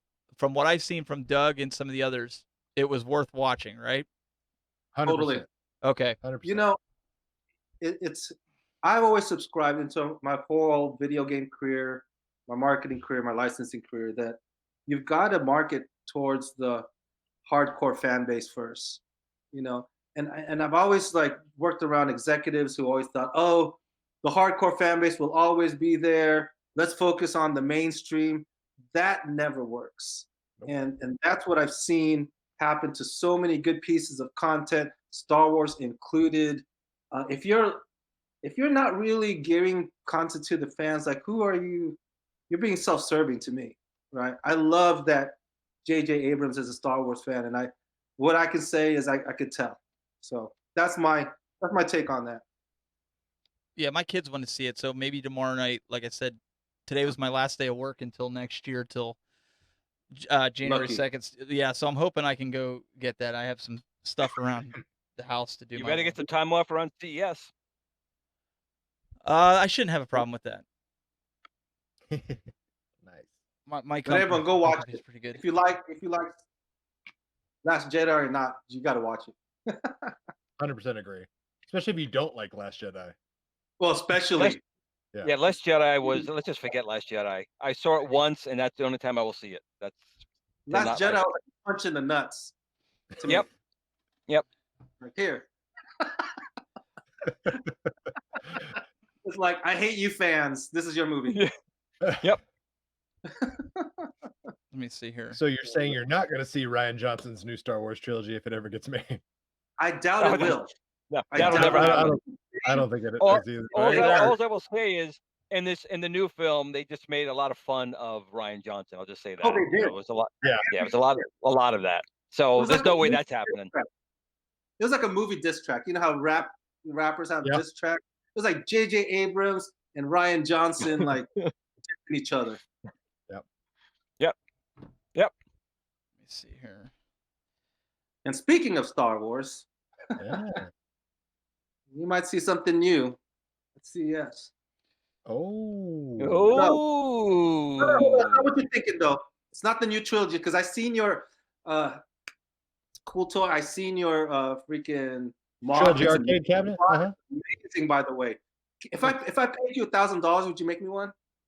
100%. Just because I I don't know have you would actually appreciate it. Yeah. Here's the thing: that quality that you made, though, it was amazing. It was Thanks. truly amazing. Hopefully, we can get one day where we can get the cost of that cabinet you made at a mainstream cost. I'll buy Once it. in a that heartbeat. happens, once that happens, I bet you we're on it. Oh, I look forward to that day with bated breath. I kid you not. Like the moment you guys find a way to do that, I'll buy it. I'll put my other one to some repurpose whatsoever. I'll come up with something else in the pipeline. But yeah, I look forward to a day where people, the masses especially, can play that game on an affordable level the way it was meant to be played and not just with a mouse and a keyboard. Right. Well, I want that and also Racer in one cabinet too. Oh, that'd be dope. Yeah. So Ryan Yeah, so- Ryan Simpson wants to know, John, will Arcade 1UP be going to more retro gaming conventions in the future? And he also says, make Arcade 1UP clothing and we would buy it. You guys would really buy it? That's Here's the thing. that's what he's saying, man. I'm just relaying comments here. You know what? We hear that all the time, and I think what we want to do, and Scott's mentioned this, is Scott's a big fashion guy. Scott is like one of the most hype beast guys I know in his 50s. He's a shoe head. He wears Nice. Supreme. All of that stuff. Vape, all that thing. Here's what I think we should do. Not just Arcade 1UP shirts, but since we have these licenses, why don't we make retro gaming shirts branded with Arcade 1UP? Well, that would be Right. cool. That would be cool. Yeah. Right? So, for example, not just normal. P-Dubs will buy the Pac-Man one right away.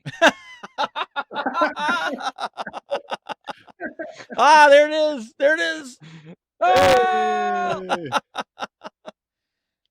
No, that's something that I think would be great for the show, especially like when we're wearing them, like when we're on the show. Sure. I mean, we're representing all the companies on here. We're talking about all your guys' stuff. I mean, it's a no-brainer. It really is. It's great advertising for you guys. Well, plus No, it's I think we'll get it done. Scott wants to get it done. Good. I do want to do it differently. I don't want just, okay, so we'll make regular branded Arcade 1-Up shirts for sure. Yeah. But I want to do stuff like, for example, do Star Wars, right? I want to use like maybe the promotional art that was used for Star Wars at the time when they're promoting that game, or same with Street Fighter, using that Street Fighter art that they did to promote that game. Everything in that era, like true retro stuff that's still wearable, and not just not just an arcade brand. But so okay, I got verification. Scott will fly you guys out, Steven and Glenn, as long as you do live feeds on both our booth and the competitors, so we can see if there's any differences. Well, we could definitely do that. I mean, that's something we could easily walk around and do. I could talk to. I have some contacts over at LiveU and say, hey, we're gonna get to go out to CES. We need some bandwidth, and I'm sure they will, hook us up with that. Yeah, let's do it. Let's do some side by sides. Let's do all of that stuff, and then we promise, if you guys come, we'll have some Arcade 1-Up shirts for you ready. That sounds good. Yep. All right, you heard it. Oh, so that means heard, and yeah, we could technically, if Arcade 1-Up is cool with this, we could get, if P-Dub can get some time off from his booth, and obviously Doug, you'll be there. The four of us could actually sit down in the Arcade 1-Up booth and do a little live on Q&A. location. Well, live on location retro buzz show from the Arcade 1-Up booth. That'd be great. Yeah. Yeah, P-Dub, you can come to our booth too, and then see, hey, this is this new thing that we're showing. What's the differences? Oh, I'm saying too much. I shouldn't have had those. Oh, he let it slip. Look out. What is this thing you're alluding to? But I don't know. I don't know what I'm talking. Forget all that. Can you delete that? Edit it in post production. Yeah, we hit the dump button right now. Dump. There you go, please. Hey, you like this shirt? No, not that dump. The Capcom. This is a bait Street Fighter shirt. It's like $200 retail. Wow. I'm just showing off. Sorry. Just flexing.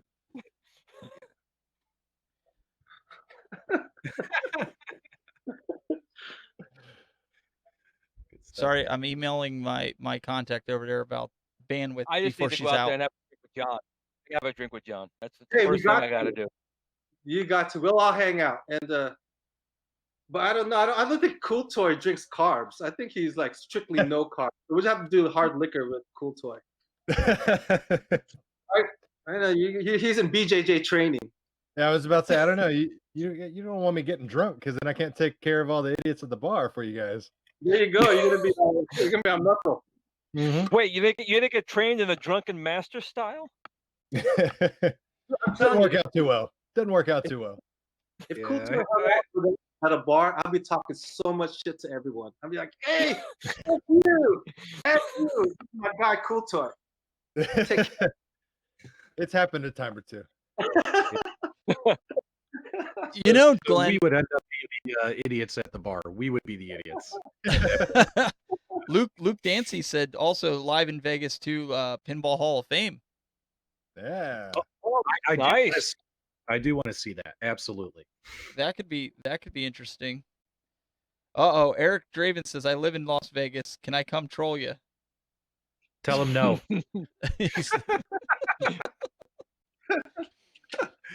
Oh, no, we like Eric. We like Eric. Eric comments on the fan pages a lot, and I got to say he cracks me up whenever I see his posts. So it's great seeing community members that are that engaged, and he cracks me up. So yeah. Well, these are the What's up, diehards. Eric? I'm gonna bring Derek D to the Act Games booth. What's that? He said he's gonna bring Derek D to the Act Games. Oh booth. my! I don't know if that would go. I don't know if that would go over well. He's just gonna light the match and walk away. Come over here. We want to talk. I don't know if that would. I don't know if Derek would be okay with that. It's a joke. I'm just kidding. Yeah. Don't put a restraining order on me. Oh, I think there's a 3 restraining order limit. I don't think they can do more than that.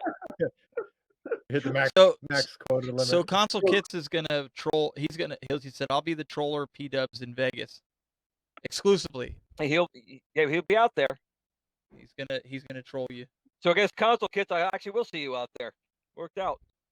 Yeah, that's great. Yeah, we should all get together and do something. I think that would be awesome. I think everyone out there who watch our YouTube stuff will enjoy that. So yeah. And so will the police when we get all arrested for doing something crazy, I'm sure. Douglas is going to have to bring bail money for everybody. That's it. They like post-dated checks. Douglas is our designated driver. There you go. I can do Hey, that. Glenn, you better get started on getting some credentials then. Yeah, We you got- got to help. You're gonna have to help me with that part. We got you, Glenn. If you want to get a CS, we got you. You too, Steven. Here we He's go. got it. P-Dub, no. We ain't getting you. You get on your. We'll have Toy Shock pay for you. Oh, thanks, man.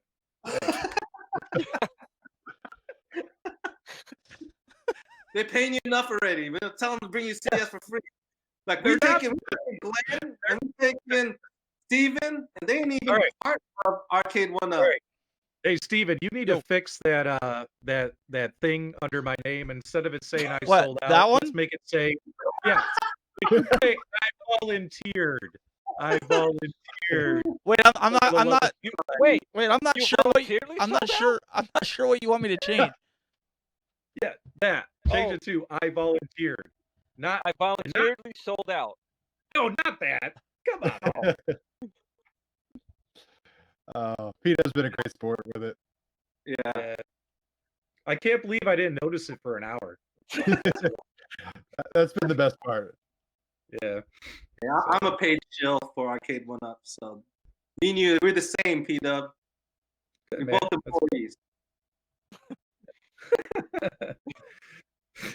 Oh, and you can't Yeah. spell Steven. I can't. I hit the keyboard here. Hang on. And it should say I voluntarily sold out. Come on, man. No, you should see where my keyboard is, and you wouldn't say that. Scott also would like to have, if PK is listening, PK from Mac Games to join us as well. Nice. Love PK. Love PK. P-Dub, there you have it. This is what I'm doing during a show. Damn. Yeah. We should So don't make fun of me when I spell something wrong on a keyboard that's over here. Holy cow. So That's impressive. as I'm pressing buttons, give me a will you? Well, it's like last week, everyone was giving us crap for having audio issues and the hardware going down. Like people don't understand how much Steven's got going on behind the scenes. He is literally a full television studio, and he's one man showing it. Yep, and they should never ask me to send them a hard drive from 1981. Are they saying the audio's chopping out again? Let me see. Oh no. Well, I can fix that. Hey, quick. P-Dub, you should Yeah. go It is. to Vegas with PK and have like a dance crew, like PK.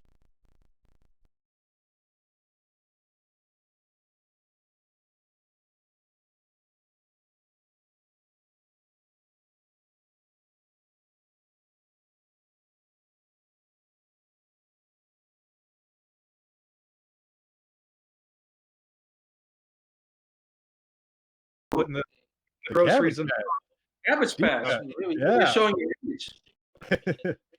Hey, I lost picture. Did anyone else lose picture? Oh, Yeah. there it is. Yeah, Right back. I went out and went back in because I told everybody I was going to fix the audio. Then they'll have to wait for it to catch up.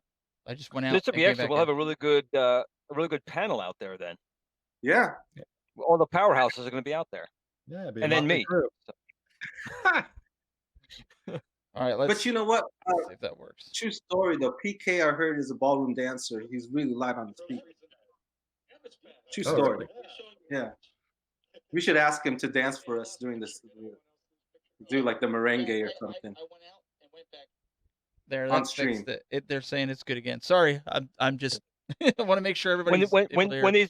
when these live streams going 4 or 5 hours, audio may be a problem during that time. Well, there's a software update that needs to be done on the TriCaster, but I try not to do it Don't ever during do shows. that. But Yeah. I mean, when I look at the counter here, we've been going for 5.5, almost 6 hours. So yeah, that's what I'm saying. When you get these long streams, they kind of the audio kind of gets out of sync after a while. Yeah, it just happens. Yeah. So I apologize, guys. Steven, why are you complaining? You don't even got work anymore. You're off for a couple weeks. Well, that's what I'm going to do. I'm going to be fixing some of this stuff that needs to be updated, and I usually try to do it over Christmas. I know I'm supposed to be off, but I'm not actually. I'll be working in the studio. Well, that's why you have this 7-hour stream. Well, yeah, it's good test. It's good testing. Well, so that's what happens last week. So for those that if you're wondering, the TriCaster uses 2 drives. One that has the main operating system, which is embedded Windows, and it has the UI of the TriCaster. But the D drive has all the graphics. It has all the recording, the video intros. So when that died, the session wouldn't load up. I couldn't even go into it because it says you need a secondary hard drive in order to run the session. So we were scrambling trying to get it to work, and so I ended up getting another drive and put it in. That night I had a backup of it because I was just trying to get everything off. And like I said, I just hate pulling everything out. John, pulling things out of a rack is just not conducive. So how long does it take you for post-production to do all this editing and compression? So to compress it down, I just run it in Handbrake. It takes, I don't know, about 45 minutes sometimes, depending. If we run marathons, like this isn't being recorded, the hour-and-a-half show probably will take, I'd say maybe 20 minutes to a half an hour, and then I just upload it.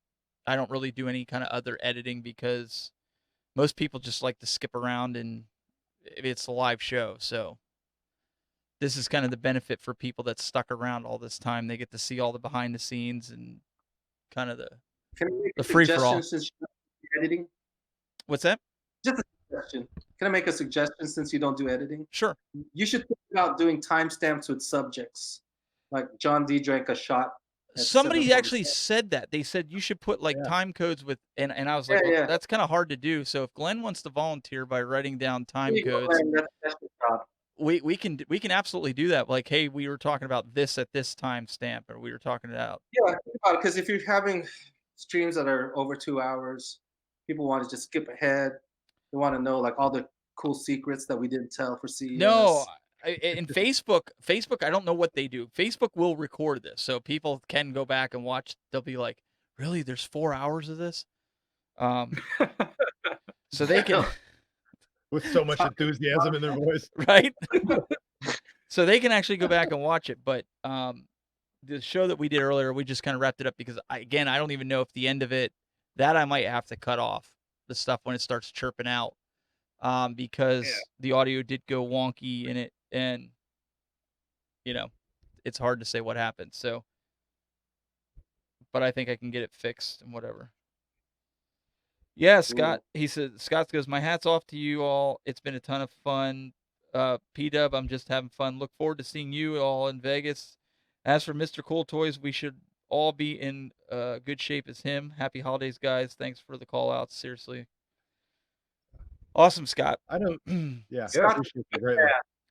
Scott's a huge fan of your show. Like, he's always watching. He just called me up. I was like almost sleeping. He goes, hey, you got to go on the show. About something. I was like, what did you say? Oh, no, now you got to tell him. P-Dub's on there. You got to go talk to P-Dub. Okay, I like P-Dub, man. Be nice to P-Dubs. I hear he's a good guy. Yeah. I heard something else about P-Dubs. I've heard. Cabbage Patch. I know that. What was that? He doesn't mean Cabbage Patch. Can you do it, P-Dub? Can you do a Cabbage Patch for us right now? I know you know it. Come on. No. Nice try. For paying customers only. Yeah. Yeah. Wait till Vegas, buddy. Oh, okay. Boy. But anyways, if I see y'all at Vegas, we're definitely hanging out. Off stream, whatever. We're doing this. Well, like I said, Game on. Is if we have a way out there and we have a place to stay, we're down. We're good. I'll get the bandwidth. We'll pay for your plane ticket. I didn't say we're gonna pay for your plane ticket. That's hard to find. We're gonna be walking. Gonna crash with Doug and his wife. There you go.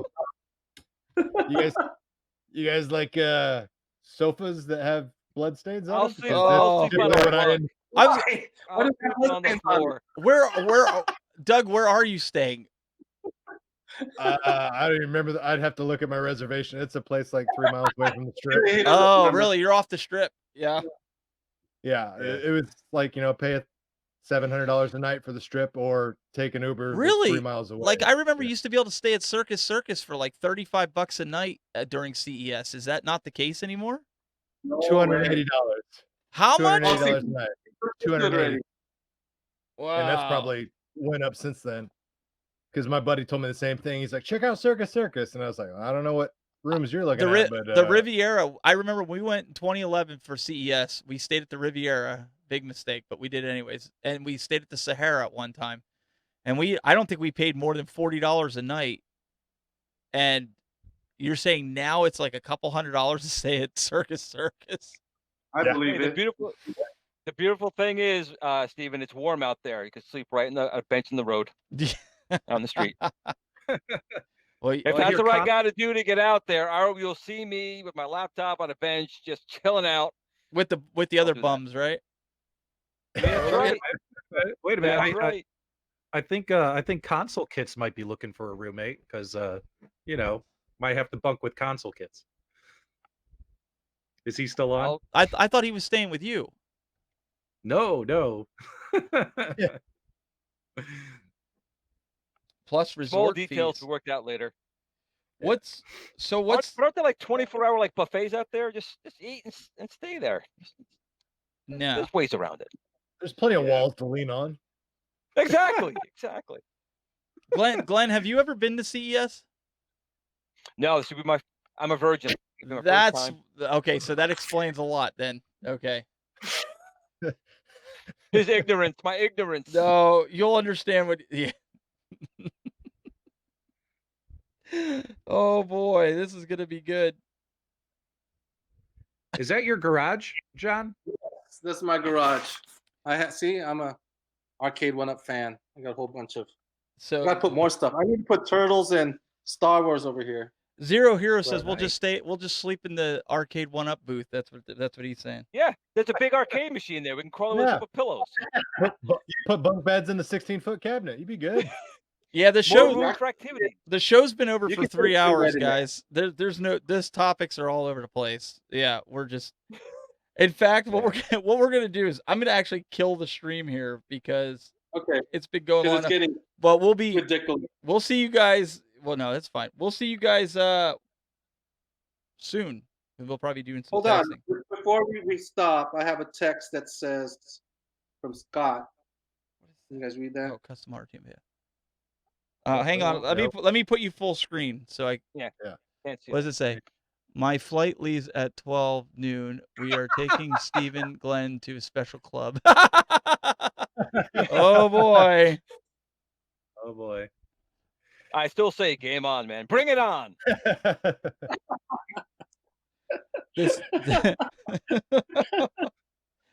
Well, guys, we appreciate you tuning in for this marathon. You know what, Glenn? Maybe we'll do an impromptu show during the week. I know you're off. I'm off. We'll see what we can do during the week and see if we guys come on. If Doug, you're available, or P-Dub, or anybody wants to join us, John, whatever, we'll do it sometime this week. Just watch the Facebook pages. We'll post and let you guys know when we're going to come on and do this. And whoever wants to join, we'll just do a free for all. We'll just turn it on and whatever comes up comes up. We'll just kind of have a ball.